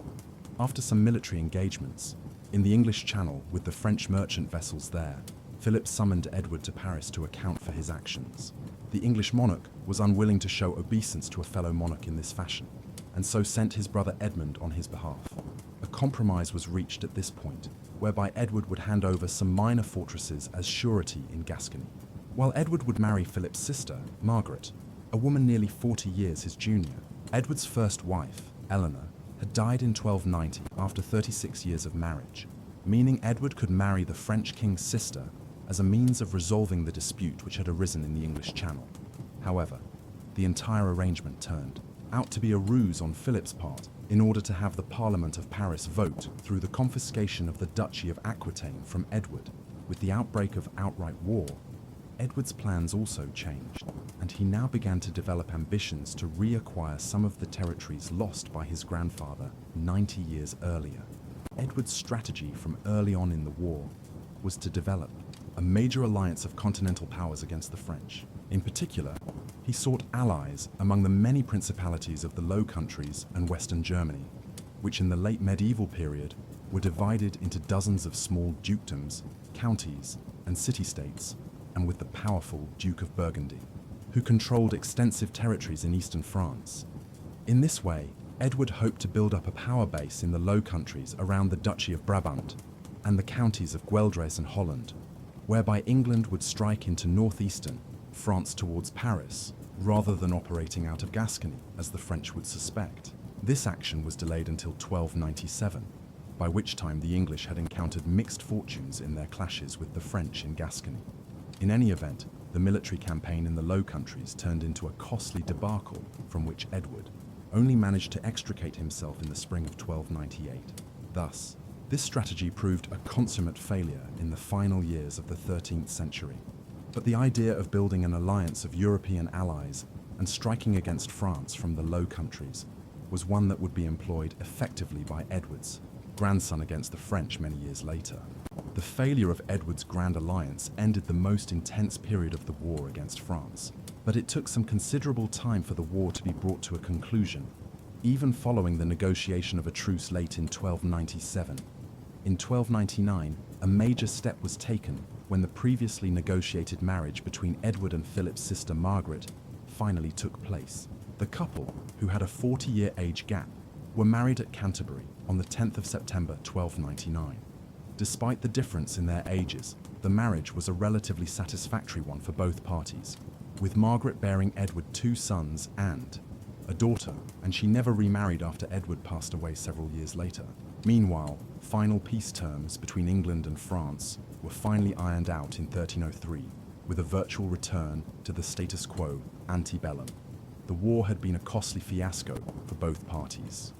Military operations in Gascony alone had cost Edward's exchequer approximately $350,000, while over $150,000 was paid in contributions by the English government to the small states of the Low Countries and Germany, to win over their aid in the 1290s to almost zero benefit. Such was the massive cost of the war that a formal coronation as Queen for Margaret was never held to avoid the expense. This expense in France and the Low Countries was a particular annoyance for Edward, as in the course of the war, the primary goal of his foreign policy had switched from France to Scotland. King Alexander III had died there in 1286, leaving his 3-year-old granddaughter, Margaret of Norway, as his heir. But Margaret died in 1290, bringing to an end the direct line of King William the Lion, which had ruled Scotland for over 120 years. There were now over a dozen contenders for the Scottish crown, but the two foremost were Robert Bruce, 5th Lord of Annandale, and John Balliol, Lord of Galloway. In order to prevent the country sliding into civil war, the Council of Guardians, which had been appointed in Scotland to govern during Margaret's youth, appealed to King Edward to act as an arbitrator. Edward now viewed this as an opportunity to re-establish a greater degree of English influence over Scottish affairs. As with Wales, Edward viewed Scotland as a subordinate part of the Kingdom of England, one which England had exercised a significant amount of influence over since the late 11th century, when William the Conqueror and his successor, William II, had established a degree of Norman control over the Northern Kingdom. While this had lagged in the course of the century prior to his accession, Edward viewed the succession crisis as a good opportunity to reassert English royal power in Scotland. Accordingly, after he supported the candidacy of John Balliol, who became King John I in 1292, Edward made it clear that he now considered Balliol a vassal who was expected to pay homage to him and Scotland as a quasi-subject kingdom. Balliol and the Scots, however, were unwilling to countenance this, and after war broke out between England and France in 1294, Balliol not only refused to send Scottish troops to aid Edward, but entered into negotiations with the French to form an alliance. This was largely the trigger for Edward's decision to invade and occupy Scotland in 1296. Edward ordered an army to prepare at Newcastle upon Tyne in March 1296. At the same time, he sent envoys north with demands of the Scots that they hand over the border castles of Roxburgh, Jedburgh and Berwick as surety against any potential alliance they might form with the French. The Scots not only refused this, but a Scottish army led by John Comyn, Earl of Buchan, moved south into England against Carlisle Castle on the 26th of March 1296. Here, Edward had appointed Robert Bruce, 6th Lord of Annandale, as governor of Carlisle Castle. It is indicative of how some Scottish lords at the time did indeed view Edward as a sovereign with considerable rights over Scotland, that they were willing to engage in service to the English monarchy even within England. Bruce's son and namesake would play a major role in the events which would follow over the next 30 years in Anglo-Scottish relations.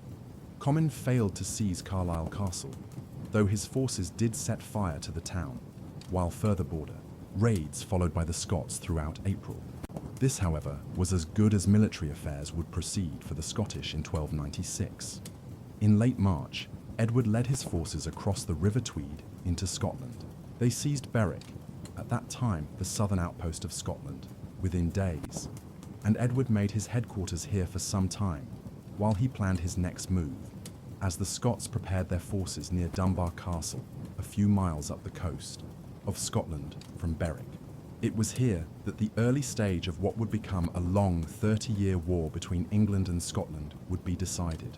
The Battle of Dunbar was fought between Edward's forces led by John de Warenne, 6th Earl of Surrey, and the Scots led by John Comyn, Earl of Buchan, on the 27th of April 1296. It appears from the surviving evidence that this was largely a clash between two relatively small cavalry forces, consisting of perhaps a few hundred heavy cavalry on both sides. The Scots held a strong position on the high ground, but their lines broke up when they believed that the English were leaving the field. Consequently, an organized English cavalry charge routed the Scots and sent them fleeing. About 100 Scottish lords and knights were taken prisoner, and the following day, when Edward appeared in person, Dunbar Castle surrendered. In the aftermath of the battle, several other major castles across lowland Scotland simply surrendered to Edward's invading forces. Edinburgh Castle held out, but also fell after a week-long siege. Thus, a brief campaign had ended in total victory. For Edward, King John Balliol surrendered, hoping for mercy, but Edward had him stripped of his crown and sent him south to captivity in England. Shortly afterwards, Edward headed south himself with the Stone of Scone, the traditional inauguration stone of Scottish kings, in his train. The importance of this was clear. John was no longer King of Scotland, and the country would have no other king but Edward henceforth. Edward viewed this as the simple culmination of a process that had begun over 200 years earlier, when William the Conqueror and William II had begun asserting a degree of English control over Scotland. In the aftermath of the campaign of 1296, the government of Scotland was largely handed over to Englishmen, with English garrisons established at key locations throughout the country. However, the victory had ultimately been far too easily won, and the back had never really been broken on Scottish resistance. Moreover, as Edward became once again preoccupied with events in France, the opportunity was quickly presented in 1297 for a revolt. This was led by three individuals. Robert Bruce, who would many years later become a King of Scotland himself, was the grandson of Robert Bruce, who had been a contender to the throne back in the early 1290s, before Balliol was made king. A second rebel leader was Andrew de Moray, a prominent esquire from northeastern Scotland. The third, and certainly the most famous, was Sir William Wallace. Despite later depictions of him as a romantic rebel of the commons, Wallace was a member of the lesser nobility of Scotland. Acting independently of each other to begin with, the trio managed to incite popular revolts against English rule across the country, which culminated in a first major victory over English arms at the Battle of Stirling Bridge in September 1297. Moray was fatally wounded at Stirling Bridge, and Wallace was consequently chosen in its aftermath as Guardian of Scotland, a regent, of sorts elected by the Scottish nobles in the absence of a Scottish monarch. For the time being, Edward was in no position to retaliate. In 1297, he was busy overseeing the long-planned coordinated action with his erstwhile allies in the Low Countries. Perhaps most significantly, he faced the most serious bout of domestic unrest of his reign within England itself, as the nobility and church leaders expressed several grievances over the cost of the wars in France, Scotland, and Wales, and the lack of proper consultation with them by the monarch. Edward, who was more than aware of the troubles fractious nobles had caused both his father and grandfather, moved swiftly to justify his actions, issuing a long letter in which he apologized for his recent overbearing rule, but argued that this was needed to bring the wars to a swift conclusion. This did not entirely placate the nobles, who petitioned for an amendment to Magna Carta, the great charter which King John had agreed with his nobles in 1215 to enshrine respect of their rights. While this was not granted, there were promises made that the extraordinary requirements being made of the nobility would not be asked of them again.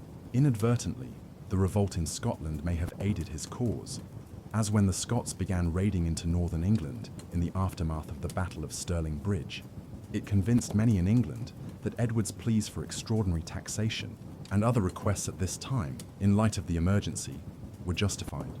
Edward quickly responded to the incursion of the Scots when he returned to England from Flanders in the spring of 1298.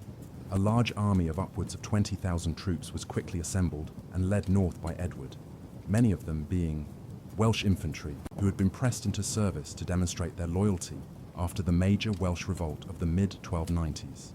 They assembled at Roxburgh in late June, and it was from here that Edward proceeded north towards Falkirk. Here he met Wallace's army in the field on the 22nd of July 1298.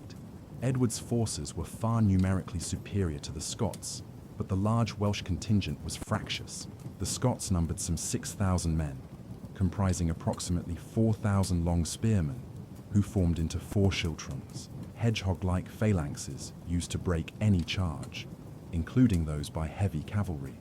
The gaps between these were then filled by approximately 500 cavalry and over 1,000 archers. These schiltrons had been used to devastating effect at the Battle of Stirling Bridge the previous year, but here they did not prove as effective because Edward's cavalry was used to circle the Scots, holding their spearmen in place while thousands of Edward's crossbowmen and archers rained down projectiles on them. By the end of the day, both sides had lost upwards of 2,000 men, but for Wallace, whose forces were much smaller than Edward's, this was a devastating blow. Despite his triumph at Falkirk, Edward was unable to capitalize and resecure control over all of Scotland in the months that followed, restricting his hold to the castles of the border region and southern Scotland. Moreover, developments in France and his marriage to Margaret ensured that Edward was yet again distracted by events elsewhere in 1299, allowing the Scots the opportunity to retake Stirling Castle following a lengthy siege. With the war in France all but over from late 1299 onwards, Edward was able to focus more on Scotland from 1300. But despite annual campaigns into the country, his cause was hampered by Wallace and the other Scottish leaders being unwilling to risk another major defeat, such as had occurred at Falkirk. As a result, Edward was fighting an enemy in the early 1300s that proved unwilling to meet him directly on the field of battle. But victory could be won by duplicity and diplomacy too. Robert Bruce was won over in 1302 to his cause by Edward, while peace in France the following year ended any hope of aid to the Scots from that theatre. A year later, many of the Scottish lords came to terms with Edward after the English retook Stirling Castle. The Scottish cause was dealt a further blow in the autumn of 1305, when William Wallace was captured near Glasgow by John de Menteith, a Scottish knight loyal to the English crown, and handed over to Edward's government. He was taken to London where he was hung, drawn, and quartered at Smithfield on the 23rd of August 1305. Meanwhile, Edward moved to consolidate his hold over Scotland by appointing his nephew, John of Brittany, son of Edward's sister Beatrice, as Royal Lieutenant of Scotland, while English officials were also installed as Chancellor or Chamberlain within the Scottish government. This process continued down the ranks, with English constables appointed to oversee the border towns and castles, and sheriffs established in the lowland regions as well. The near-total victory, which Edward had once again won, was emphasized in the decision to appoint English judges to some of the positions on the Scottish bench, while a review of the Scottish legal system to streamline it with the English common law was initiated. As with the decision to remove the royal inauguration stone from Scone in 1296, further symbolic gestures were made to emphasize Scottish subjugation, notably the reference around this time in English correspondence to Scotland as land rather than as a kingdom. Edward's victory in 1305 was to prove as ephemeral as that which he achieved in 1296. At a meeting at Greyfriars Kirk in Dumfries, near the Anglo-Scottish border on the 10th of February 1306, between Robert Bruce and Robert Comyn, the only two viable remaining candidates for the Scottish throne, Bruce killed Comyn. The cause of the quarrel was that Comyn attempted to renege on an agreement whereby one of them would relinquish their claim to the throne in return for a grant of lands that would make him the primary magnate in all of Scotland, while the other would become king. When Comyn reneged, Bruce killed him, and 5 weeks later, he had himself proclaimed as King of Scotland, ending a 10-year hiatus, during which Edward had effectively ruled the Northern Kingdom with no monarch north of the border. The inauguration was symbolically performed at Scone, the traditional site for the crowning of Scottish kings, despite Edward's seizure of the inauguration stone and bringing it to England 10 years earlier. Some royal robes were brought out of hiding to solemnize the occasion. As he did so, Robert launched a new rebellion against English rule in Scotland. Bruce's decision to revolt early in 1306 might well have been a propitious move designed to exploit Edward's increasingly poor health. By now, the king was nearing his 70th year, a ripe old age by the standards of the late Middle Ages. Despite his infirmity, a substantial army was nevertheless readied under the command of Aymer de Valence, Earl of Pembroke, and Henry Percy, and sent north together, with a further force under the command of the Prince of Wales, the future Edward II. In the meantime, Edward became incredibly vindictive following this latest setback in a war he had been trying to win for 10 years, and was determined to demonstrate that he considered this to be a treasonous rebellion by his own subjects, rather than actions occurring in an independent kingdom. As a result, many prominent Scots residing in England were executed in the course of the summer and autumn of 1306 for having tenuous links to Bruce, while others were imprisoned in cages on public display at some of the border fortresses in southern Scotland, a highly unusual punishment for the time. The initial campaign did not proceed well for Bruce. Having advanced into Scotland, de Valence parleyed with Bruce at Methven in mid-June 1306, with their forces on the field. It being late in the day, both sides agreed to wait to do battle until the next day. But as Bruce's forces bivouacked several miles away that evening, de Valence's forces fell on the Scots in a highly dishonourable breach of the English commander's word. Heavy losses were sustained, and Bruce only barely managed to fight his way out of the slaughter. Then, on the 13th of September, the Prince of Wales captured Kildrummy Castle from the Scots, taking Bruce's brother, Nigel, captive, and several other senior supporters of the Scottish king. One of these, Sir Simon Fraser, was taken to London and executed despite having been a former courtier at the English court. This was in keeping with Edward's policy of showing no mercy towards any supporters of Bruce's cause throughout 1306. The king himself remained in no fit state health-wise to command on the field, and despite Bruce's campaign being at a low ebb in the autumn and winter of 1306, matters began to turn early in 1307. Bruce spent the winter either in the Hebrides of western Scotland or the Orkneys, building up his support in the Gaeltacht of Scotland, while possibly also visiting Ireland. Reinforced, he returned to the Iwer, Scottish mainland, early in the spring of 1307, and began a guerrilla war in southwestern Scotland. Ominous signs that Edward would not be able to reverse the situation again in Scotland were seen in April 1307, when Bruce first won a small victory over de Valence's men at the Battle of Glentrawl, and then a much more decisive win at the Battle of Loudon Hill in Ayrshire. Here, de Valence led as many as 3,000 men against a force of under 1,000 Scots led by Bruce. But the Scots utilized the terrain effectively to nullify de Valence's numerical superiority. Spearmen were used to the same effect as at Stirling Bridge years earlier to gain a major victory for Bruce over the English. Edward was apparently furious with these new reversals, which signified an end to the possibility of any quick overcoming of the fresh unrest in Scotland. This was the context in which King Edward I's life came to an end.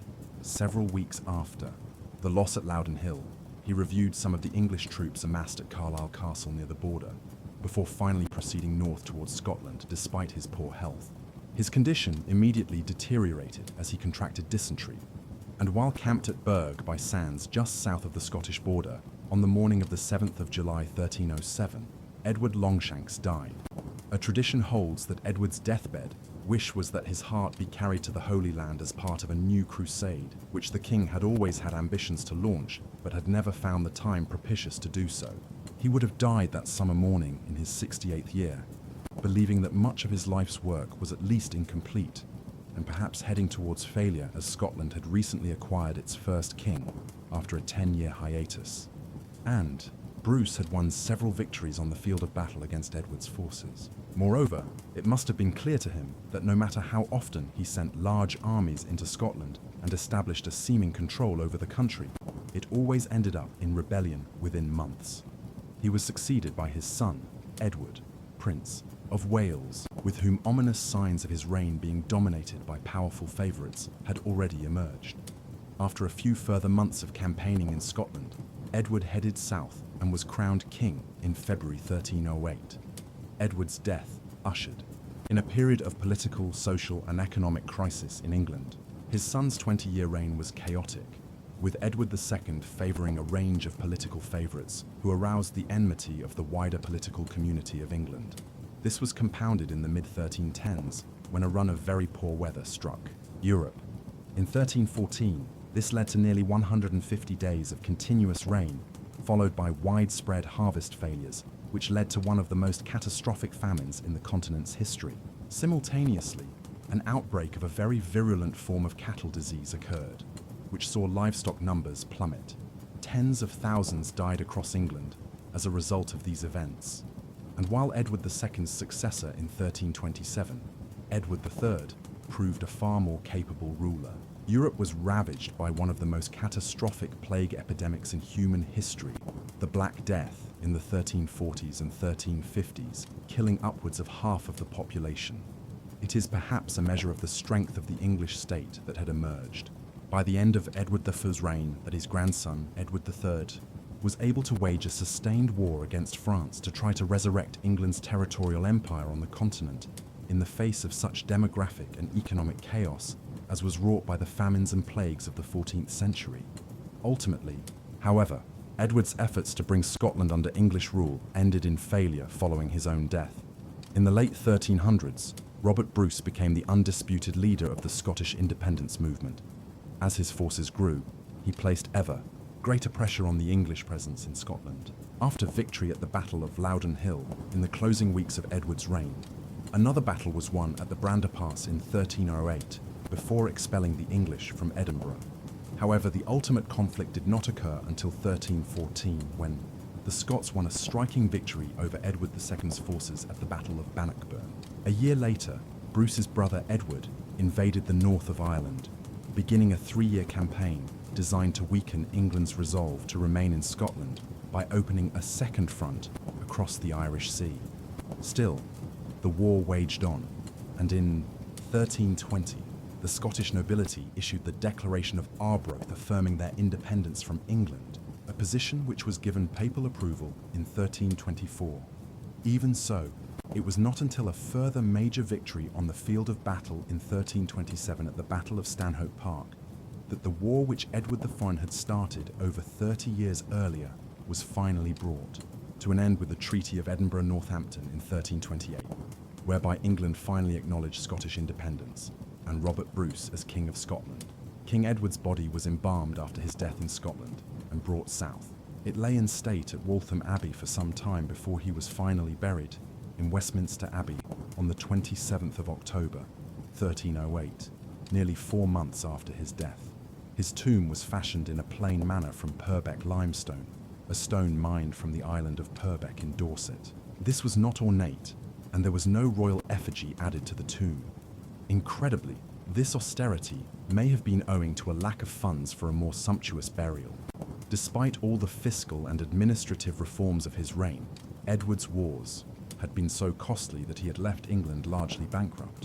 In 1774, the Royal Society of Antiquaries of London had the tomb opened, discovering that Edward's body was well preserved over 4.5 centuries later. An inscription was found on the tomb, badly faded by then, which had been added by the last abbot of Westminster, John Feckenham, in the mid-16th century. Part of it read, Malleus Scotorum, which means the hammer of the Scots. Edward has subsequently come to be known by this title in recognition of the manner in which the war in Scotland came to define his reign, for good or for bad, and despite the ultimate failure of the endeavour. Edward I was one of medieval England's most significant monarchs, of that there can be no doubt. First and foremost, he reformed and revitalised crown government after decades of unrest under his grandfather and father, during which time there had been 2 civil wars. Most of the French territories had been lost, and the Welsh princes had acquired de facto independence across much of Wales. The 1270s and 1280s saw royal government reconstructed in an impressive fashion, with reforms implemented to shore up English control over Gascony, and Wales reconquered with an extensive programme of Anglicisation undertaken there. Edward did not complete the conquest of Wales, but he contributed more than any other monarch to doing so. While many Welsh people would not view this as an achievement, If it is viewed purely from the perspective of a centralizing state of the High Middle Ages, it constituted a considerable accomplishment of Edward's reign, one which forced the Welsh lords to once again pay homage to the English crown, and which furthered a process that had been initiated in Wales during the Norman conquest of the mid-11th century. At home, although he was not really an administrator himself, Edward appointed a number of capable individuals to senior ministerial positions. These individuals oversaw a program of reform that reformed English land law, the collection of taxes, and various other measures that strengthened the English fiscal and administrative state, making it capable of waging the wars of the second half of Edward's reign. However, the problems of Edward's reign began to mount in the 1290s. From 1292, when he supported John Balliol's claim to the Scottish throne as a subject monarch, he was increasingly determined to bring Scotland under English rule. As with Wales, this must be viewed from the perspective of the late 13th century. Edward did not overtly perceive himself as conquering a foreign nation. Rather, it was his view that he was reasserting a form of English rule in Scotland that had first been instituted under William the Conqueror and William II. Although it had lapsed in the intervening period to a considerable extent, he viewed the opportunity presented by the succession crisis there in 1290 as one through which he could force the Scottish lords to once again pay homage to him as their liege lord. However, matters became more complicated in 1294 when he became embroiled in a war with France, which presaged the 100 Years' War initiated under his grandson 40 years later. Edward's fleeting efforts in this respect proved enormously costly and yielded zero benefits to either him or the French. But it was in Scotland that things really turned sour. Edward must surely have felt like he had achieved tremendous success in 1296 when he defeated the Scots and effectively subsumed Scotland into England, leaving the Northern Kingdom without its own king for the next 10 years. Even one who had been selected by Edward to effectively act as a vassal like John Balliol was in 1292. But success in the north was always ephemeral. In 1297, under figures like Wallace and de Mornay, the Scots rose successfully. Edward twice more seemed to have reduced them in 1298 and 1305. But on both occasions, no sooner had he returned to England and the dust settled than a fresh revolt arose. The final one, by Robert Bruce in early 1306, who made himself King of Scotland after a 10-year interregnum, was never fully subdued and eventually resulted in Scottish independence being reacquired many years later. What do you think of King Edward the Fars? Was he one of England's most contradictory kings? One who created a powerful centralized English state, but one who also tarnished his legacy through his actions in Scotland and by his expulsion of the country's Jewish community? The man known to history as Edward II was born on 25th of April 1284 at Caernarfon Castle in northwestern Wales. Edward was born on the feast day of St. Mark the Evangelist, and at birth he was given the title Lord Edward of Caernarfon. He was the fourth son of his father, King Edward III, after whom he was named, who himself was named after his father, King Henry's favorite saint, Edward the Confessor. Edward's Spanish mother, Queen Eleanor of Castile, was 42 when she gave birth to Edward, her youngest child. She was born in 1241, the daughter of King Fernando III of Castile and Leon, who was later canonized as San Fernando. Despite the great celebrations on his arrival, Edward was not born an heir, as his elder brother Alfonso was alive when Edward was born. However, Alfonso unfortunately came to an untimely end on 19th August 1284 at the age of 10, when Edward was only 4 months old, making Edward heir to the throne of England. Although he would not be made Prince of Wales and Earl of Chester until 7th of February 1301, he received the Duchy of Aquitaine from his father on 7th of April 1306, just 6 weeks before he was knighted at Westminster Abbey. 2 other sons of King Edward, I and Queen Eleanor, John and Henry, had died at the ages of 5 and 6 in 1271 and 1274 respectively, making the only remaining son precious indeed. But Lord Edward was a hardy child who only suffered from one reported illness during his childhood, which was a tertian fever. Shortly after he turned 10 years of age, King Edward the Founs and Queen Eleanor also had 10 daughters, only 5 of whom survived to adulthood. Lord Edward was born in Wales, a year after his father had conquered the region. He would leave Wales at just a few months old and would not return until shortly before his 17th birthday in April 1301. Furthermore, at the time of his birth, Lord Edward was proclaimed a great portent or omen of a significant happening. Some said that the end of the world was near and that Edward would be a latter-day King Arthur, leading England to great glory. The first great loss that Edward II experienced was at the age of 6 with the death of his mother Eleanor on 28th of November, 1290. It was said that King Edward I grieved greatly for his queen, building the Eleanor crosses in her memory, which were crosses built at the 12 places that the Queen's funeral procession had stopped on the way to Westminster. It was on Queen Eleanor's death that 6-year-old Edward inherited the title Count of Ponthieu from her.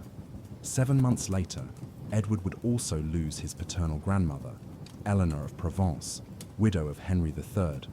It could be said that the lack of a guiding maternal figure in Edward's young life may have affected him emotionally in later life. However, Edward was not completely without female care, as he was looked after by a wet nurse as a baby, called Mary or Mariotta Mansell, who would later be replaced by Alice de Lagrave when Mary became ill.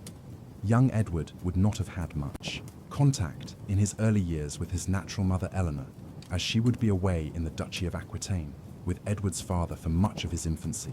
Edward was cared for as a baby by employees of the king, under the direction of a clerk named Giles of Oudenarde. Later, as he grew, he would be educated by Dominican friars and his tutor, Sir Guy Ferret. During his early years, Edward would spend the winters at Langley near St. Albans, and during the summer, he would tour around the south of England and the Midlands with his entourage in tow.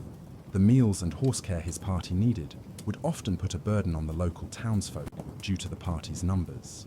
As well as a large staff, Edward also had the companionship of several children of high birth who were recorded as part of his household during the 1290s, such as Maud Chaworth, granddaughter of the Earl of Warwick, Eleanor de Burgh, eldest daughter of the Earl of Ulster, and Humphrey de Bohun, heir to the earldom of Hereford. In the early 1300s, the nephew of the Earl of Gloucester, Gilbert de Clare, who was Lord of Thomond in Ireland, Hugh de Spencer when he was a boy, and Piers Gaveston, a noble from France, were also part of his household. Indeed, Piers Gaveston was originally a squire in Edward I's household and was recorded in the records by the nickname Perrot. Physically, Edward II was a striking figure. He was kingly, tall, and handsome, lacking his father's lisp or his grandfather Henry III's drooping eye. He was elegant and strong, and his fair curly hair fell almost to his shoulders and was parted in the middle. He also wore a moustache and a beard, and when he came to the throne, he was seen at first as a breath of fresh air after the long 35-year reign of his father. He was athletic, a good horseman like his father, and popular at first. However, public opinion was soon to change when knowledge of his strange pastimes became known.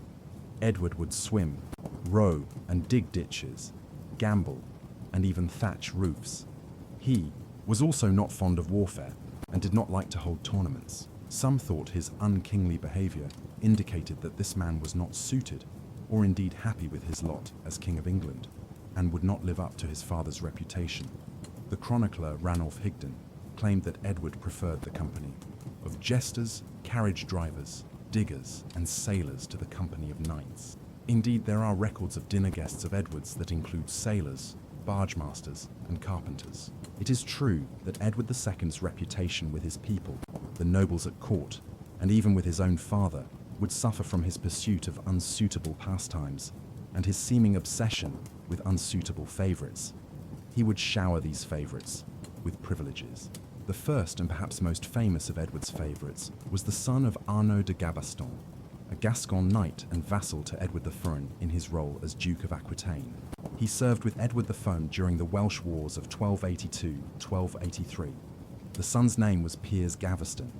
It was Edward I who initially sent Piers Gaveston to live in his son's household when Edward was just 16, as he had impressed Edward I with his military prowess when he served in his army in Flanders in 1297, and also in Scotland in 1300.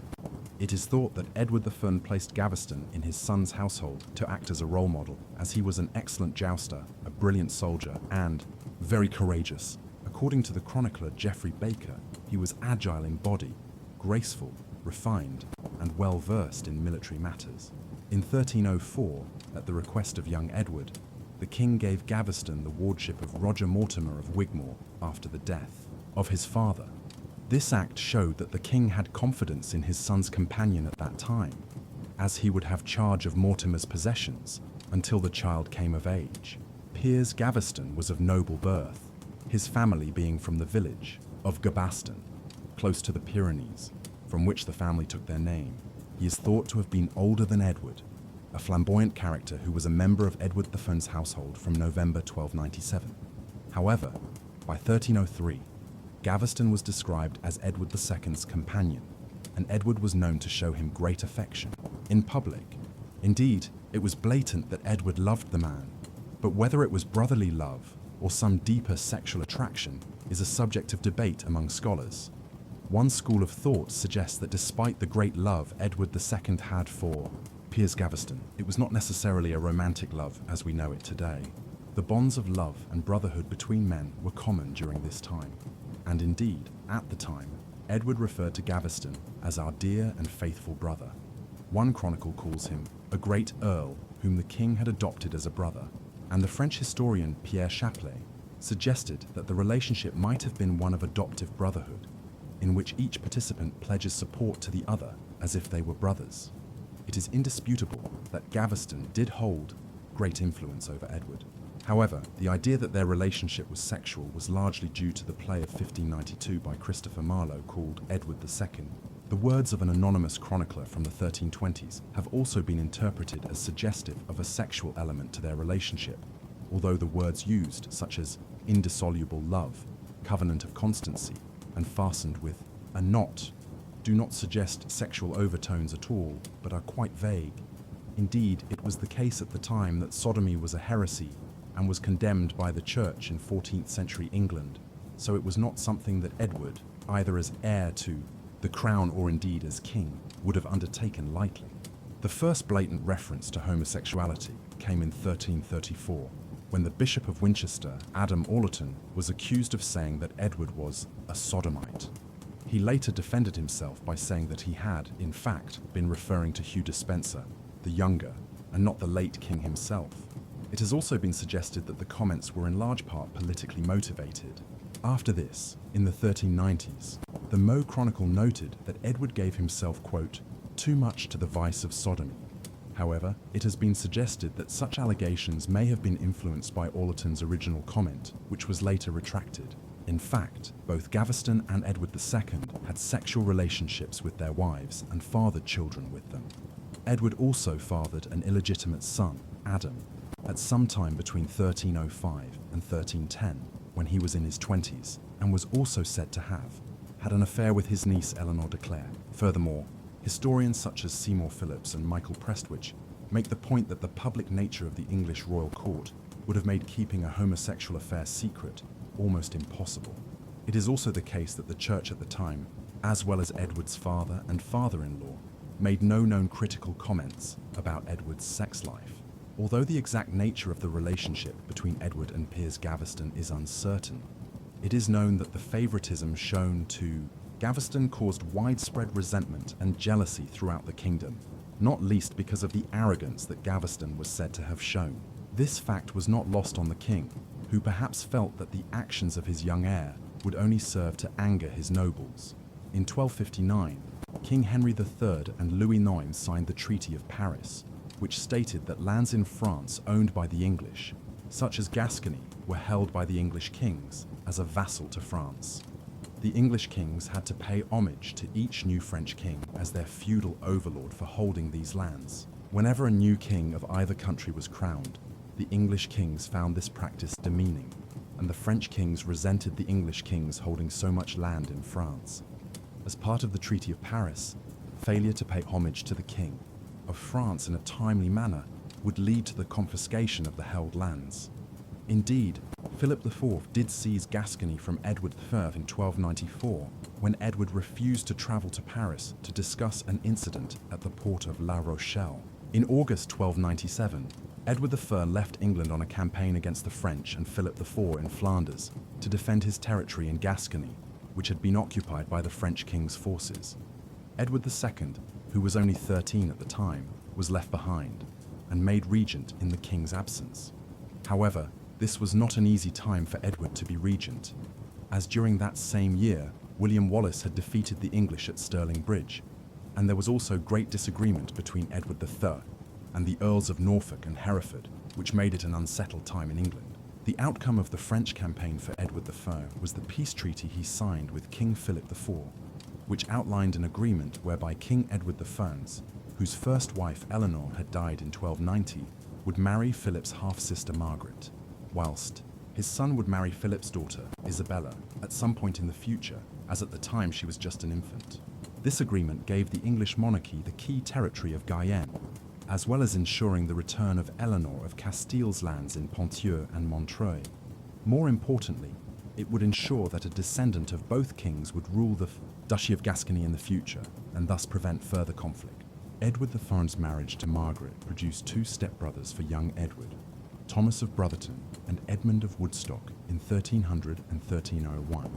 The relationship between the extended step-family and Edward was seemingly cordial, as when he was later crowned king, Edward would provide his two stepbrothers with both income and titles. In 1300, when Edward V returned to Scotland as part of his ongoing campaign, he took young Edward along, making him commander of the rear guard at the siege of Caerlaverock. On 7th of February 1301, the king made Edward Prince of Wales and Earl of Chester, granting him extensive lands across North Wales in an attempt not only to give Edward his own income, but also to help pacify the region. Edward also joined the king on the campaign of 1301 in Scotland, which saw him capture Turnberry Castle. In 1303, he used his own siege engine to besiege Brecon Castle, and in the spring of 1304, he took part in peace negotiations on behalf of his father with the Scottish rebels. However, when no agreement was found, he joined his father once more for the siege of Stirling Castle. The year 1305 was marked by a quarrel that young Prince Edward had with Walter Langton, the royal treasurer, over the amount of money Edward received from the crown. His father sided with the treasurer, and Edward and his companions were banished from court, and his financial support was curtailed. However, the rift didn't last long, and father and son were soon reconciled. In 1306, Edward I had been greatly angered by the actions of his former ally, Robert the Bruce, including his crowning at Scone Abbey as King of Scotland and his stabbing to death of his great enemy, John the Red Comyn, in the Franciscan Greyfriars Church in Dumfries. Prior to the crowning of Robert the Bruce, there had been a 10-year interregnum in Scotland, from when the previous King John Balliol had been removed from the throne in 1296. While the English kings of the time did not lay claim to the Scottish throne, they did feel entitled to interfere in Scottish affairs, and they also believed that the Scottish kings owed fealty or loyalty to the kings of England in return for the kingdom they ruled. Both Edward I and Edward II would not recognize Robert the Bruce as King of the Scots, and the same was true of the Pope because of Bruce's killing of John Comyn on sacred ground. Much of Edward II's reign would be marked by constant campaigns to defeat Robert the Bruce and claim his position as Overlord of Scotland. On 7th of April 1306, when King Edward III made his son Duke of Aquitaine, his intention was for Edward to lead the campaign against Robert the Bruce and finally quash the Scottish rebels. Edward II was knighted by his father on 22nd May 1306 in Westminster Palace, and he then, in turn, knighted 300 other young men in Westminster Abbey. This ceremony became known as the Feast of the Swans, since Edward had a pair of golden swans brought before the gathering. After the meal, Edward would also swear an oath at this gathering that he would not sleep 2 nights in one place until the Scots had been defeated. Listening to Edward's promise were Piers Gaveston, Hugh Despencer, the Earls of Surrey and Arundel, and also there was Roger Mortimer, who was to play a great part in Edward II's downfall 20 years later. During this time, Edward's extravagant gestures towards Gaveston continued. One example would be the incident recorded by Walter of Guisborough, who recounts that in 1307, Edward told his father, the king, of his intention to give his favourite, Piers Gaveston, the title Count of Ponthieu, which Edward had inherited from his mother, Eleanor of Castile, on her death. This reportedly caused the king to fly into a rage and defame Edward, and even to lay hands on him, possibly saying that he would not have Edward inherit his lands, would it not split the kingdom. It is also thought that Piers Gaveston may have been involved in an argument that Edward II had with the treasurer, Walter Langton, in 1305, following which Gaveston and Edward had been banished from court. However, the incident of 1307 was deemed much more serious by the king, as it resulted in him sending Gaveston into exile on the continent from the 30th of April, 1307. But the exile was more of a punishment for Edward rather than Gaveston himself. And even though he was looked after financially by Edward III, who gave him a dowry of 100 marks a year while he was absent, young Edward, generous as ever, made sure that Gaveston left the kingdom with horses, luxurious clothes, as well as 260. The C. Scala Chronica states that the reason for Gaveston's banishment in 1307 was that he was, quote, accused before the king of diverse crimes and vices, which rendered him unfit company for the king's son. But it is likely that the real reason he was seen as unfit company was because of Edward's love and favoritism towards him, which the king felt might cause resentment amongst the nobles when Edward became king himself. Indeed, while his father lay dying in Berg-by-Sands, it was recorded by one chronicler that he gathered his nobles around him and instructed them to take care of young Edward, but also to prevent the return from exile of Gaveston. These nobles included Henry de Lacy, the Earl of Lincoln, Guy de Beauchamp, the Earl of Warwick, and Aymer de Valence, who would later become the Earl of Pembroke. Edward II's reign would be marked by controversy concerning the exact nature of his relationship with Piers Gaveston, but also because of his blatant favoritism.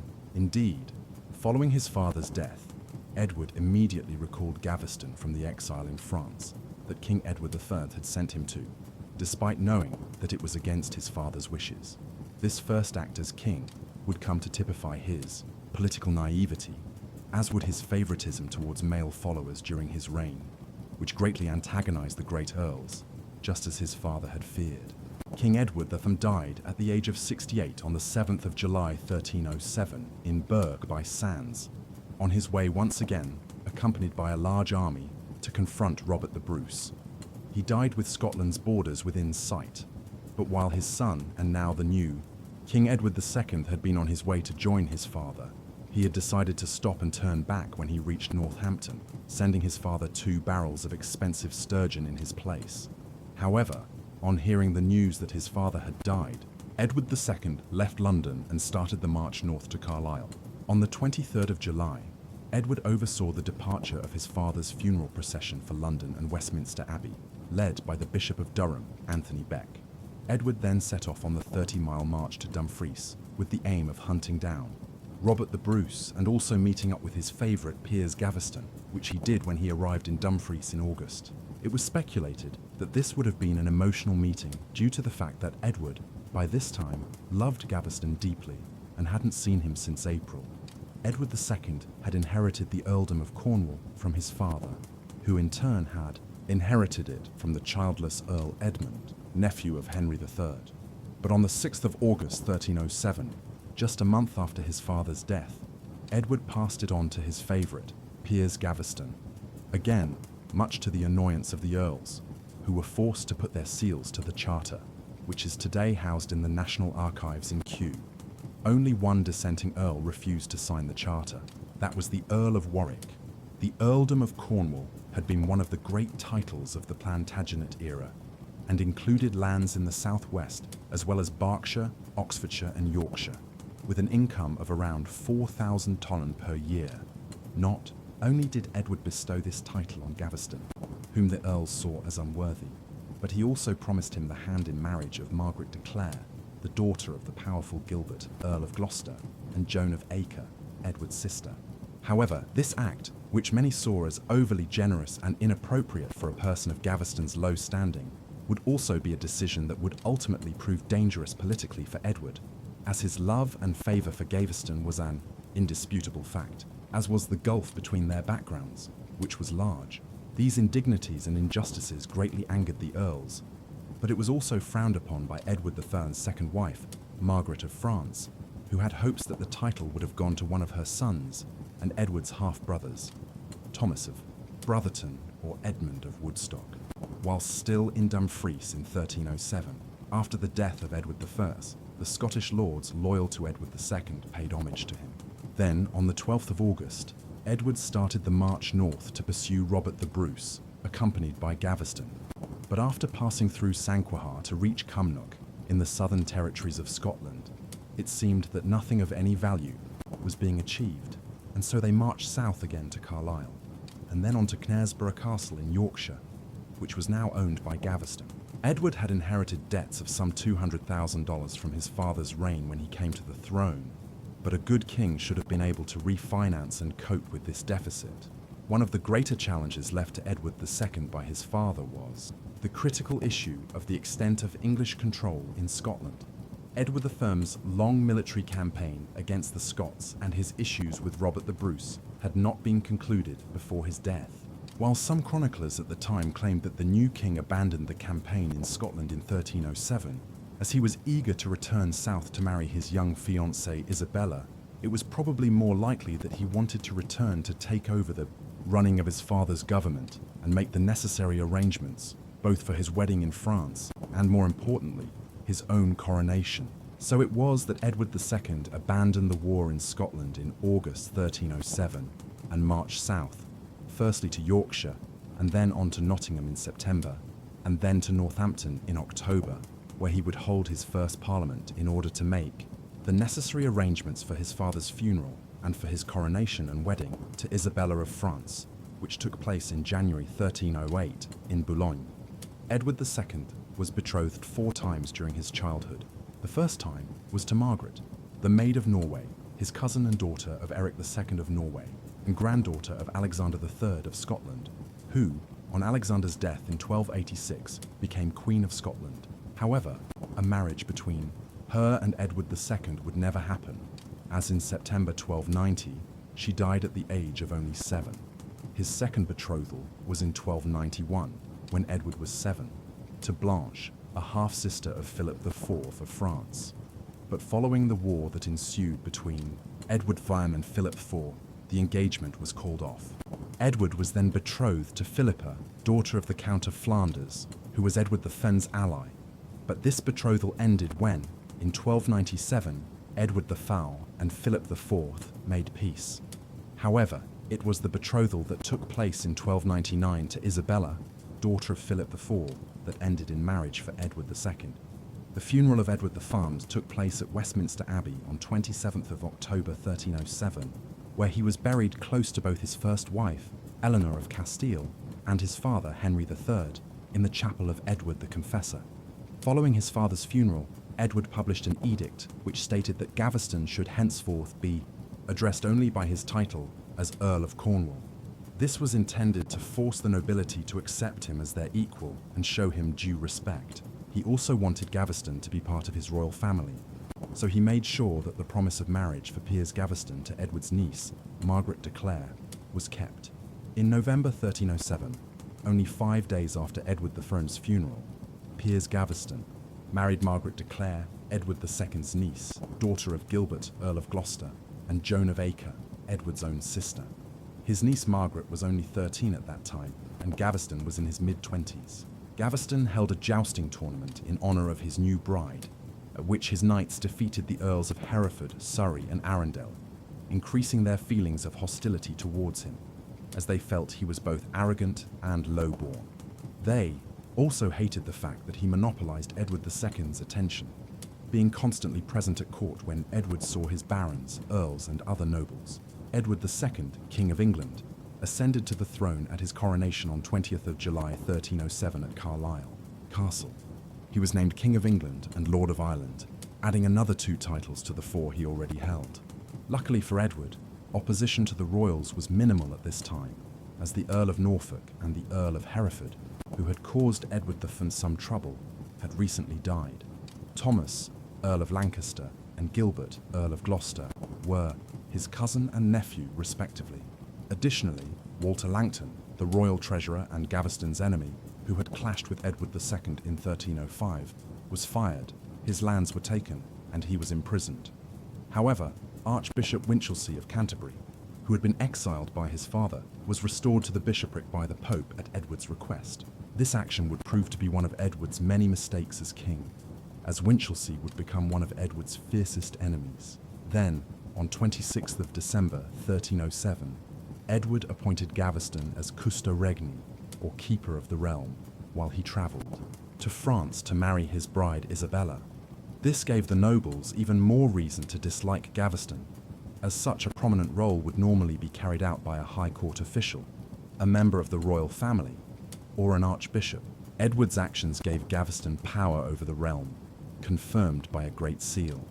Edward and Isabella had been promised to each other since 1299, when Edward was 15 and Isabella was 3 or 4. In Boulogne, France, on 25th of January 1308, Edward II married the 12-year-old Isabella, who was 11 years his junior and reportedly very beautiful, as well as greedy and extremely extravagant, but also compassionate, pious, and courageous. Their early marriage, at least until the 1370s, was quite successful, with Isabella proving to be an ally and great companion to Edward. Isabella became pregnant with their first child 4 years after their marriage, at the age of 16. The negotiations with Philip IV over the size of Isabella's dowry had not been easy for the English royals. During this time, Edward agreed to pay homage to Philip for the Duchy of Aquitaine, and in return for finishing the implementation of the 1303 Treaty of Paris, Philip gave Isabella wedding gifts worth over 21,000 livres, and reputedly a fragment of the True Cross. Edward gave his bride a psalter, an illuminated manuscript containing the Book of Psalms. Their coronation took place at Westminster Abbey on Sunday, 25th of February 1308, in the presence of the nobles of England and France. The abbey had been restored and was adorned with a fountain producing wine, as well as marble tables and 40 ovens. It was Piers Gaveston, immediately preceding the king and queen in the procession, who carried the royal crown of Edward the Confessor, the most sacred of all the royal regalia carried at the ceremony, which was taken out of the abbey by Henry Woodlock, the Bishop of Winchester. Edward entered the abbey dressed in green silk and walking on a carpet of petals.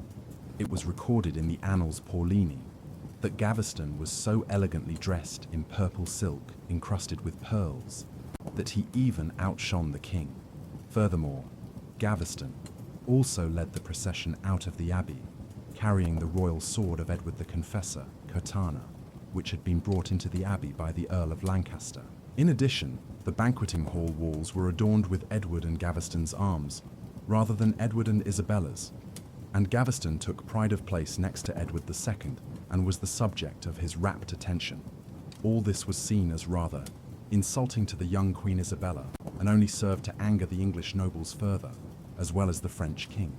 Indeed, Isabella wrote to her father that Edward was an entire stranger to my bed, and suggested that Gaveston was the cause of this.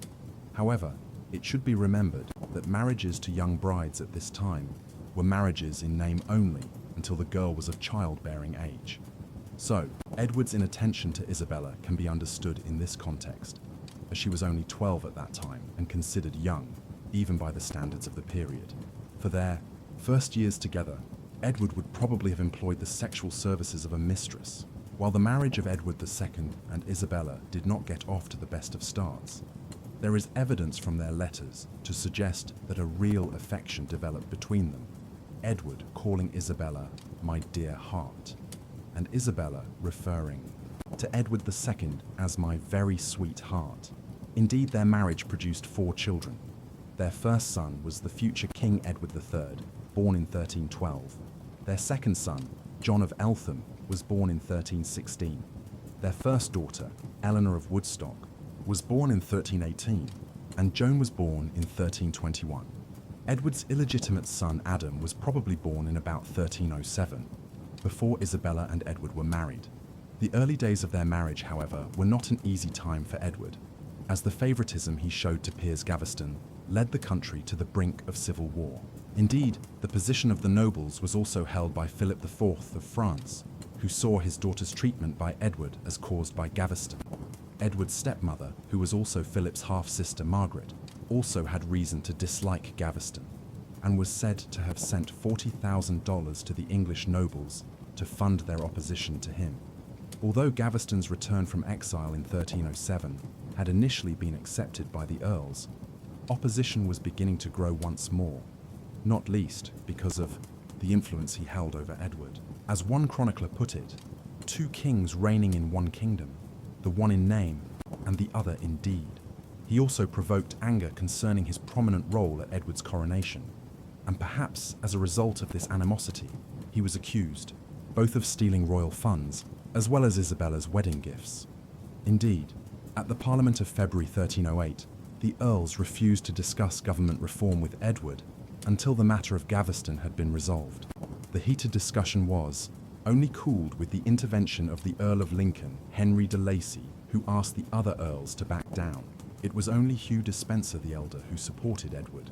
However, at a session of Parliament in May of 1308, the opposition of the nobles to Gaveston resulted in Henry de Lacy, the Earl of Lincoln, requesting that Gaveston be exiled to Aquitaine under threat of excommunication should he return. Faced with civil war by this time, Edward II agreed to exile his favourite, Piers Gaveston, who had until the 25th of June to leave England or face excommunication. Although Edward agreed initially, he decided instead to send Gaveston across the Irish Sea and made him King's Lieutenant of Ireland.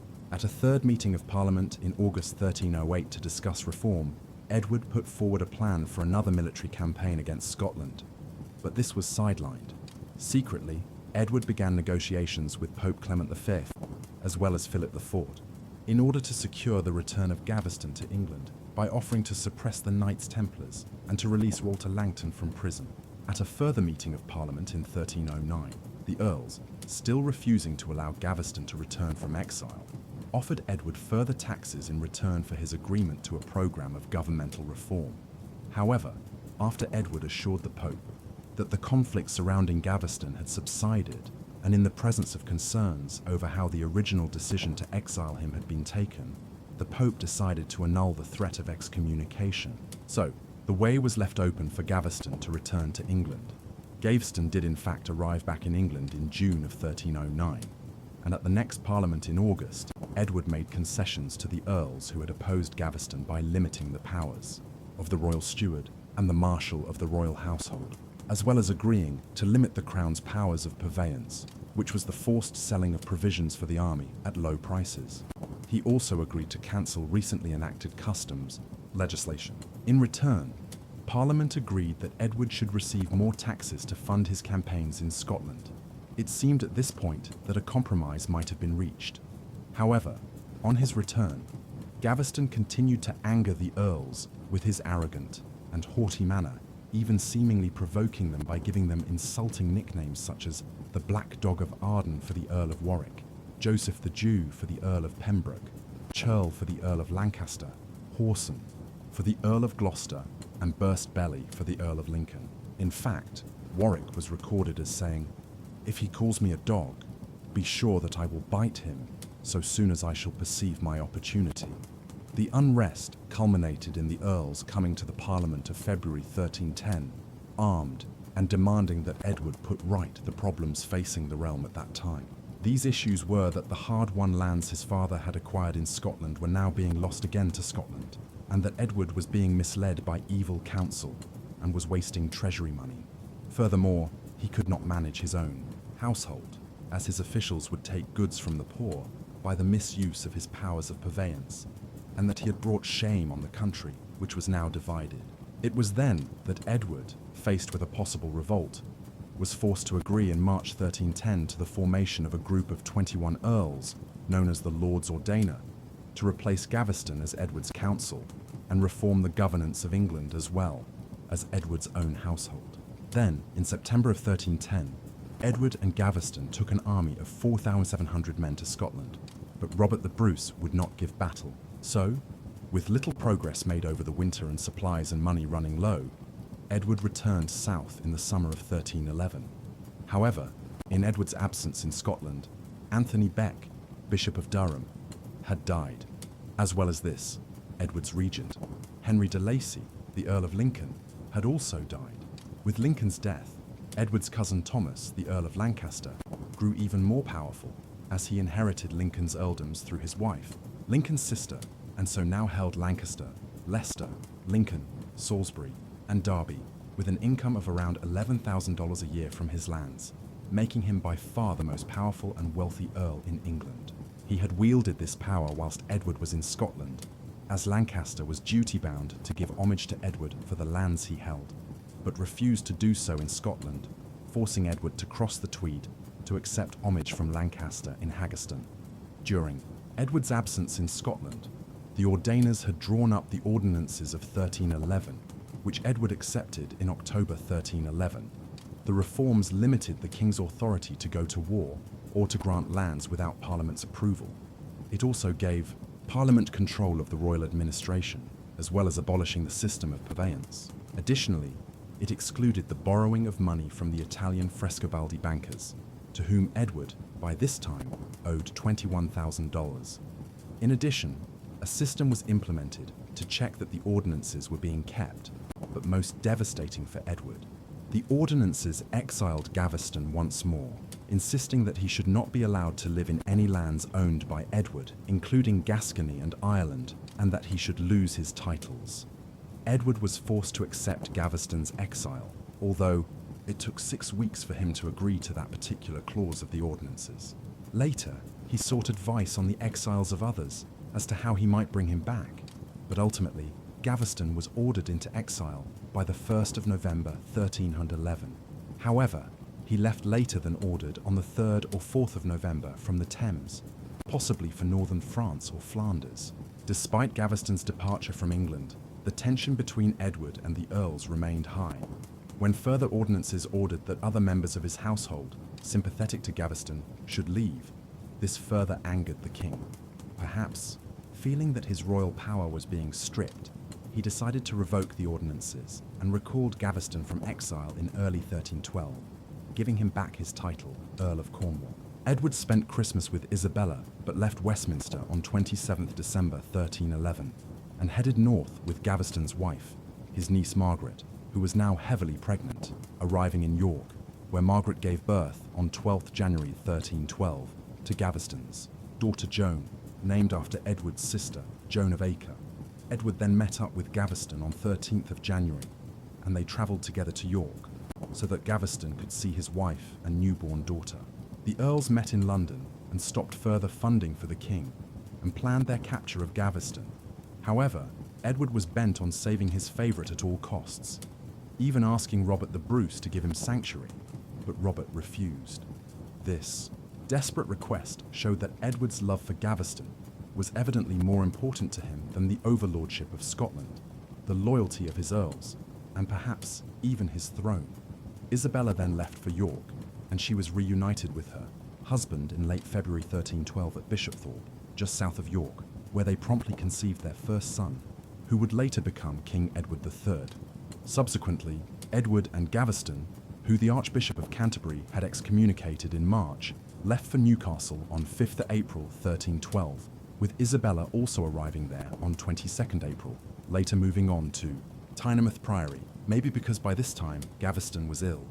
They were pursued to Newcastle by Thomas, Earl of Lancaster. Despite this, Edward found time to celebrate his 28th birthday on 25th April by buying Isabella some large white pearls, with $40 he had borrowed from a Genoese merchant. During this time, Edward also gave Gaveston custody of Scarborough Castle, on the condition that he should give it over to no one but the king himself, should he have need of it, showing that Edward by this time was resigned to civil war. He had also ordered his vassals in France, the Counts of Foix and Armagnac, and the Lord of Albret, along with 120 Gascon viscounts and barons, to come to his aid in England with armed men and horses. When on 3rd May, Edward heard of the imminent arrival of Lancaster and his army, they fled to join Isabella at Tynemouth, and on 5th of May, they travelled by sea to Scarborough Castle, leaving behind much of their household and valuables, with Isabella travelling by land instead. Edward then left Gaveston at Scarborough and travelled to Knaresborough and then York, where he met up with Isabella again on 14th May. Meanwhile, Lancaster seized the king's possessions left behind at Tynemouth, which included a gold ring with an enormous ruby called the Cherry and a gold cup studded with jewels, along with 63 horses. On the day the king left Scarborough Castle for York, Gaveston was besieged there by John de Warenne, the Earl of Surrey, Henry Percy, Aymer de Valence, the Earl of Pembroke, and Sir Roger de Clifford. Despite the king requesting them to desist, Gaveston surrendered to them on 19th of May, on the condition he be kept unharmed and under house arrest at his own castle in Wallingford until he could account for his actions to Parliament on 1st August. Placed under the custody of the Earl of Pembroke, Gaveston was taken south to Wallingford, but they stopped at Deddington, some 30 miles short of Wallingford, on 9th of June. That night, Pembroke left Gaveston under guard at Deddington Priory while he visited his wife Beatrice. It was on the morning of 10th June that Gaveston awoke to the sound of horses and men surrounding the priory. It was Guy Beauchamp, the Earl of Warwick, whom Gaveston had insultingly called the Black Dog of Arden. He had come for revenge. Warwick then took Gaveston to Warwick Castle. After publicly walking him through the streets of Deddington, stripped of his belt of knighthood, barefoot and bareheaded, he was thrown into the dungeons of Warwick Castle and put in chains. After a brief trial on 18th of June, he was found guilty of being a traitor by breaking the ordinances and was run through and beheaded at Blacklow Hill the following day by the Welsh men-at-arms of the Earl of Lancaster. His body was taken in by Dominican monks who sewed back his head, tended to his body, and dressed him, which was paid for by both Edward and Gaveston's widow Margaret, whose family would later be provided for by Edward. However, the Dominicans could not bury Gaveston, who was, after all, excommunicate, and so he was not buried until 2nd January 1315, when his funeral was held in King's Langley Priory in Hertfordshire, after the Archbishop of Canterbury, Walter Reynolds, absolved his excommunication. The killing of Gaveston caused further division in England, as Edward grieved deeply and was furious with Lancaster in particular. The division caused by his treatment of Gaveston would create a permanent rift between the men. Furthermore, the Earls of Pembroke and Surrey also disagreed with what Lancaster had done and moved their support to Edward, and the threat of civil war loomed once again. In December of 1312, the Earl of Pembroke brokered a peace treaty, which would pardon the Earls for their involvement in the killing of Gaveston in return for their support for another campaign in Scotland. However, an agreement was not reached straight away, and negotiations continued throughout 1313. A step toward peace was attained when the treaty was finally formalized at a parliament in October of the same year. In June of 1313, Edward and Isabella traveled to Paris with Pembroke, Richmond, and other loyalists, including Hugh Despencer the Elder and Henry Beaumont, to meet with Philip IV to discuss disagreements over the administration of Gascony. However, it was probably also on Edward's agenda to garner support from the French king in his disputes with the English earls. Their visit was an opportunity for Philip to demonstrate his great wealth and power to the English king. And so, their tour included the knighting of Philip's son and 200 other men in an elegant and grand ceremony in Notre Dame. There were also banquets held along the River Seine. Additionally, both men made a declaration that they would join a crusade to the Levant against the Muslims of Egypt, and they also agreed on terms for settling their differences in Gascony.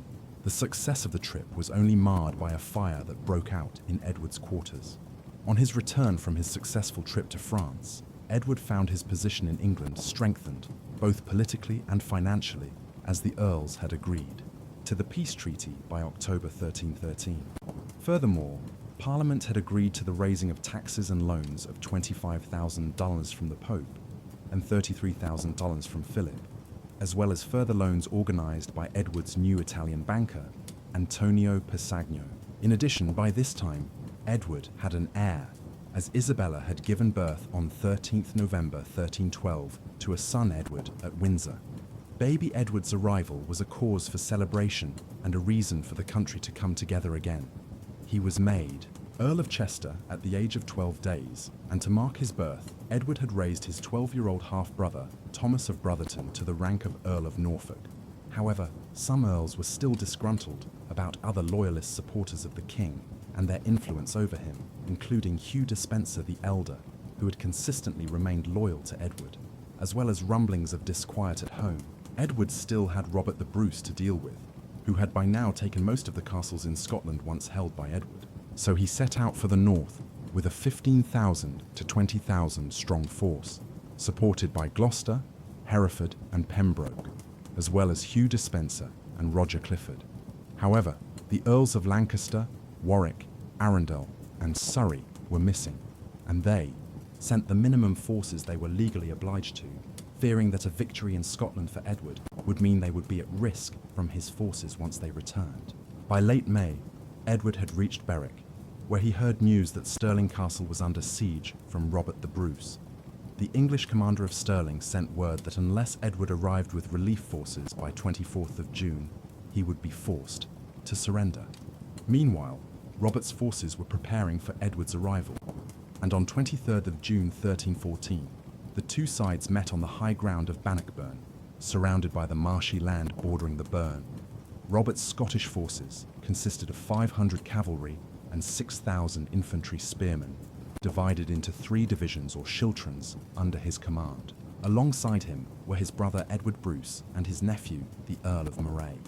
On the first day of battle, Robert killed Sir Henry de Bohun with a blow of his battle-axe.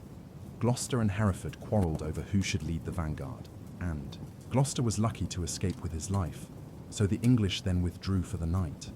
On the following day, 24th of June, Edward encountered Robert's troops unexpectedly at New Park, with his forces in marching formation instead of battle formation.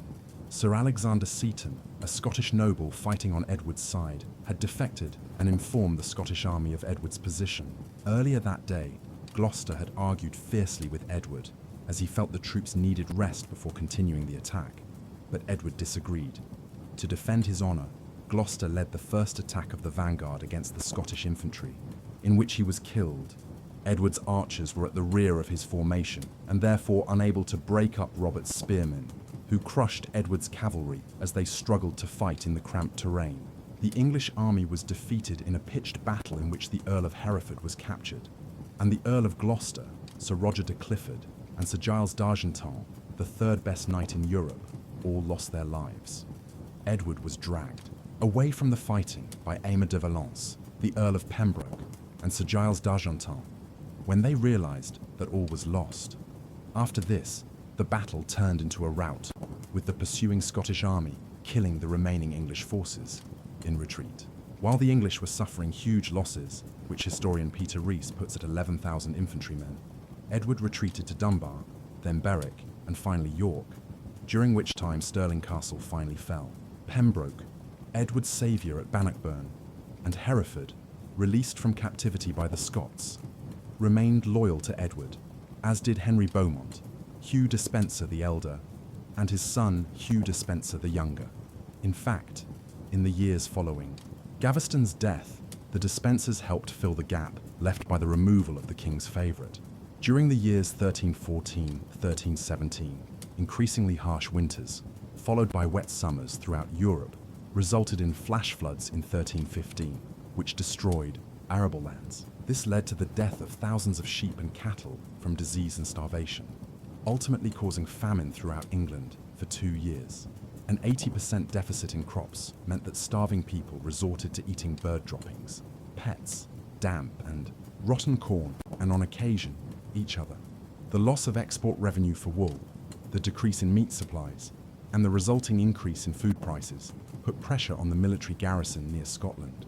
Meanwhile, Robert the Bruce pressed further south into England's territories, perhaps spurred on by the loss of English earls at Bannockburn, as well as the death of Warwick, who died in August 1315. Although Edward undertook a military campaign in 1319 to stop the advance, it was unsuccessful, as the famine made it increasingly difficult to keep his garrisons supplied with food. Furthermore, the requisitioning of food for the royal court throughout the famine years brought more discontentment. With Edward's rule, the famine and the Scottish failures were felt to be a punishment from God, and opposition also grew once more around Edward's treatment of his royal favourites. On the death of Gilbert de Clare, the Earl of Gloucester, at Bannockburn, his estates were split between his 3 sisters, as he and his wife Maud had no children of their own. 3 of those loyal to Edward, Hugh de Audley, Roger d'Amory, and Hugh Despencer the Younger, received large fortunes, as they were already married to the sisters of the Earl of Gloucester, Margaret, the widow of Gaveston, Elizabeth, and Eleanor, respectively. While the 3 received equal portions of de Clare's fortune, Hugh Despencer the Younger also received the entire lordship of Glamorgan in Wales, the most important of the de Clare lands politically. From being a landless knight, Hugh Despencer the Younger had married into the wealthy de Clare family, had become the king's chamberlain, and had acquired Glamorgan in the Welsh Marches in 1317. Both he and his father were loyal to Edward. But Hugh the Younger would develop an ever-increasingly close relationship with Edward over the coming years, as he would rely on Hugh the Younger for advice. He was also privy to all Edward's court business. In the words of one chronicler, Edward loved him dearly with all his heart and mind. But despite acquiring so much land, Despencer the Younger decided to also impinge on the lands of neighbouring Welsh marcher lords, causing resentment from Roger Mortimer, the Earl of Hereford, his nephew, Roger Mortimer of Wigmore, Hugh d'Amory, Hugh de Audley, and Roger d'Amory, who rose up in May 1321, along with Lancaster, and marched through the land, causing damage and destruction, and seizing the Despencer lands in protest over the king's favouritism towards them. Although this rebellion was crushed, resistance continued under Thomas, Earl of Lancaster, the Marcher Lord's ally. Edward faced further conflict and possible civil war when the Earls, led by Lancaster, pressured Edward to re-implement the ordinances of 1311. This involved removing a number of royal ministers, replacing all the sheriffs in England, ordering the resumption of royal grants, and putting pressure on Edward to hear petitions of grievance and complaint from his subjects. Furthermore, much to Edward's displeasure, Hugh Despencer the Elder and Archbishop Reynolds were removed from their posts in government.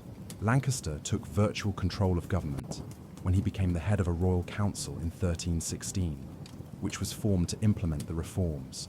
However, he failed to fulfill the role, becoming isolated from the other earls as well as government, and refusing to meet Edward at Parliament for the next 2 years, bringing governance to a standstill.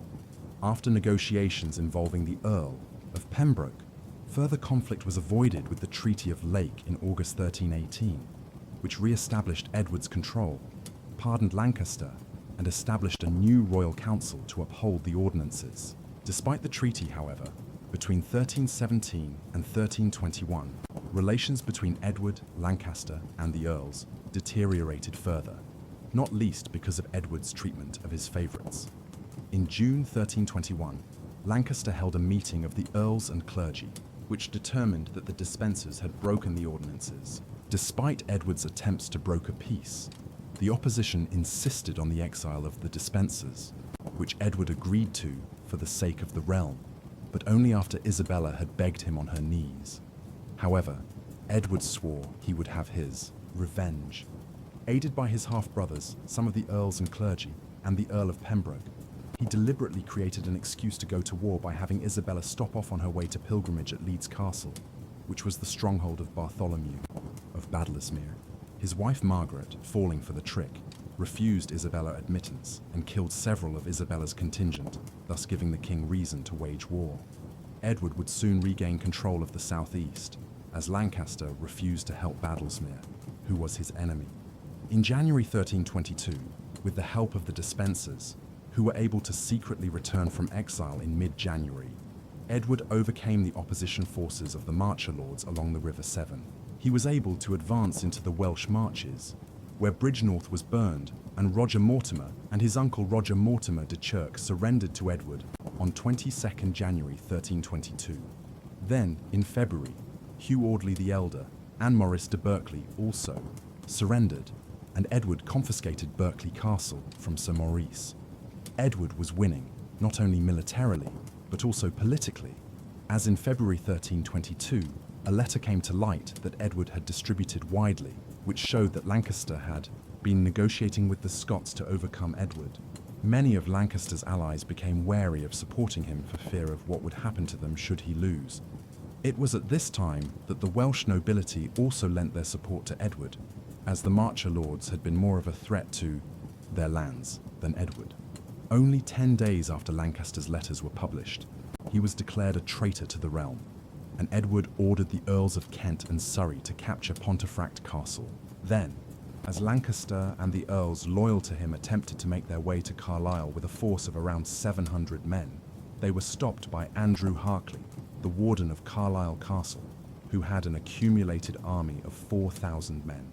After the Battle of Burton Bridge in February 1322, Edward crossed the River Trent and joined Harclay at Boroughbridge, where they engaged Lancaster and his forces at the Battle of Boroughbridge on 16th of March, where Lancaster and the Lancastrian loyalists were defeated. After a trial at Pontefract, Lancaster was found guilty of treason and beheaded in March 1322, after which Edward repealed the ordinances through the Statute of York at a parliament held on 2nd May 1322, retaining only 6 clauses concerning the administration of the household and appointment of sheriffs, and agreeing taxes for a fresh campaign against Scotland, which took back royal power unequivocally. By now, Edward was without a doubt back in charge. Following the Despencer War, the 2 Roger Mortimers, Chirk and Wigmore, were sentenced to death, but had their sentences commuted to life imprisonment, and they were imprisoned in the Tower of London, from where Roger Mortimer de Wigmore escaped in August 1323, before fleeing to France. Maurice de Berkeley, Hugh Audley the Younger and the Elder were also imprisoned, while in a last show of resistance, the Marcher lords attempted to free other captives from both Windsor and Wallingford castles. The remaining supporters of Lancaster were either executed or imprisoned, and their lands were seized, which resulted in Edward becoming hugely rich, as by 1326 his treasury contained $62,000, with which he rewarded his loyal supporters with titles and lands. Andrew Harclay was given the earldom of Carlisle, and the loyal Earls of Surrey and Pembroke were both given landholdings. The Earl of Arundel was given lands confiscated from Roger Mortimer of Chirk, as well as his title of Justice of Wales. The king's half-brother Edmund was given land and castles in the Midlands and Wales, and Edward's young son, John of Eltham, was given the Lancastrian castle of Tutbury at the age of only 6. As well as this, Hugh Despencer the Elder was given the earldom of Winchester, along with 5 separate grants of land, including Lancaster's territory of Denbigh in North Wales. Hugh Despencer the Younger received all the lands of the earldom of Gloucester, but not the title, and he was also given extensive land holdings in Wales, which were added to substantially over the coming years, effectively making him Lord of South Wales, with an income of around $5,000 per year. The king was granted $40,000 for another campaign in Scotland, which came to nothing but also resulted in the death of his illegitimate son Adam, and almost ended in Queen Isabella's capture when she was forced to flee Tynemouth by sea. Andrew Harclay tried to negotiate a peace treaty independently with Robert the Bruce under terms which would force Edward to recognise Robert as the rightful King of Scotland in return for a cessation to the invasion of England. Unsurprisingly, the king was furious at Harclay's unauthorised intervention and immediately cruelly executed him as a common traitor, but the king did agree to a 13-year truce with Scotland, bolstered by his swelling coffers and his victory. Over Lancaster, Edward became emboldened, and his loyal dispensers gathered the fruits of their loyalty while dealing cruelly with anyone who crossed them. Moreover, there was still discontentment with Edward's favouritism towards them. Indeed, the chronicler Thomas de la More stated that under Edward, England had 3 kings at once. However, the success enjoyed by Edward would not last for long, as stories began to circulate of miracles happening both at Lancaster's tomb and at the gallows used to execute his followers. In addition, law and order broke down with the confusion caused by the many seizures of land. Then, on 1st August 1323, at the Tower of London, Roger Mortimer of Wigmore, now landless, escaped from his dungeon and fled to France, where he was welcomed by the new King of France, Charles IV, Edward's brother-in-law.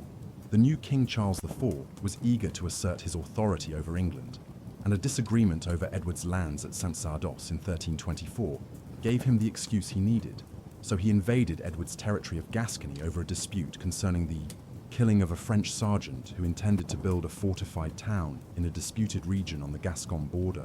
Edward denied responsibility for this and sent the Earl of Pembroke to protest, but he died en route. Instead of compromising, Charles intensified his attack. In August 1324, the French king's uncle, Charles of Valois, invaded Aquitaine. In response, Edward ordered the arrest of any French citizen in England and seized all French-held lands in England, including Isabella's. The clergy and earls recommended raising an army of 11,000 men to invade Gascony, which Edward sent to France, led by the Earl of Surrey. He felt that if he left England accompanied by his loyal earls, he would leave the country open to invasion or rebellion. In the meantime, Edward recommenced negotiations with King Charles IV, who suggested that Isabella travel to France along with Prince Edward to give homage to the French king for Gascony. In return, Charles would end the war and return the disputed region of Agenais. However, as Edward was concerned about sending his son to France, he sent Isabella alone instead in March 1325. The negotiations were not easy for Isabella, but she appealed to her brother Charles directly. It was eventually agreed that Edward would pay homage in person for his lands in Gascony. However, as Edward was still concerned about possible uprisings in England were he to leave, he gave the Duchy of Aquitaine to his son Edward instead and sent him to pay homage to Charles in his place. Therefore, the young Prince Edward crossed the Channel and paid homage to his uncle, the French King Charles IV, in September 1325. Following this, Edward had expected the return of his family to England, but instead, Isabella remained in France. Edward and Isabella's marriage had been successful in the beginning, but by the time she left for France in 1325, the Queen was feeling discontent with Edward's treatment of her, not least because of his behavior towards his favorites. There were other issues as well, as Isabella seemed to have disliked Hugh Despenser the Younger personally, maybe because of his mistreatment of high-born women at court, or maybe because she felt humiliated that her own money from Edward came via Despenser. She was also embarrassed that she had to flee Scottish forces on no fewer than 3 occasions during her marriage, the last of which, in 1322, she blamed Despenser for directly. In addition to this, Edward had also arranged terms with Robert, the Bruce, which had disadvantaged the Beaumonts, who were landowners in Scotland and friends of Isabella. She was also unhappy about the seizure of her own lands in 1324 and the arrest of her entire household. Perhaps worst of all, Edward had taken away her children and given custody of them to the wife of Hugh Despenser the Younger, Eleanor de Clare, who was also employed to spy on Isabella's correspondence. Unsurprisingly, Isabella was, by this time, happy to leave England. After her duties were completed, negotiating on behalf of England, she spent the summer in France, touring her brother's properties. It would soon become apparent that Isabella would not be returning, and she wrote to Edward, complaining about her treatment and Edward's favour of Despenser. Isabella had met Roger Mortimer of Wigmore at Christmas 1325, and by February 1326 had formed a relationship with Edward's enemy, with whom she had much in common. They both wanted the removal of Edward from power, as well as to be rid of the Despensers, and so they plotted together. Edward, by this time, had heard of their relationship and asked Pope John XXIII to force the French king to intervene on his behalf.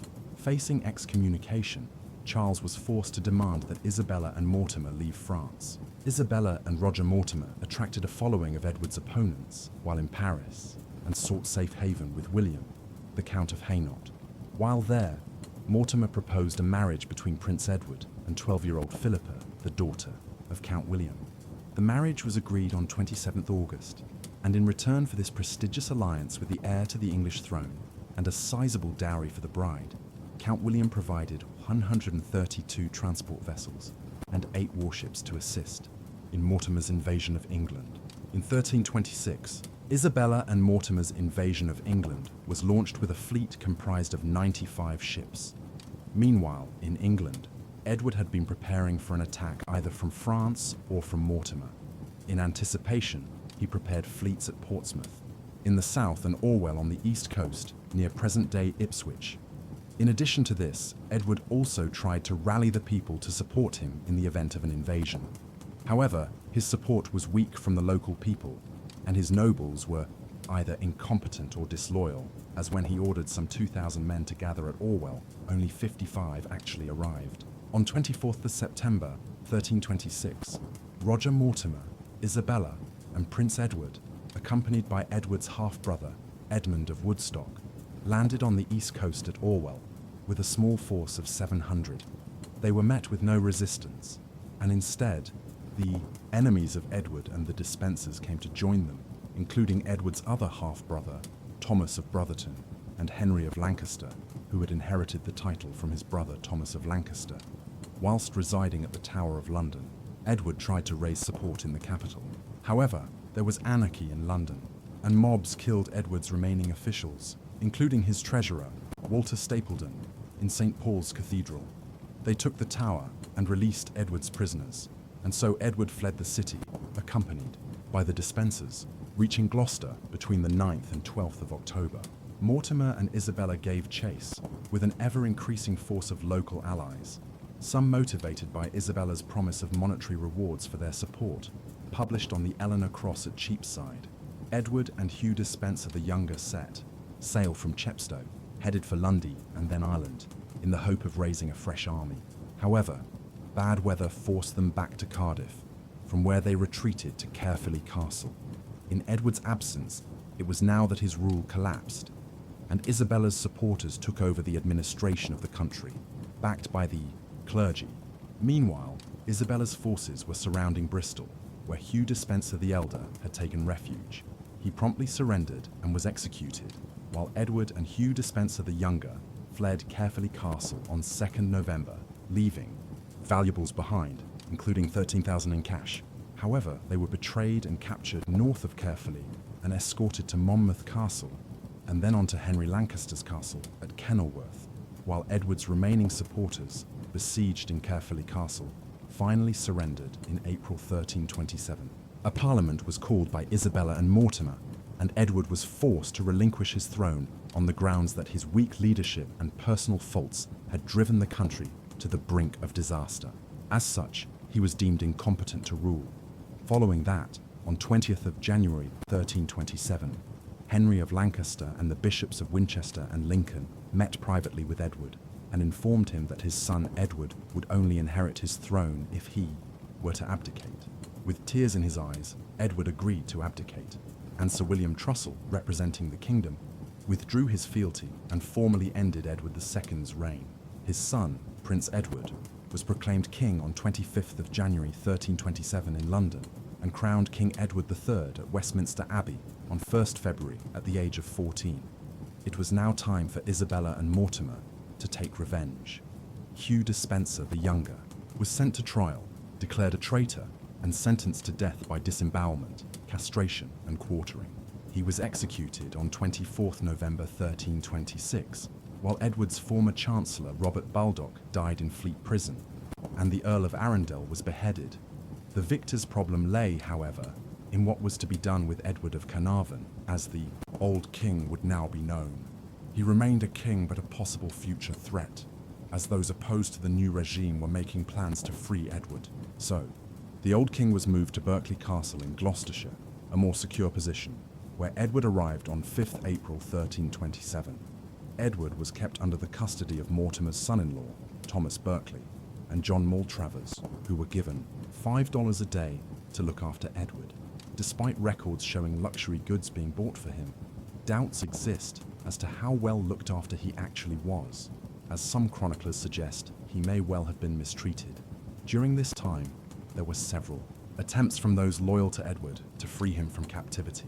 However, on 21st September 1327, Isabella and Mortimer's problems were solved when Edward II died at Berkeley Castle at the age of 43, supposedly from natural causes. The timing of his death was most opportune for the couple, and suspicions arose as to the circumstances surrounding his death. On 23rd September 1327, Edward III was informed of his father's death, and following this, several of those who might have been involved in Edward's untimely demise fled, including Sir Thomas Gurney, Maltravers, and William Ockley, Isabella, and Mortimer ruled as de facto rulers from 1327 to 1330, due to the age of Edward III. During this time, they signed the Treaty of Northampton, making peace with the Scots. In addition, they both amassed and spent great wealth, both actions being highly unpopular with the people of England. Mortimer also lost the favour of young Edward III, and in 1330, the young king staged a coup d'etat at Nottingham Castle, arresting Mortimer and later executing him in November 1330 for 14 counts of treason, including the murder of Edward II. The new King Edward III blamed Mortimer for all the recent problems of the realm, effectively releasing his father of all guilt concerning the events, perhaps out of love or perhaps to increase the legitimacy of his own reign. He was also merciful and generous to Isabella, giving her a suitable allowance and returning her to public life. The body of Edward II was embalmed at Berkeley Castle and presented for viewing to the local leaders. It was then taken to Gloucester Abbey on 21st October 1327, where he was buried on 20th December by the high altar, using a temporary wooden effigy with a copper crown in the procession. Perhaps because of the deterioration of his body, which had been dead for 3 months by then, Edward III gave his father a prestigious funeral costing £350, with gilt lions, standards painted in gold leaf, and oak barriers to control the crowds. He was buried in the shirt, gloves, and coif or cap used at his coronation, and his effigy was later replaced by an alabaster version, which depicts him with a protruding lower lip, possibly a close likeness, holding a king's scepter and orb, and wearing a strawberry-leafed crown. Edward's heart was placed in a silver container, which was later buried with Isabella at Newgate Church in London, but his body was placed in a lead coffin, within an outer wooden coffin, which remains in his tomb at Gloucester Cathedral to this day. Controversy surrounds the circumstances of Edward II's death to this day, but during the mid-1330s accounts arose which stated that Edward had been killed by the insertion of a red-hot poker into his anus. Perhaps this was propaganda, due to his alleged homosexuality. However, most later historians dismiss the idea that his captors would have killed him in such an easily detectable fashion. Further accounts suggest that Edward did not in fact die in September 1327, but much later, and that Edward actually escaped Berkeley Castle with the help of a servant and became a hermit in the Holy Roman Empire. Indeed, this account began with the Fieschi letter sent by an Italian priest called Manuele Fieschi to Edward III, in which he claimed that the body presented to Isabella and Mortimer was in fact the porter of Berkeley Castle, who was killed by the assassins in an attempt to escape punishment for failing to kill Edward. This story is also linked to the account of a meeting Edward III had with a man called William the Welshman in Antwerp in 1338, who claimed to be Edward II. The story does receive some support from historians, some saying that Isabella would not have plotted to kill Edward, suggesting that it was in fact Isabella and Mortimer who released Edward and then faked his death. So the idea that Edward may have actually survived does endure to this day. What do you think of Edward II?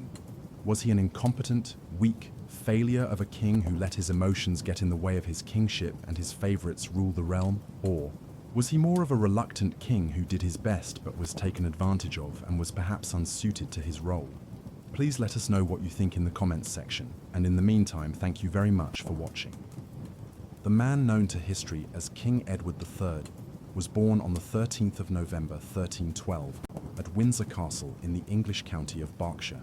His father was Edward II, King of England, Lord of Ireland, and Duke of Aquitaine in France, who had succeeded his father, the imposing Edward I, otherwise known as Edward Longshanks, in 1307, when he was just 23 years of age.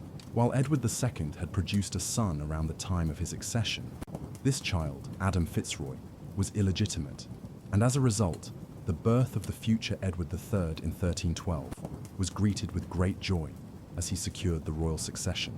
Edward III's mother was Queen Isabella, the daughter of the King of France, Philip IV.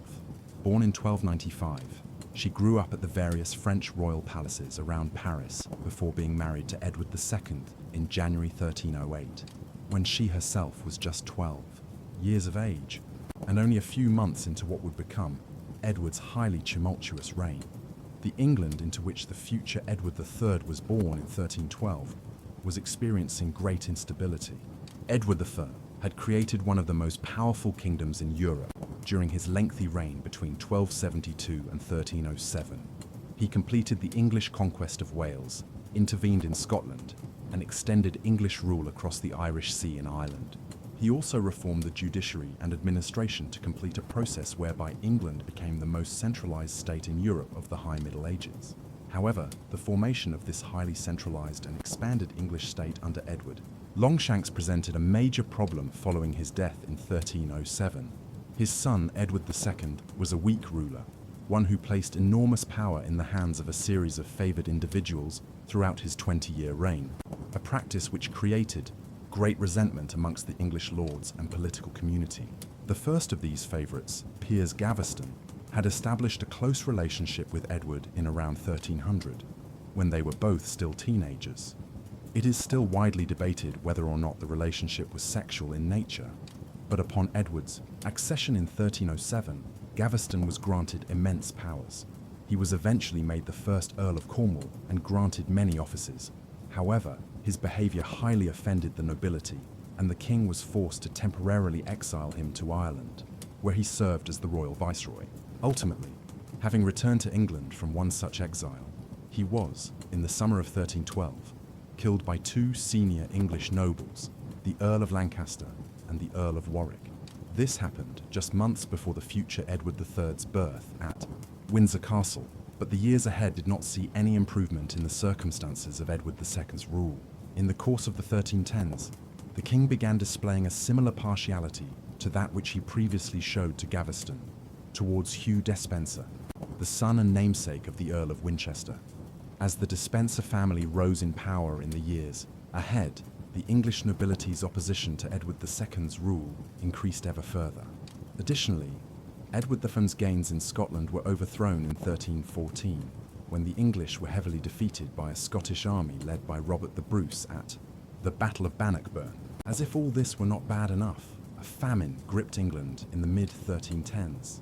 Thus, the England the future Edward III was living in during his infancy was experiencing great unrest, in large part owing to the poor governance of his father.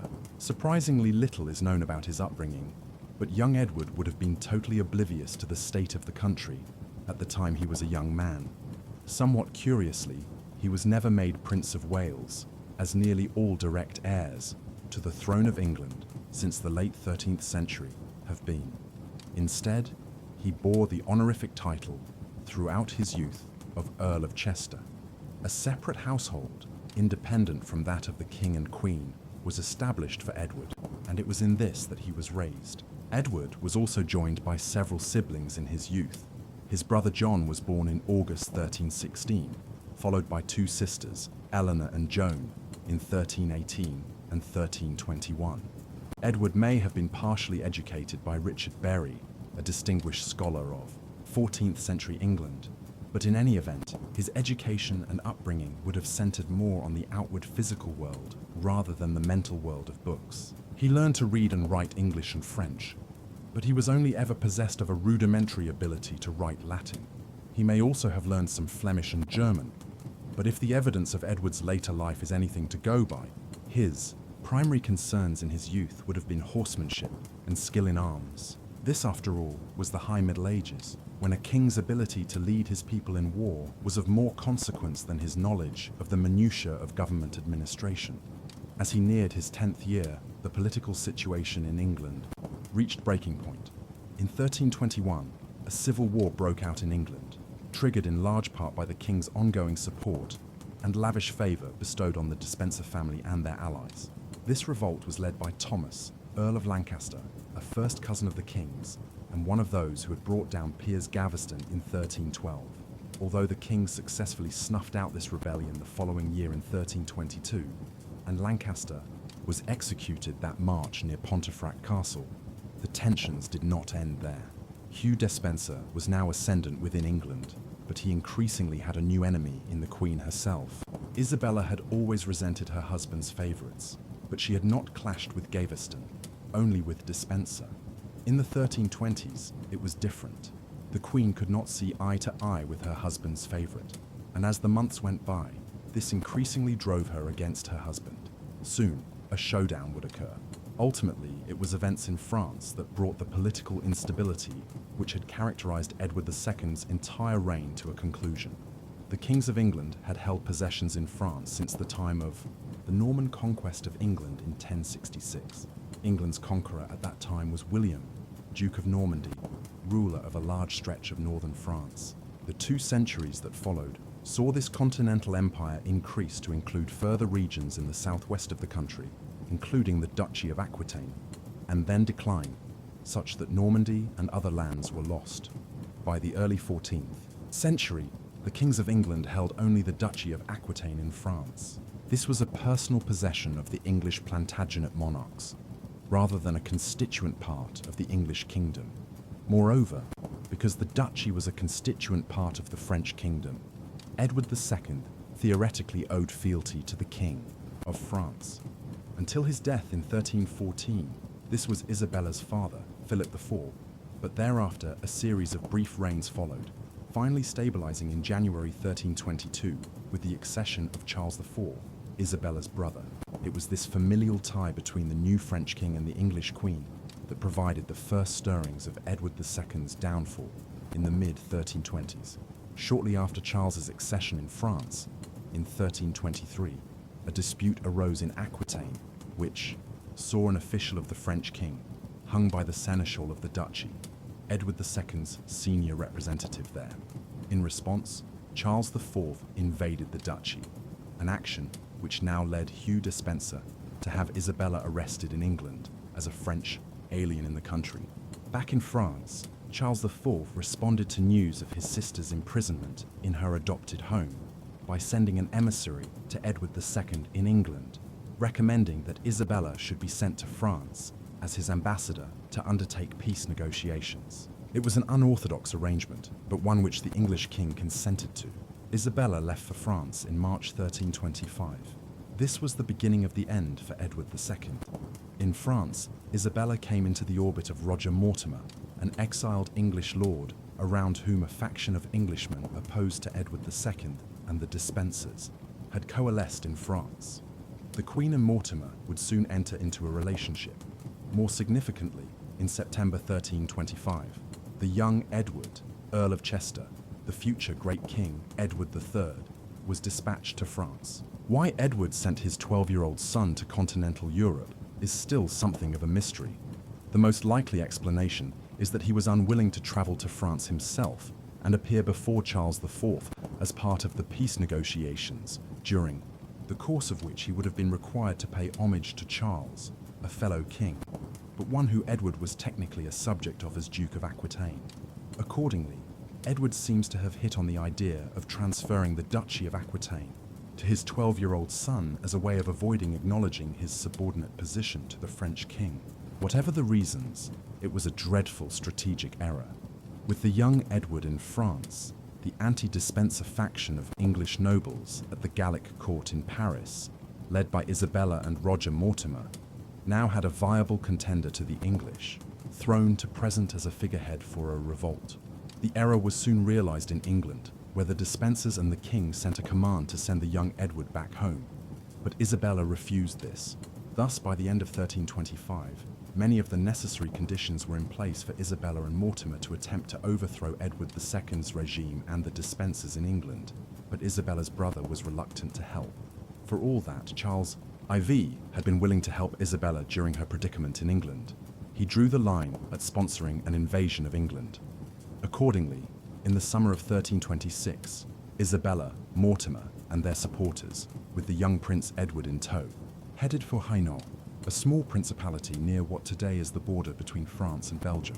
There, Isabella came to an agreement with the Count of the territory, William I, that in return for military aid, she would marry Prince Edward to William's daughter Philippa. He agreed and provided Isabella and Mortimer with several hundred men. This small force was ultimately enough.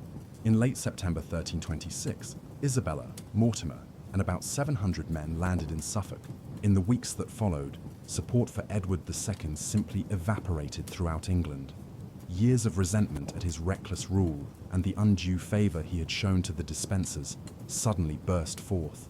Most critically, the City of London declared for Isabella and Prince Edward. In mid-November, the king was apprehended in South Wales and placed under arrest at Kenilworth Castle, while the senior members of the Despenser family were captured and quickly put to death.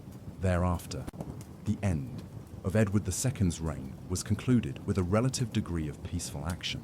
On the 13th of January 1327, Parliament resolved that Edward II had to be deposed in favour of his son and namesake. The resolution was put to the king at Kenilworth, and in tears he agreed to abdicate on the 20th of January. The Crown Prince, Edward, was accordingly proclaimed as Edward III, King of England, Lord of Ireland, and Duke of Aquitaine in London on the 25th of January. A week later, he was formally crowned at Westminster Abbey. All of these actions were undertaken in the name of young Prince Edward, who had just turned 14 in November 1326.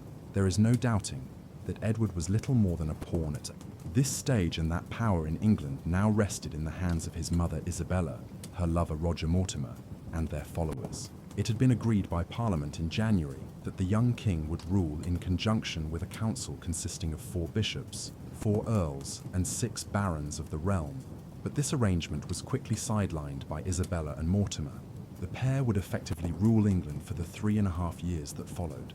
A number of problems confronted the realm during these early days of Edward III's reign. The most pressing was the status of the former king, Edward's father. In the late spring of 1327, he was moved to Berkeley Castle in Gloucestershire. However, a more lasting solution needed to be found. Isabella and Mortimer's regime was quickly creating unrest, particularly owing to dissatisfaction at the power Mortimer now exercised, and this unrest was coalescing in some circles around the idea of freeing the former king and reinstating him on the throne. A final resolution to the matter was reached on the 21st of September 1327, when the man who had ruled England for 2 decades as Edward II was discreetly murdered on Isabella and Mortimer's orders at Berkeley Castle. An arguably even greater problem confronted the new regime to the north. Seeing the instability which the overthrow of Edward II had created as an opportunity, the Scots, led by Robert the Bruce, had begun a series of raids into northern England and the Crown's possessions in Ireland. Thus, in the summer of 1327, the young King Edward III undertook his first military campaign into the north. This has become known as the Weardale Campaign, after the River Wear, where so much of it occurred and played out in July and August 1327. During the course of it, James, Lord Douglas, in association with the Earls of Mar and Moray, led a contingent of perhaps as many as 10,000 Scots south into northern England. Meanwhile, Isabella and Mortimer, as the newly ascendant power in England, saw the possibility of a successful campaign against the old enemy of Scotland as a good means of legitimizing their new hold on power in young Edward's name. Thus, in mid-July 1327, they headed north from York with their own forces to engage Douglas and the Scots.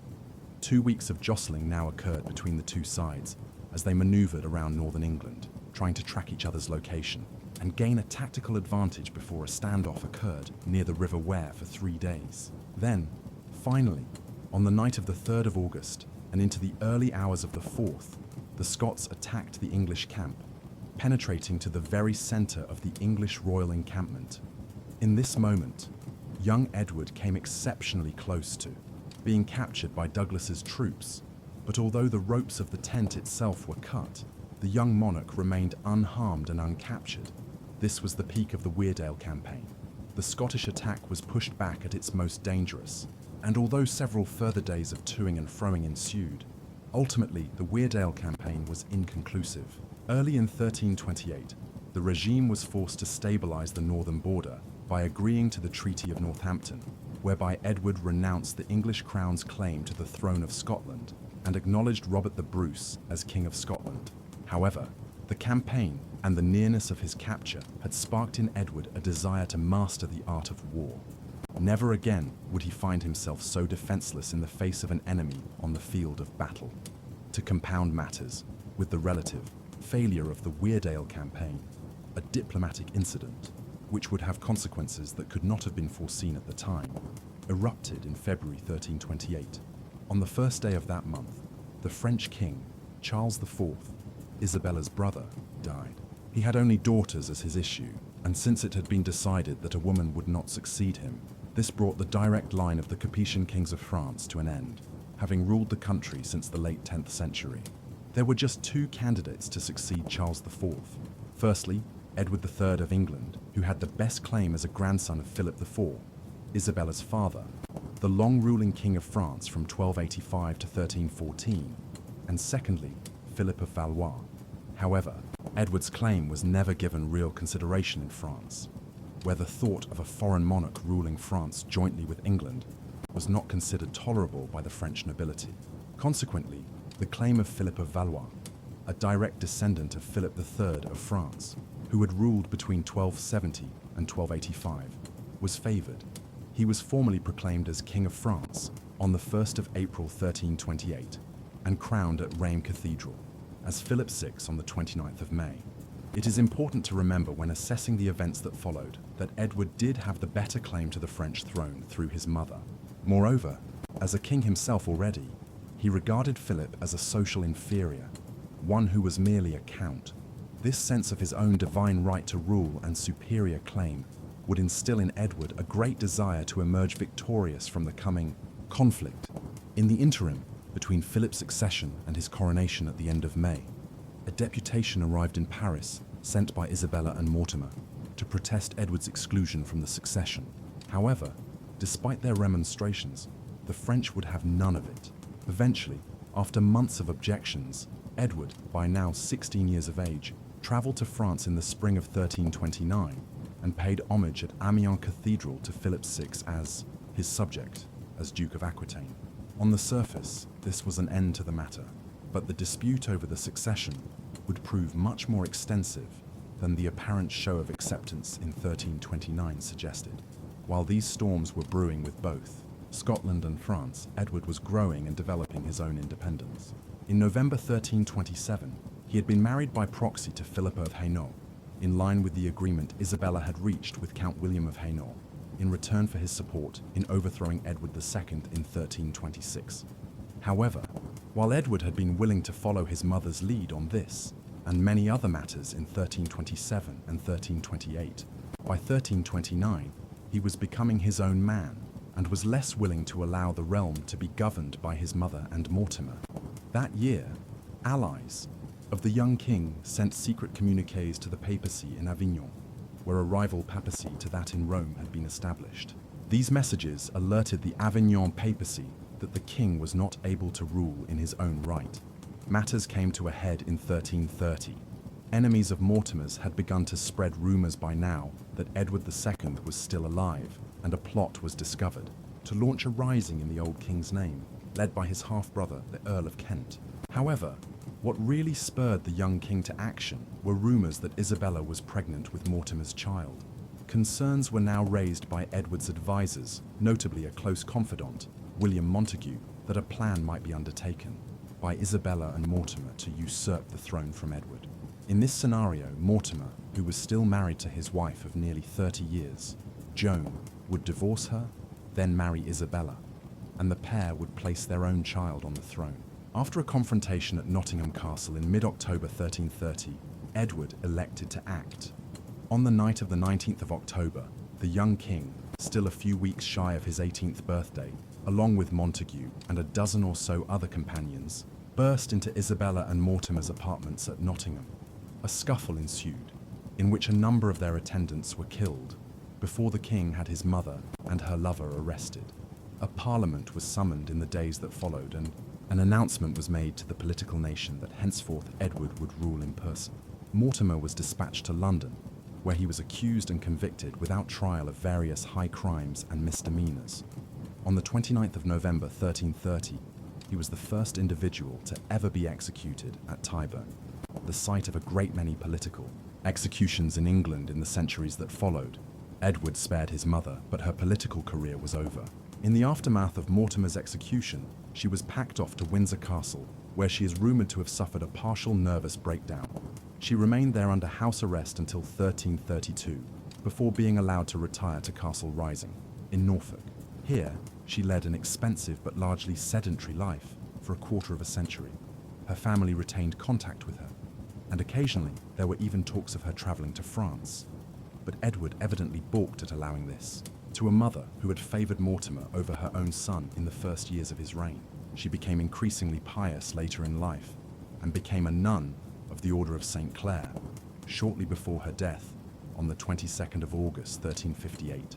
With his mother and Mortimer now out of the way, Edward III was free from late 1330 onwards to begin ruling in his own right, just as he turned 18 years of age. The years ahead would see many triumphs.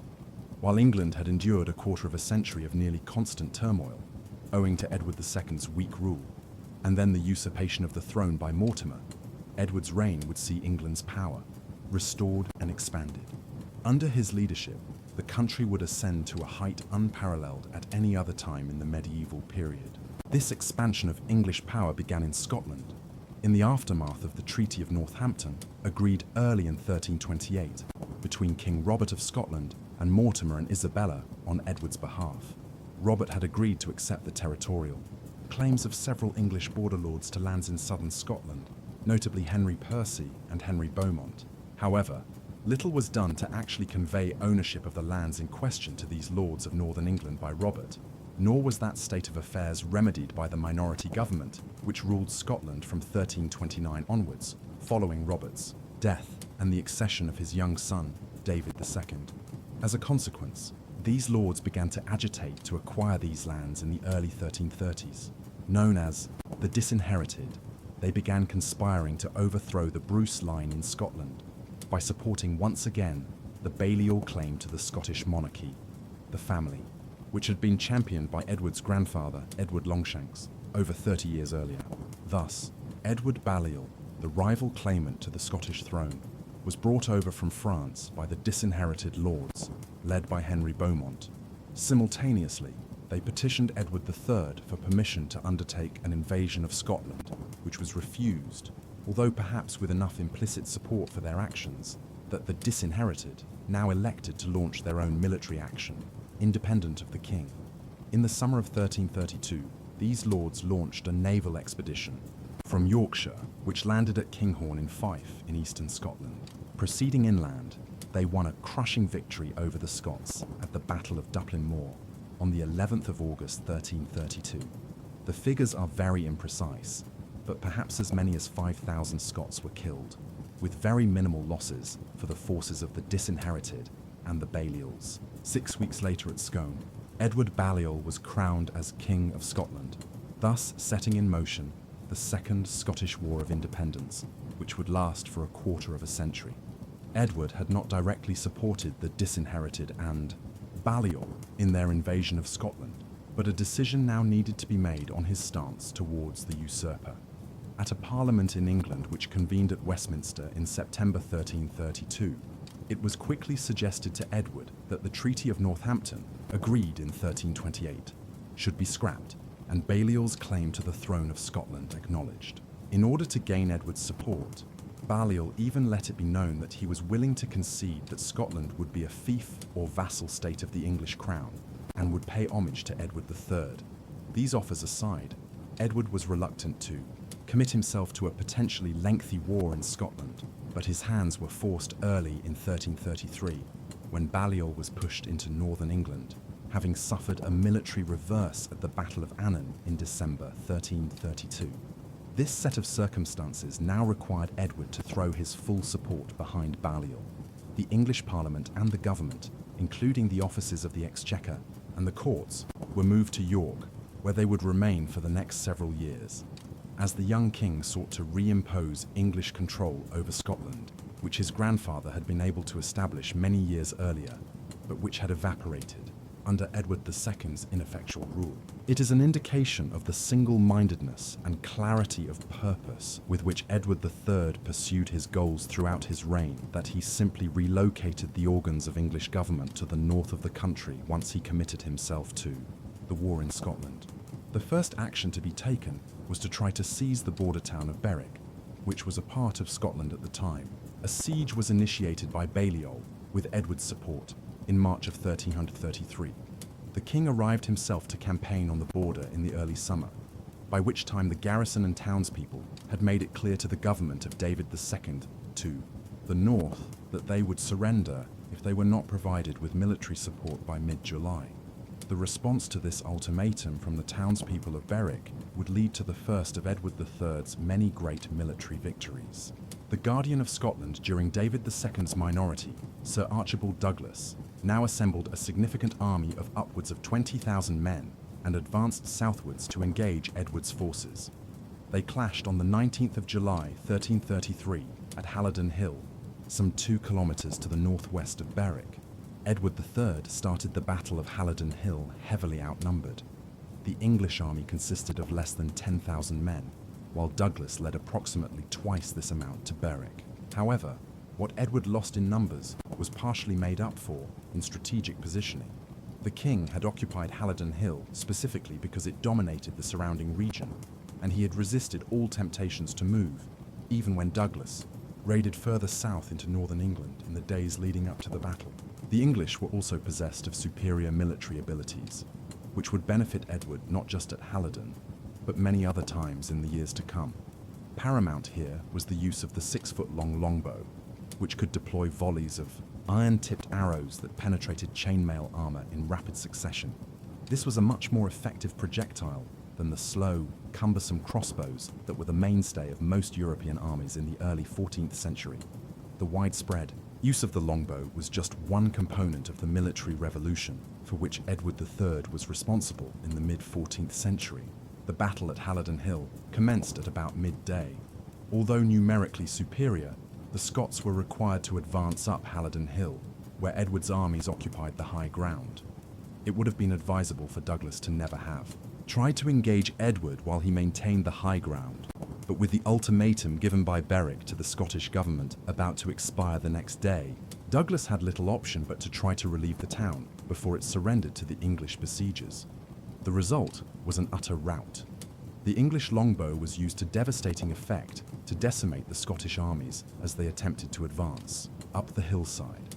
Eventually, the Scottish forces broke, and the English, led by Edward, advanced downwards themselves, chasing the fleeing Scots towards the sea. By the end of the day, thousands of Scottish troops were dead, perhaps as many as half of Douglas's army of 20,000, while Douglas himself and 5 Scottish earls lost their lives during the battle. Halidon Hill was an immense triumph for Edward, one of the most substantial victories ever won by an English force against the Scots. It also began developing Edward's reputation throughout Europe as a very formidable military commander. Moreover, English arms were now in the ascendant, where previously English armies had been regarded on the continent as distinctly inferior to their counterparts in France and elsewhere.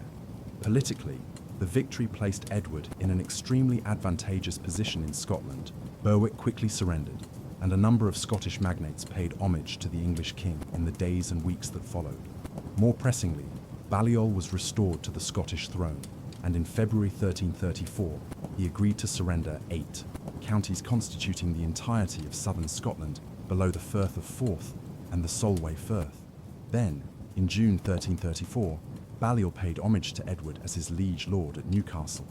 David II and his followers fled to France, completing a whirlwind campaign in which Scotland had been almost entirely brought under English control in 18 months.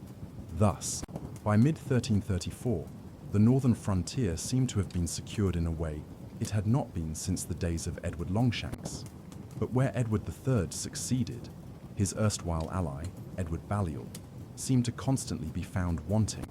No sooner had Edward reinstated him in Scotland than Balliol managed to provoke another revolt in the summer of 1334. He was quickly forced to flee Scotland again, once again leading Edward to intervene on his behalf. Late in 1334 and into 1335, in 1336, he would even campaign into the Highlands, but his encroachments continued to generate resistance.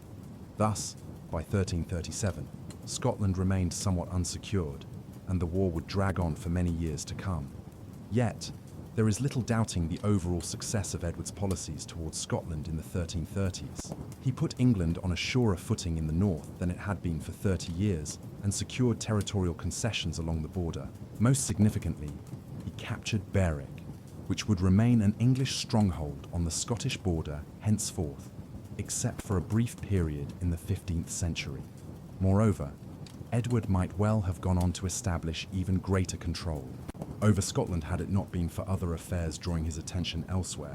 In 1337, the distraction would come from France, and the fallout would have consequences for both England and France that would reverberate for over 100 years. The causes of what has come to be known as the 100 Years' War lay in the earlier death of Charles IV in 1328 and the end of the Capetian dynasty in France. As we have seen, Charles's death led to the accession of Philip of the House of Valois as Philip VI of France in the spring of 1328. In reality, Edward had a better claim to the throne of France, but the French nobility had quickly elected to support Philip's accession, being unwilling to have an English foreigner rule them. Isabella and Mortimer had reluctantly accepted this state of affairs and sent Edward to France in 1329 to pay homage to Philip in his role as Duke of Aquitaine. However, the matter did not end there and would be resurrected in the years ahead, once tensions created an opportune moment for the issue of the succession to be revisited. In many ways, it was the war in Scotland that created the opportunity for Edward to renew his claims in France. France and Scotland were perennial allies throughout the late medieval period. This old alliance was formed out of their mutual antagonism with England at various times. It is unsurprising then to find that David II and his advisors had fled to France following Edward's victory at Halidon Hill in 1333. Over the next few years, as Edward attempted to fully conquer Scotland, Philip VI of France offered substantial support for David's cause. This peaked in 1336, when an enormous French invasion of Scotland was mooted. However, Edward was able to stave off the possibility of this by devastating the coastal regions of Scotland, burning crops and rounding up livestock. No French army could land there if it would not be able to find food to sustain itself in the weeks that followed, and so the invasion was called off. Other controversies led to a further deterioration in relations between France and England in the mid-1330s, notably the refuge that Edward provided to Philip II's cousin and mortal enemy, Robert, Count of Artois, in England. But in the end, it was the simplest route towards the eruption of conflict that caused the 100 Years' War. Edward's most vulnerable territory lay in France itself. On the 24th of May, 1337, Philip VI formally announced that he was confiscating the Duchy of Aquitaine from Edward. Late that summer, the Count of Eu was sent into the Gascony region with an invasion force which devastated the countryside but did not seize the duchy's main town of Bordeaux from the English there. This invasion constituted the first military action of a war that would last for over 100 years. Once the war began in 1337, Edward and England were immediately faced with a tactical problem. Aquitaine was located in the southwest of France and was relatively difficult to supply from England. As a result, Edward's strategy from the very inception of the war was to strike at the French by attacking Philip VI's possessions directly across the English Channel in northern France, and to use territorial gains here as a means of pressuring the French monarch into ceasing his attacks on Aquitaine. Yet there were problems with his methods too.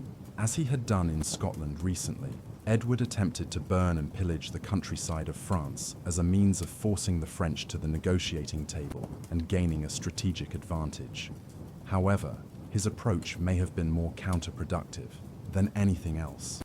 This type of scorched earth policy could often have the direct opposite result, instilling a hatred of Edward and his armies amongst the common people of the regions they were brutalizing. As such, it did not serve to win over these areas, but actually made them more solidly loyal to the French in the long run. Even this strategy, though, had its drawbacks, principally in terms of the logistics of transporting an army to northern France.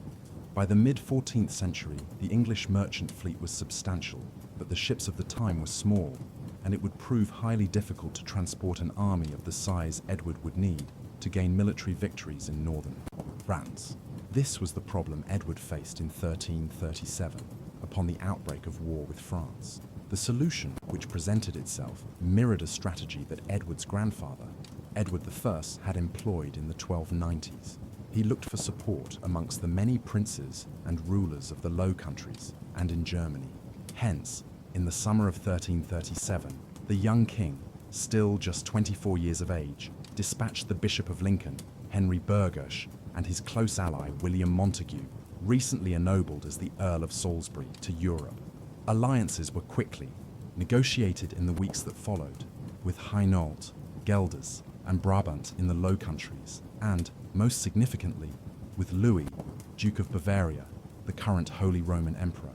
Overall, Burghurst and Montague were able to acquire commitments from these rulers to provide approximately 7,000 troops to aid Edward in France, as well as shipping and other logistical support to bring the 10,000 men which Edward intended to bring across to France himself. This meant that a force of nearly 20,000 men would be brought into the field in northern France. Yet these alliances came at a cost. Louis and the other princes had been promised substantial financial subventions from England to pay for the mobilization of their armies. These amounted to $124,000 alone by the end of 1337, a very considerable sum for its time, which amounted to several times Edward's annual income. Therefore, Edward was forced to borrow heavily from the merchant banking families of Italy in the opening stages of the war to pay for the alliance he had created. New taxes were also introduced in England, and Parliament was persuaded to vote Edward an extensive subsidy or one-off payment. This latter development was significant, though some accounts tend to view the manner in which kings such as Edward III and earlier his grandfather, Edward V, had recourse to Parliament for subsidies and financing as a self-indulgent use of Parliament. Such recourse was actually crucial to the development of the English parliamentary system. It was always understood in late medieval and early modern times that parliaments were called when the king or queen of the day needed funding from the political nation, and the political nation, in return, could express its grievances and requests to the monarch.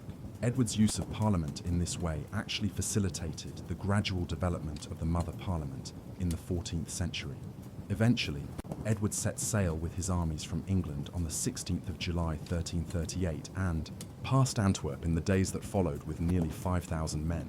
A meeting followed on the 5th of September at Koblenz on the River Rhine in Germany between Edward and Louis of Bavaria, at which the Holy Roman Emperor appointed the English king as Vicar General of the Empire, a significant title which theoretically put the military resources of the entire empire at Edward's disposal. With this title in place and his armies largely assembled in the Low Countries, Edward was finally in a position to take the field in northern France in the spring of 1339. However, this first year of active military campaigning brought with it some frustration, as Philip VI refused to engage Edward in direct combat. An engagement at La Capelle in northeastern France in October was the closest they came to meeting on the field of battle, and this proved a largely abortive clash. Perhaps it was owing to his frustrations at this first year of military campaigning that Edward now made the momentous decision to resurrect his claim to the French throne. Up until early 1340, his stated reason for being in France was to defend his possessions in Aquitaine, but this changed in January 1340. The decision may have been due to a new ally of Edward's, Jacob van Artevelde, a native of Ghent who had become the predominant political figure in the towns of Flanders, in what is now modern-day Belgium. Van Artevelde threw Flanders' support behind Edward in 1339 and persuaded the English monarch to resurrect his claims to the French throne, a right which Edward formally expressed on the 26th of January 1340, when he first began using the title and arms of the kings of France. Edward's decision to claim the French throne was perhaps his most famous and enduring act. In a lifetime characterized by innovations and achievements, the monarchs of England would claim the French throne down to 1802. More immediately, it gave England reason to involve itself on the continent in ways which would allow the English state to retain a foothold in France until the middle of the 16th century. Having claimed the French throne at the outset of 1340, the focus of the war shifted that year to the naval campaign in the English Channel. Philip VI had been building up an impressive fleet in the early stages of the war, which, with contingents provided from his ally, the Kingdom of Castile in Spain, amounted to just over 200 ships by the summer of 1340. The English fleet was being quickly added to, and by the time a decisive engagement was fought in 1340, it had been brought to approximately 150 ships. The decisive naval engagement of this period of the Hundred Years' War occurred at Sluys off the coast of Flanders on Midsummer's Day, the 24th of June, 1340. Here, the numerically smaller English fleet managed to engage the French ships from relatively close quarters. As a result, the English longbow, which had been used so effectively in Edward's armies since Halidon Hill in 1333, was used to devastating effect. By the evening, it is estimated that as many as 18,000 French mariners and soldiers had lost their lives, and all but 23 of over 200 French ships had been destroyed or captured. While all of the French senior naval commanders had lost their lives, Edward demonstrated here that he was not just a military commander on land, but that he was also able to win substantial victories at sea. Indeed, he had been in the thick of the fighting himself and was wounded by an arrow in the thigh. Sluys was a very considerable victory indeed for Edward. It secured English control over the English Channel for years to come, and ensured that the south of England was free from any potential naval attacks throughout the mid-14th century. However, a challenge now faced Edward that could not be defeated in a land or naval battle. The cost of the war had escalated considerably. Accordingly, in November 1340, a few months after the victory at Sluys, Edward returned in a secretive fashion to England to confront the government, which he had placed in charge of affairs in his absence, on the financial issues. Notably, the Archbishop of Canterbury, John Stratford, was furious at first, but a reconciliation of sorts was eventually patched up between the pair in 1341, as Edward's attention was yet again drawn to Scotland, while the war had been raging.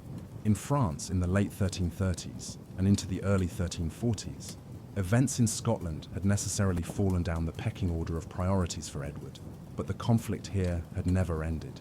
Indeed, David II, by now entering his late teenage years and developing his own independence as a claimant to the Scottish throne, had returned to the country from France in the summer of 1341. Both Edinburgh and Stirling had quickly been seized for the Bruce cause thereafter. These occurrences now required Edward's attention, and in the autumn of 1341, he once again made Scotland a priority, campaigning on the Anglo-Scottish border throughout the winter of 1341 and 1342. Yet, while Edward might have wished to divert his attentions in a sustained fashion towards Scotland, before long, the war in France became the ultimate priority again. In April 1341, John III, the Duke of Brittany, the ruler of the Duchy of Brittany, a substantial fiefdom in the extreme northwest of the country, died without a clear heir. The succession dispute which now arose presented an opportunity for Edward to test whether his claim to the title of the Crown of France had any weight in France. To do so, Edward supported the claim of John de Montfort, a relative of the recently deceased Duke through his niece, while King Philip VI of France was supporting the claim of Charles, Count of Blois, to succeed to the duchy. Thus began what is known as the War of the Breton Succession, a major component of the wider Hundred Years' War, and one which would drag on in its own right for the ensuing quarter of a century. In the immediate sense, the war in Brittany offered Edward a good opportunity to continue to challenge Philip's authority in France, one which he exploited expertly in the years ahead. The War of the Breton Succession continued apace into the mid-1340s, and it was this localized conflict which was the pretext for Edward to begin preparing a major new invasion force in England in 1345.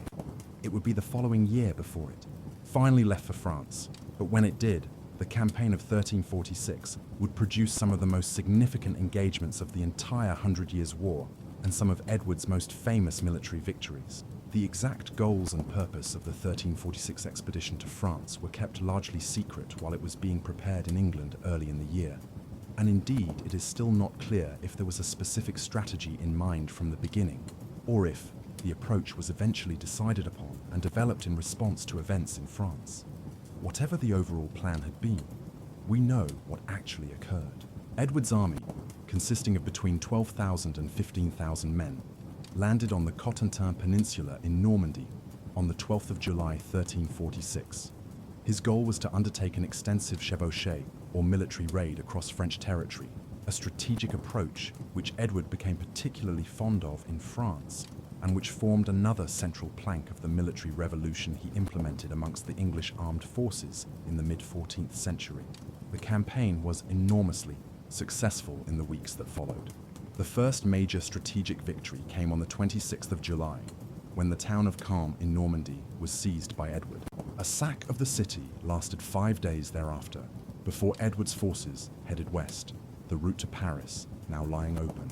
As substantial as the sacking of Caen had been, though, the main military success of Edward's 1346 campaign occurred a month later. As the English king advanced on Paris, Philip VI was furiously gathering his forces to protect the French capital, and by mid-August, the French monarch had gathered together an army consisting of well in excess of 20,000 men, which heavily outnumbered Edward's forces, which numbered approximately 12,000 men by the late summer. Meanwhile, Edward had skirted Paris and turned north towards Flanders, where he hoped to combine with some of his erstwhile allies from the Low Countries.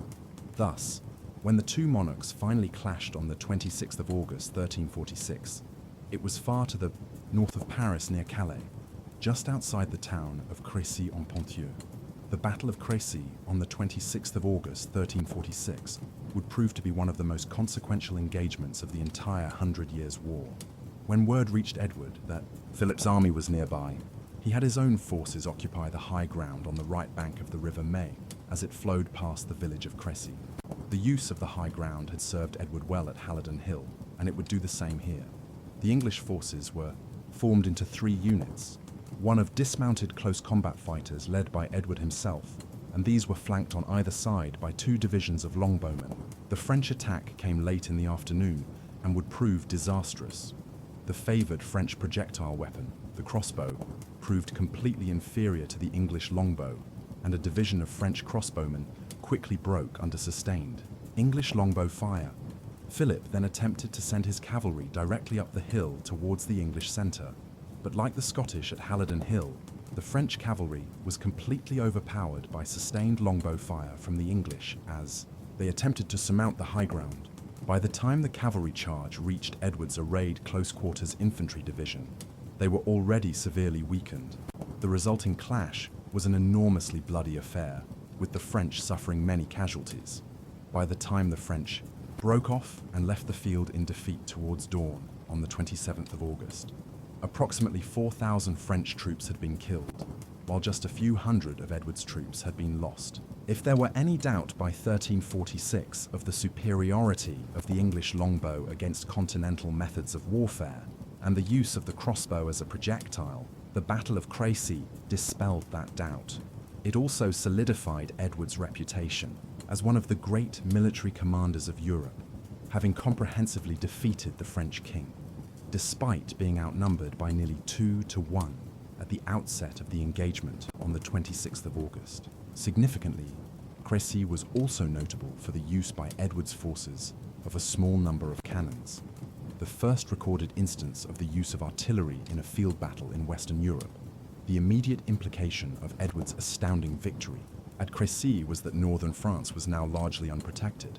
As a result, Edward turned his forces towards the nearby town of Calais and laid siege to it on the 3rd of September. It would take nearly a full year to capture the northern French port, but eventually, on the 3rd of August 1347, it fell. This must surely stand as one of Edward's greatest accomplishments. Calais would remain in English hands for over 2 centuries, only finally being retrieved by the French in 1558. The victory at Crécy and the inception of the eventually successful siege of Calais were not the only major successes Edward's England was enjoying in the late summer and autumn of 1346. While the king was in France, the conflict had continued on England's northern border with Scotland. In the early autumn, David II now attempted to take advantage of Edward's absence on the continent by invading northern England. It would prove to be a catastrophic error. He was encouraged in this by Philip VI, who called on his Scottish ally to honour their alliance by attacking England. On the 17th of October, 1346, David II's forces, numbering approximately 12,000 men, clashed with an English force of just slightly over half the number David brought into the field at Neville's Cross near Durham.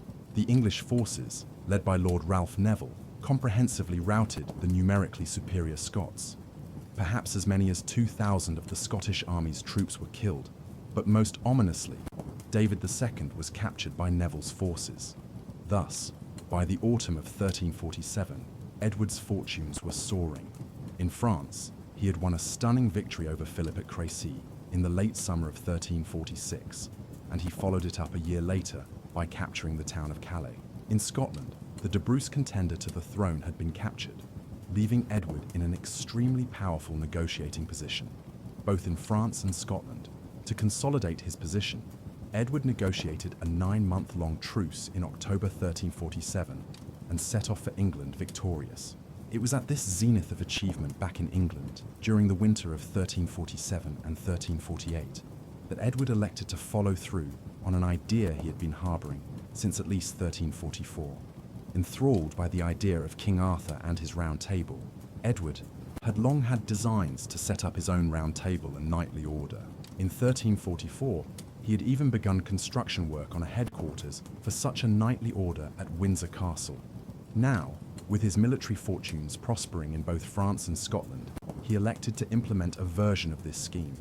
This was to be a knightly order dedicated to St. George. It was named for the sword belt, which the knights of the order would carry. Thus was born the Order of the Garter, a chivalric order which remains the most senior order of knighthood in the British honours system down to the present day. The order's emblem is a garter with the motto Honi soit qui mal y pense, which translated from the Middle French means shame on him who thinks evil of it. The phrase is said to have been uttered by King Edward at court when the Countess of Salisbury's garter slipped from her leg while she was dancing. The king uttered the words as a rebuke to some courtiers who were laughing at the incident, and so his words became emblematic of chivalrous honor. However, this story is most likely spurious, and there is no actual written account of this version of events until the 1460s, over a century after the founding of the order. At the time of its foundation, the Order of the Garter consisted of Edward himself and 25 knights. Many of those who were amongst the founder knights are unsurprising. For instance, Edward's eldest son and namesake, Edward, known as the Black Prince, was one of the first knights, as was Henry, Earl of Lancaster, and several of the most senior nobles of the realm and supporters of Edward's cause, such as Thomas de Beauchamp, 11th Earl of Warwick, Jean de Grailly, Ralph Stafford, 1st Earl of Stafford, William Montague, 2nd Earl of Salisbury, John de Lisle, 2nd Baron Lisle, Bartholomew Burghersh, 2nd Baron Burghersh, John de Beauchamp, 1st Baron Beauchamp, John de Mohun, 2nd, Baron Mohun, Thomas Holland, 1st Earl of Kent, and John Grey, 1st Baron Grey. But there were one or two surprising figures amongst the first knights of the Garter. In particular, the inclusion of Roger Mortimer, 2nd Earl of March, seems a curious pick. This was the grandson of none other than the attempted usurper of Edward's royal authority in the late 1320s, Roger Mortimer, who was executed at Tyburn in 1330. This younger Mortimer had been rehabilitated in the early 1340s, in part owing to his friendship with the Black Prince. Rounding out the list of the first members of the Order of the Garter were Sir Hugh Courtenay, Sir Richard Fitzsimon, Sir Miles Stapleton, Sir Thomas Wale, Sir Hugh Wriothesley, Sir Neil Loring, Sir John Chandos, Sir James Audley, Sir Otho Holland, Sir Henry Eame, Sir Sanchez d'Abrichancourt, and Sir Walter Pavley. Many of these individuals had accompanied Edward in his campaign to France in 1346, and it seems relatively clear that the order was created in 1348, in part as a means of memorializing the great victories Edward had won at Crécy and Calais. In tandem with the establishment of the Order of the Garter, Edward began a vast reconstruction of Windsor Castle. Conscious of the propaganda value of an imposing royal residence, Edward oversaw the most significant expansion of the primary royal residence of the High Middle Ages, eventually expending $50,000 on the new complex, the most expensive building, project undertaken by any English monarch during the medieval period. And yet, it was just one of many great residences which Edward could hold claim to.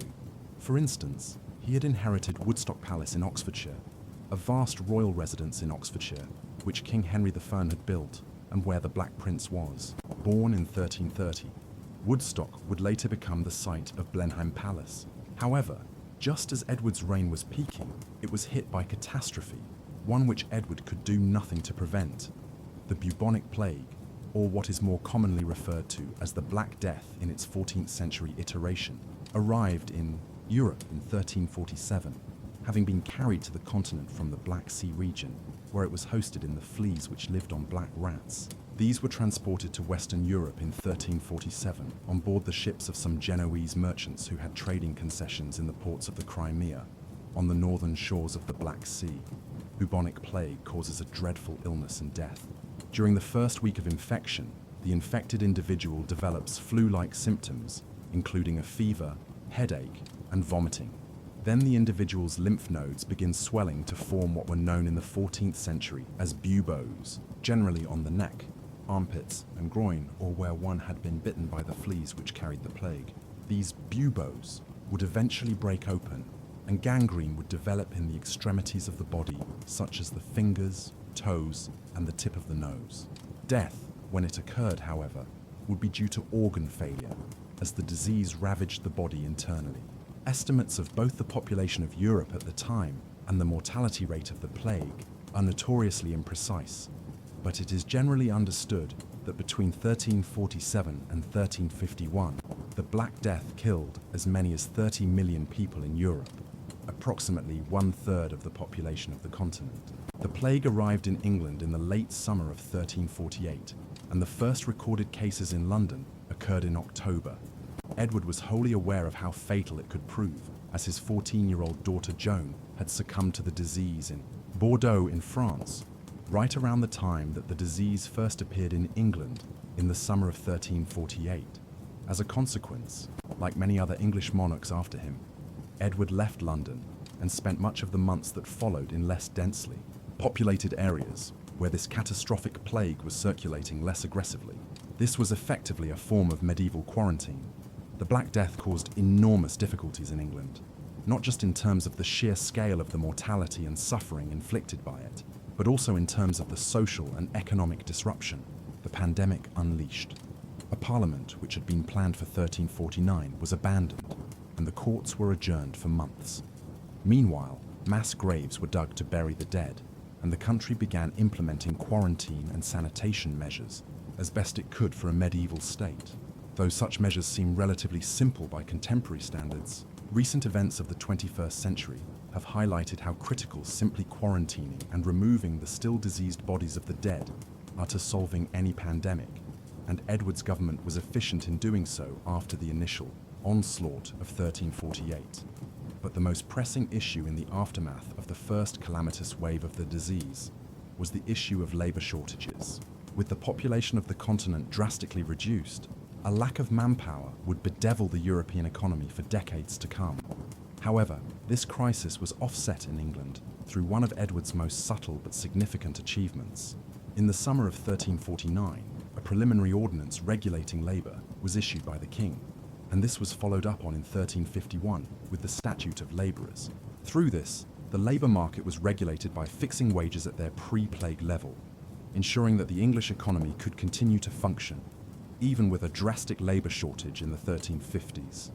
Although it may lack the fanfare of Edward's military victories, the passage of the Statute of Labourers was a highly significant aspect of the reign of Edward III. It stabilised the English labour market in the period of chaos which ensued from the Black Death, and through it, England was the only country in Europe that was able to implement effective labour controls in the 1350s. There is some debate as to its efficacy, though, and historians have also pointed to the fact that the statute did create social tensions and unrest among workers who felt they were being shortchanged in a labour market that was advantageous to them in the aftermath of the plague. Moreover, enforcement of the Statute of Labourers on the local level in England was largely entrusted to the justices of the peace, judicial officers who enforced the laws at the county level. These officers already existed prior to the emergency created by the Black Death, but the 1350s saw them gain greater authority and significance as local officers of the crown. Hence, Edward not only oversaw the stabilisation of the labour market in the aftermath of the Black Death through the Statute of Labourers, but the method by which this was done saw the office of the Justice of the Peace begin to emerge in its modern form. The Justices of the Peace would occupy an important position in English local government for centuries to come, and the office was exported to many other countries between the 16th and 19th centuries. Further domestic reforms were implemented by Edward in the 1350s to better respond to the crisis brought on by the Black Death. The most noteworthy was surely a considerable reform of the English coinage, which was initiated in 1351. Gold coins were introduced, and a new silver coin called the groat also entered circulation. Edward was no administrator with a penchant for the minutiae of government reforms, such as were being carried out in the early 1350s. But his strength in this respect lay in his ability to pick individuals who were well suited to overseeing his domestic policies and delegating authority to them. Paramount here were officials such as John Thoresby and William Shareshull, who oversaw the implementation of measures such as the recoinage in the middle years of the century. The reform of England's finances was especially necessary to maintain the perennial war effort. The wars with France and Scotland had not gone away, but the continent-wide emergency created by the Black Death ensured that the truce which Edward had negotiated with Philip VI late in 1347 was largely maintained through the late 1340s. The death of the French king, Edward's long-standing rival, on the 22nd of August 1350, encouraged Edward to begin aggressively pursuing his claims in France again against John II, Philip's son. However, a renewed French alliance with the Kingdom of Castile in Spain and the presence of a Castilian fleet in the English Channel in the early 1350s limited Edward's ability to carry out any further invasion of France at this time. In the meantime, the Succession War continued in Brittany as a proxy of the 100 Years' War. As a result of this latter delay and the fallout across Western Europe from the Black Death, no new major campaign would take place in France until the mid-1350s. When it eventually came in 1355, Edward planned a two-pronged invasion, one directly across the English Channel to northern France, beginning in Normandy, with a subsidiary campaign being undertaken to the southwest in Gascony. The latter campaign through Gascony would feature one of Edward's sons in a prominent fashion for the first time. Edward and Queen Philippa had at least 12 children, born at regular intervals between 1330 and the mid-1350s. 9 of these lived beyond infancy, a high ratio for the late medieval period. Of these 9, 5 were sons and 4 were daughters. Edward's heir was his son and namesake, Edward, born in 1330 and known as the Black Prince. He would play a significant role in the war in France from the late 1350s onwards, having previously commanded a detachment at Crécy when he was just 16 years of age, and having also been a founding member of the Order of the Garter 2 years later. Indeed, it was the Black Prince who commanded the campaign in Aquitaine in 1355. Of his other issue, Edward's third oldest surviving son, John of Gaunt, so named after the town of Ghent, where he was born in 1340, just 3 months before the Battle of Sluys, was also destined to play a significant role in the 100 Years' War, as well as in England's domestic politics in the last 15 or so years of Edward III's life. The dual expeditions of 1355 did not arrive in France until late in the year. The king himself led his expedition in person across the Channel to Calais in the very late autumn. But news then arrived in France that the Scots had yet again taken advantage of the English engagements on the continent to invade northern England. Accordingly, Edward quickly made his way back across the English Channel, and in January 1356, he led his last military campaign into Scotland, reasserting English control over the border region.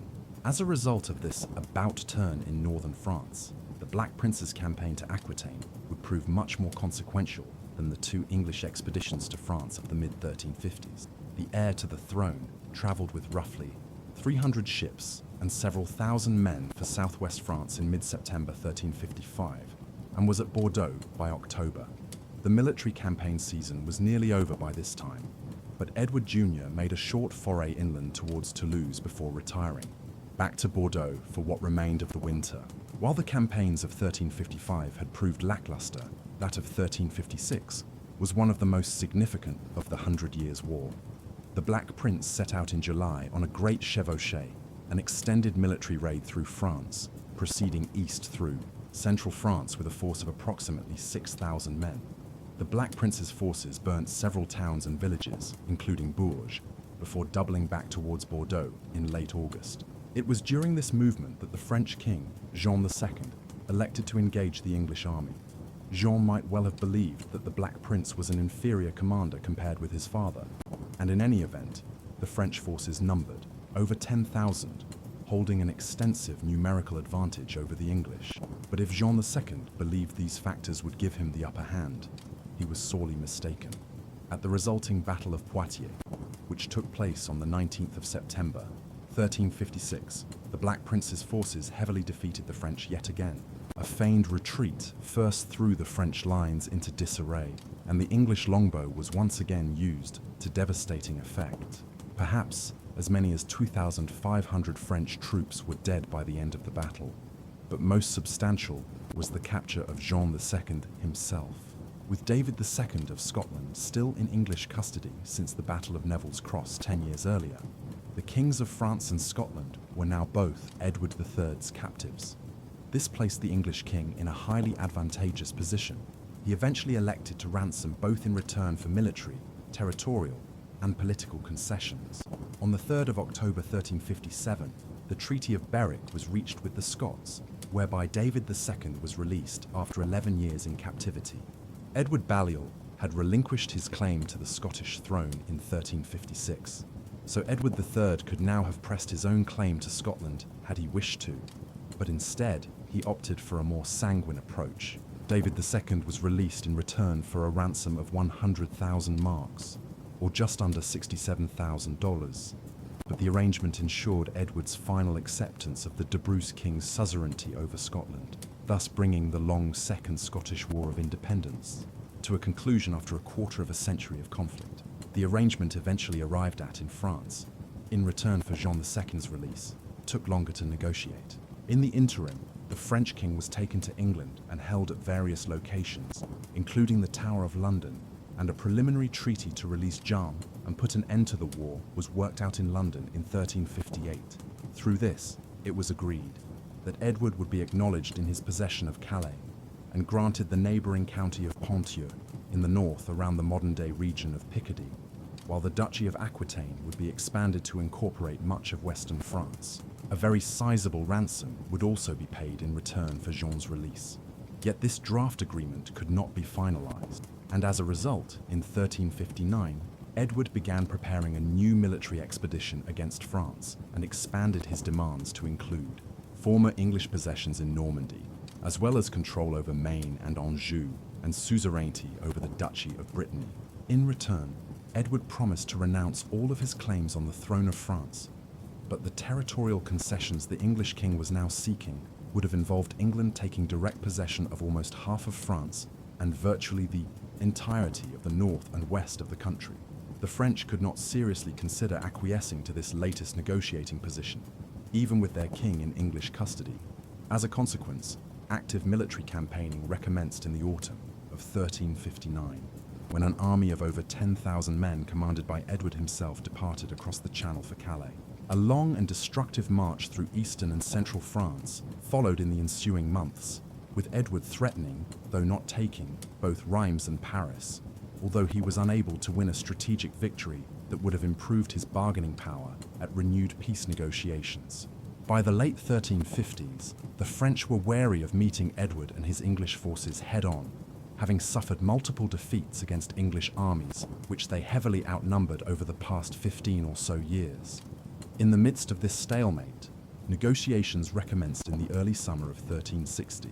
The resulting peace or Treaty of Bretigny, so named after the town near Chartres where it was negotiated, was eventually ratified by Edward on the 24th of October 1360. Under its terms, Jean II was to be released in return for an enormous ransom of $500,000. Edward was to renounce his claims on the French throne, and in return, he would receive the territorial concessions which Jean had agreed to in London in 1358, being Calais, the county of Ponthieu, and an enlarged Duchy of Aquitaine. Ultimately, some of the terms of the Treaty of Bretigny would never be ratified.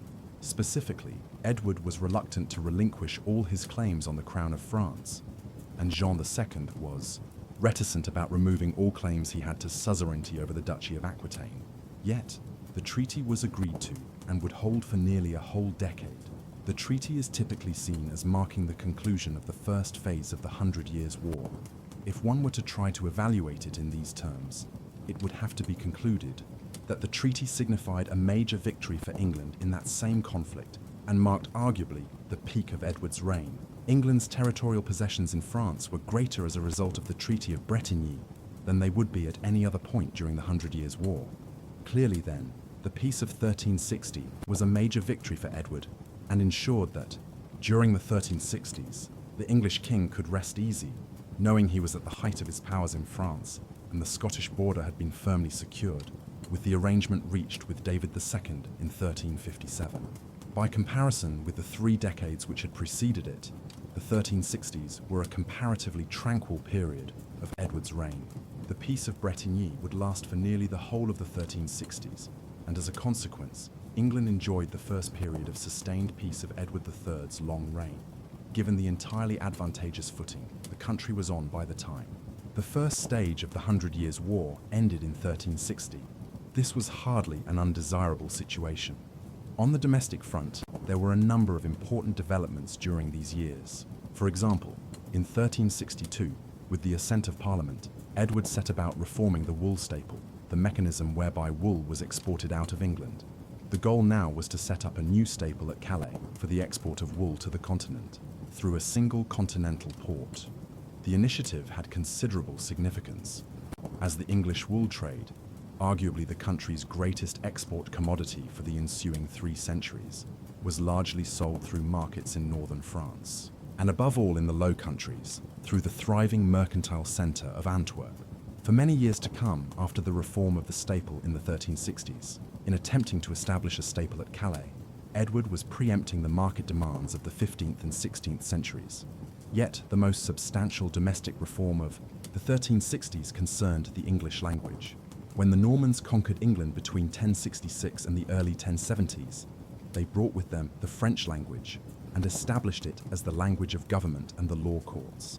During the course of the 11th and 12th centuries, a new language developed, a hybrid of Norman French and the Germanic tongue, spoken by the Anglo-Saxons prior to the Norman conquest. This English language, known as Middle English, had become the common tongue of the English people by Edward III's reign. But French remained the language of the courts and government nonetheless. Edward attempted to overhaul this. In 1362, a statute of pleading was passed, which ordered English to be used in the law courts. Similarly, when Parliament met in 1363, the opening formalities were conducted in English rather than French for the first time. Consequently, the 1360s saw a number of important advances in the formal adoption of English as the language of government and the courts in England. Elsewhere, the 1360s were also an important period in the governance of the lordship of Ireland. Because of the focus on France and Scotland during the majority of his reign, Edward had been unable to devote much time personally to Ireland, a country which the English crown ruled about half of in the east, north, and south of the island.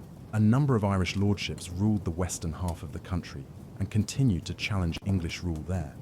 Accordingly, in the early 1360s, Edward entrusted the governance of Ireland to his second eldest surviving son, Lionel of Clarence. This appointment bore significant fruit in the years that followed. In 1366, a parliament was held at the town of Kilkenny in the Irish Midlands, in which a series of statutes were promulgated to separate the English from the Irish in Ireland and protect the English parts of Ireland from Irish encroachments. The Statutes of Kilkenny, as they became known, would serve to insulate the English of Ireland from Irish cultural interference in the decades that followed. For instance, the statutes prohibited intermarriage between the Irish and English and put measures in place to prevent the English of Ireland from adopting Irish cultural and political customs. These measures substantially arrested any potential decline of English power in Ireland during the mid-14th century and, in one shape or another, formed a major foundational basis of the English lordship of Ireland through to the early 16th century. While the 1360s was a relatively placid period of Edward's reign, the last decade in which he reigned, the 1370s, would bring with it fresh challenges. Yet, any assessment of Edward III's reign and his legacy must acknowledge that the king was not the central figure in the governance of the realm during the last 7 or 8 years of his reign. We first find references to Edward's health failing in 1369, when he was 57 years of age. He would live on for a further 8 years, but there are clear indications that the king was suffering from an increasing number of afflictions, both physical and mental, as the 1370s wore on. As with so many instances of illness in medieval monarchs, we cannot be entirely sure what Edward was actually suffering from during his last years, although it seems that the most serious of his maladies might have been caused by a series of strokes which he experienced in the last 8 or so years of his life. These afflictions certainly limited Edward's role in the governance of his realms, but he still played a part. By the 1370s, the day-to-day functions of government were increasingly carried out by his sons and extended family. Nevertheless, some significant events can be tied to Edward, even in his final years. Paramount here was the resumption of the war in France. Peace had lasted for the better part of a decade since the settlement of 1360, but this was becoming more and more tenuous as the years went by. Charles V had succeeded his father Jean II as King of France in May 1364. The son was a more aggressive figure who, in the years that followed, attempted to re-establish the strength of the French monarchy after the bruising it had taken during the 1340s and 1350s. For instance, he entered into a rapprochement with Charles of Navarre, the small kingdom on the southern border of France, but more conspicuously, the French king reasserted the suzerainty of the French monarchy over the Duchy of Brittany. But the spark for renewed conflict with England came when Charles exploited internal unrest within the Duchy of Aquitaine in 1369 to demand that the Black Prince appear before him. When the heir to the English throne declined to do so, Charles V declared the Duchy of Aquitaine forfeit, instantly reigniting the dormant Hundred Years' War. In response, in the summer of 1369, Edward resumed his claim to the throne of France, which he had agreed to surrender in 1360. Consequently, the war was rejoined just as Edward's health was beginning to deteriorate at the end of the 1360s. This new chapter in the conflict between England and France was a fundamentally different affair from those of the 1340s and 1350s. For one thing, Edward would not lead an invasion of France himself, and the execution of the military campaigns was to be largely carried out by Edward's sons, the Black Prince and John of Gaunt. Notably in this regard, Edward had intended to lead an expedition to France himself when the conflict first broke out in 1369, but he had to abandon his plans for this, and it was eventually John who commanded this army when it crossed the Channel. Moreover, in this new phase of the war, the conflict between England and France became increasingly mixed up with a series of civil wars and interstate conflicts in Spain, involving the two major powers there, the kingdoms of Castile and Aragon. It is perhaps a reflection on how much the victories of the 1340s and 1350s had been dependent on the dynamic leadership and brilliant generalship of Edward III that, in this latest phase of the war, England floundered without the old king's direct involvement. Much of the Duchy of Aquitaine was overrun in the early 1370s, in part because the Castilians, with whom the French had allied, managed to defeat the English at sea off La Rochelle in southwestern France in June 1372. This defeat limited the degree to which the English territories on the continent could be resupplied from England. A major campaign was undertaken in 1373 in an attempt to overturn the defeats which English arms had suffered between 1369 and 1372. This great chevauchée, or raid, was led by John of Gaunt and proceeded from Calais south through eastern France and then west to Bordeaux. Although it left much destruction in its wake, it was a strategic failure and failed in its main goal of reimposing English authority in Brittany. As a result, by the mid-1370s, without Edward's leadership to draw upon, the English position in France was much depleted and was largely confined to Calais in the north and the coastal regions of Gascony, including the town of Bordeaux. It was with English fortunes at this low ebb that Pope Gregory V offered to broker a peace between the belligerents in 1374. The resulting treaty, known as the Treaty of Bruges, was agreed on the 27th of June 1375. It allowed England time to regroup but was unpopular at home, in large part because the peace had seen the English position in the north of France weakened. Yet it would not last long. The issue of the sovereignty of the Duchy of Aquitaine was not resolved by this latest treaty, and in the months ahead, this became a cause for fresh unrest. The English wanted Aquitaine to be freed entirely from French sovereignty, a move which would ensure that the kings of England would never have to pay homage to the monarchs of France again. While Charles V was somewhat understandably reluctant to effectively abandon any claim he had on the duchy, War would quickly resume around this issue and several others in 1377. When it did, it would be the task of the government of Edward's successor to oversee it. While the last years of Edward's reign saw some reverses in France, on the home front, a number of domestic crises were navigated with admirable skill. These largely concerned the issue of financing a fresh period of war on the continent. In 1371, and again in 1373, parliaments were called in order to obtain a loan and subsidy from the lords and gentry of England. In both instances, Edward had to make several concessions to the political nation in order to attain the requisite financing, notably by replacing a number of his senior ministers who were churchmen with lay officials. Yet resentment was building about the kingdom's finances throughout the decade, which came to a head in 1376. In a parliament convened just 1 year before Edward's death, known to history as the Good Parliament, this latest assembly was called to provide further financing for the crown. When it met in April 1376, however, it took advantage of the opportunity to lay forth a series of accumulated grievances, particularly with several of Edward's advisors.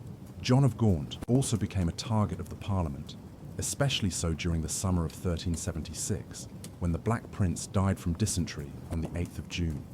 A relatively amicable series of solutions were eventually worked out, whereby the councillors who had offended the political nation were dismissed and some further reforms implemented. Consequently, the end of Edward's life saw the English Parliament functioning as a means of redress for the English political community in a manner which would break down in later times. That this was avoided, and with it, England spared any form of revolt during Edward's long reign, is a testament to the stability of his reign on the domestic front, despite the regular strains of financing extended wars in France and Scotland. However, that stability was fracturing. It would have been apparent to the assembled parliamentarians and nobles in London in 1376 that the king's health was deteriorating sharply. At the age of 64, and after nearly a half a century on the English throne, in late September, he became seriously ill from a large abscess. Days later, he was making some final amendments to his will in preparation for his impending death, but it did not come. Rather, the old monarch rallied in the weeks that followed. However, early in February 1377, the abscess burst. As a result, his movements were highly encumbered for the remaining months of his life. When he died at Sheen Palace, where Richmond Palace would subsequently be built, near London on the 21st of June 1377, it was almost certainly from another stroke. He was 64 years of age. He died having achieved so much in his lifetime, in a long and influential reign as England's monarch. The most significant chronicler of Edward's reign in the first half of the 100 Years' War, Jean Froissart, wrote stirringly of Edward's death and funeral in his chronicles, an event Froissart lived through himself. On 21st June 1377, the gallant and noble King Edward III departed this life, to the deep distress of the whole realm of England, for he had been a good king for them. His like had not been seen since the days of King Arthur, who once had also been King of England, which in his time was called Great Britain.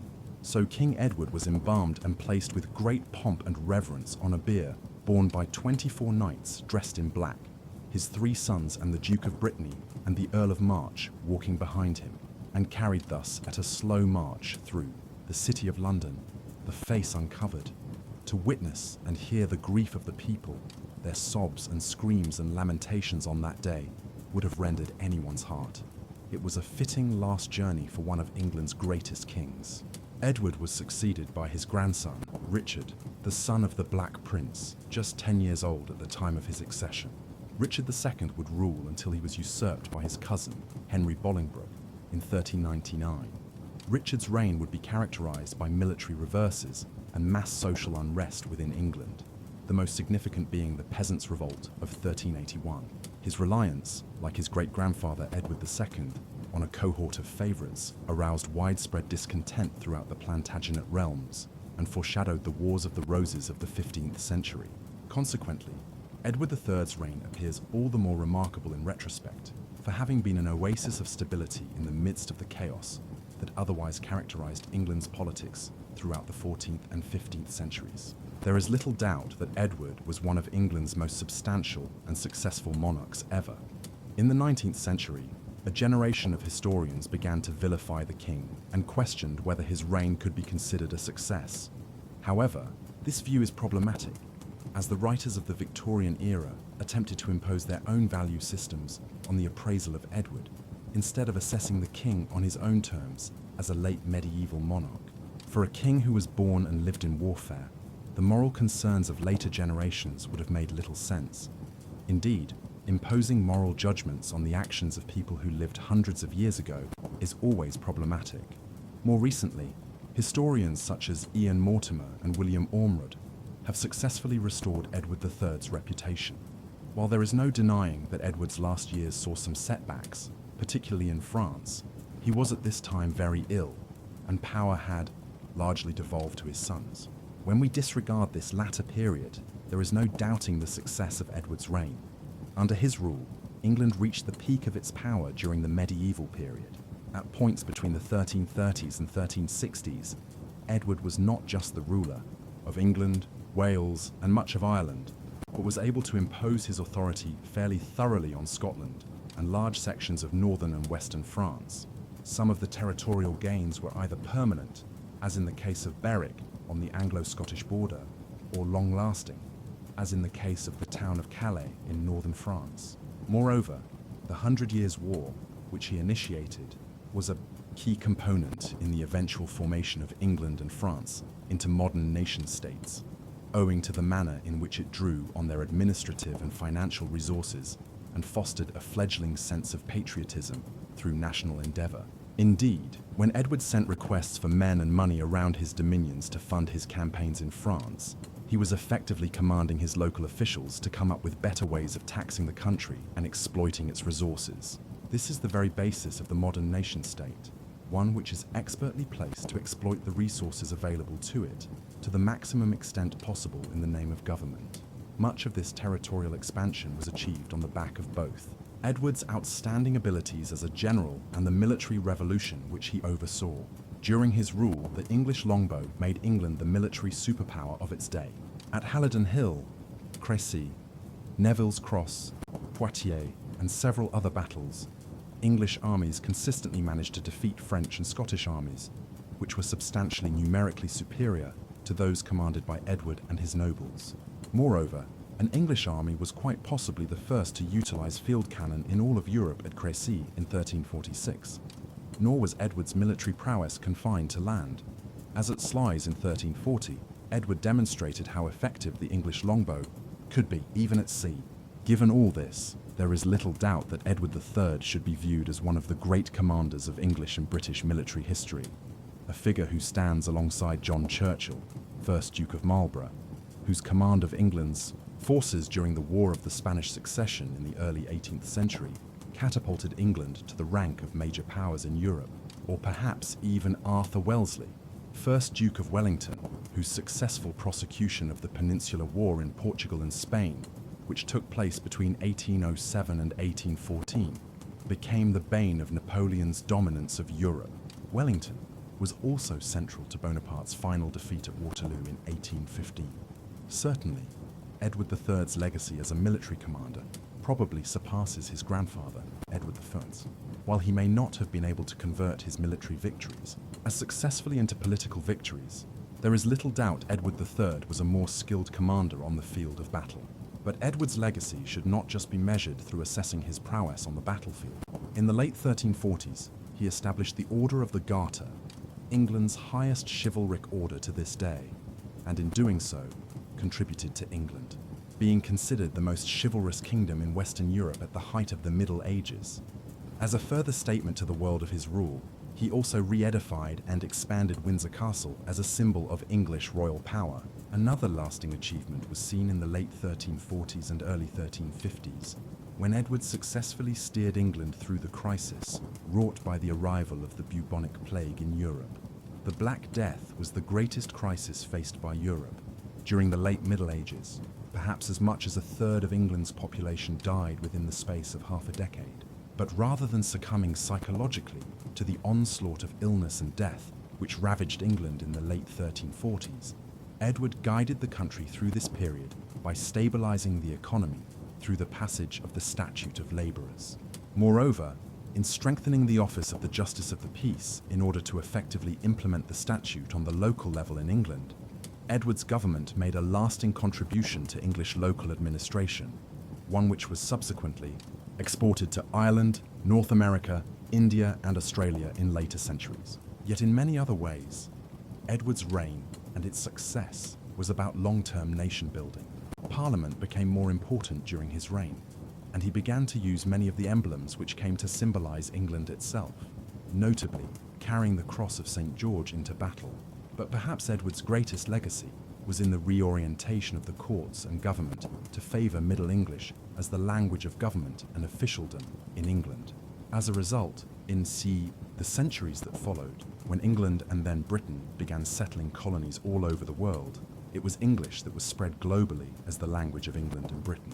There is no doubting the importance of Edward III to all these key developments of the 14th century, making him perhaps England's greatest king.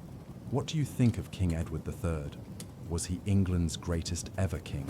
And if so, is he unjustly forgotten about today? Please let us know in the comments section, and in the meantime, thank you very much for watching.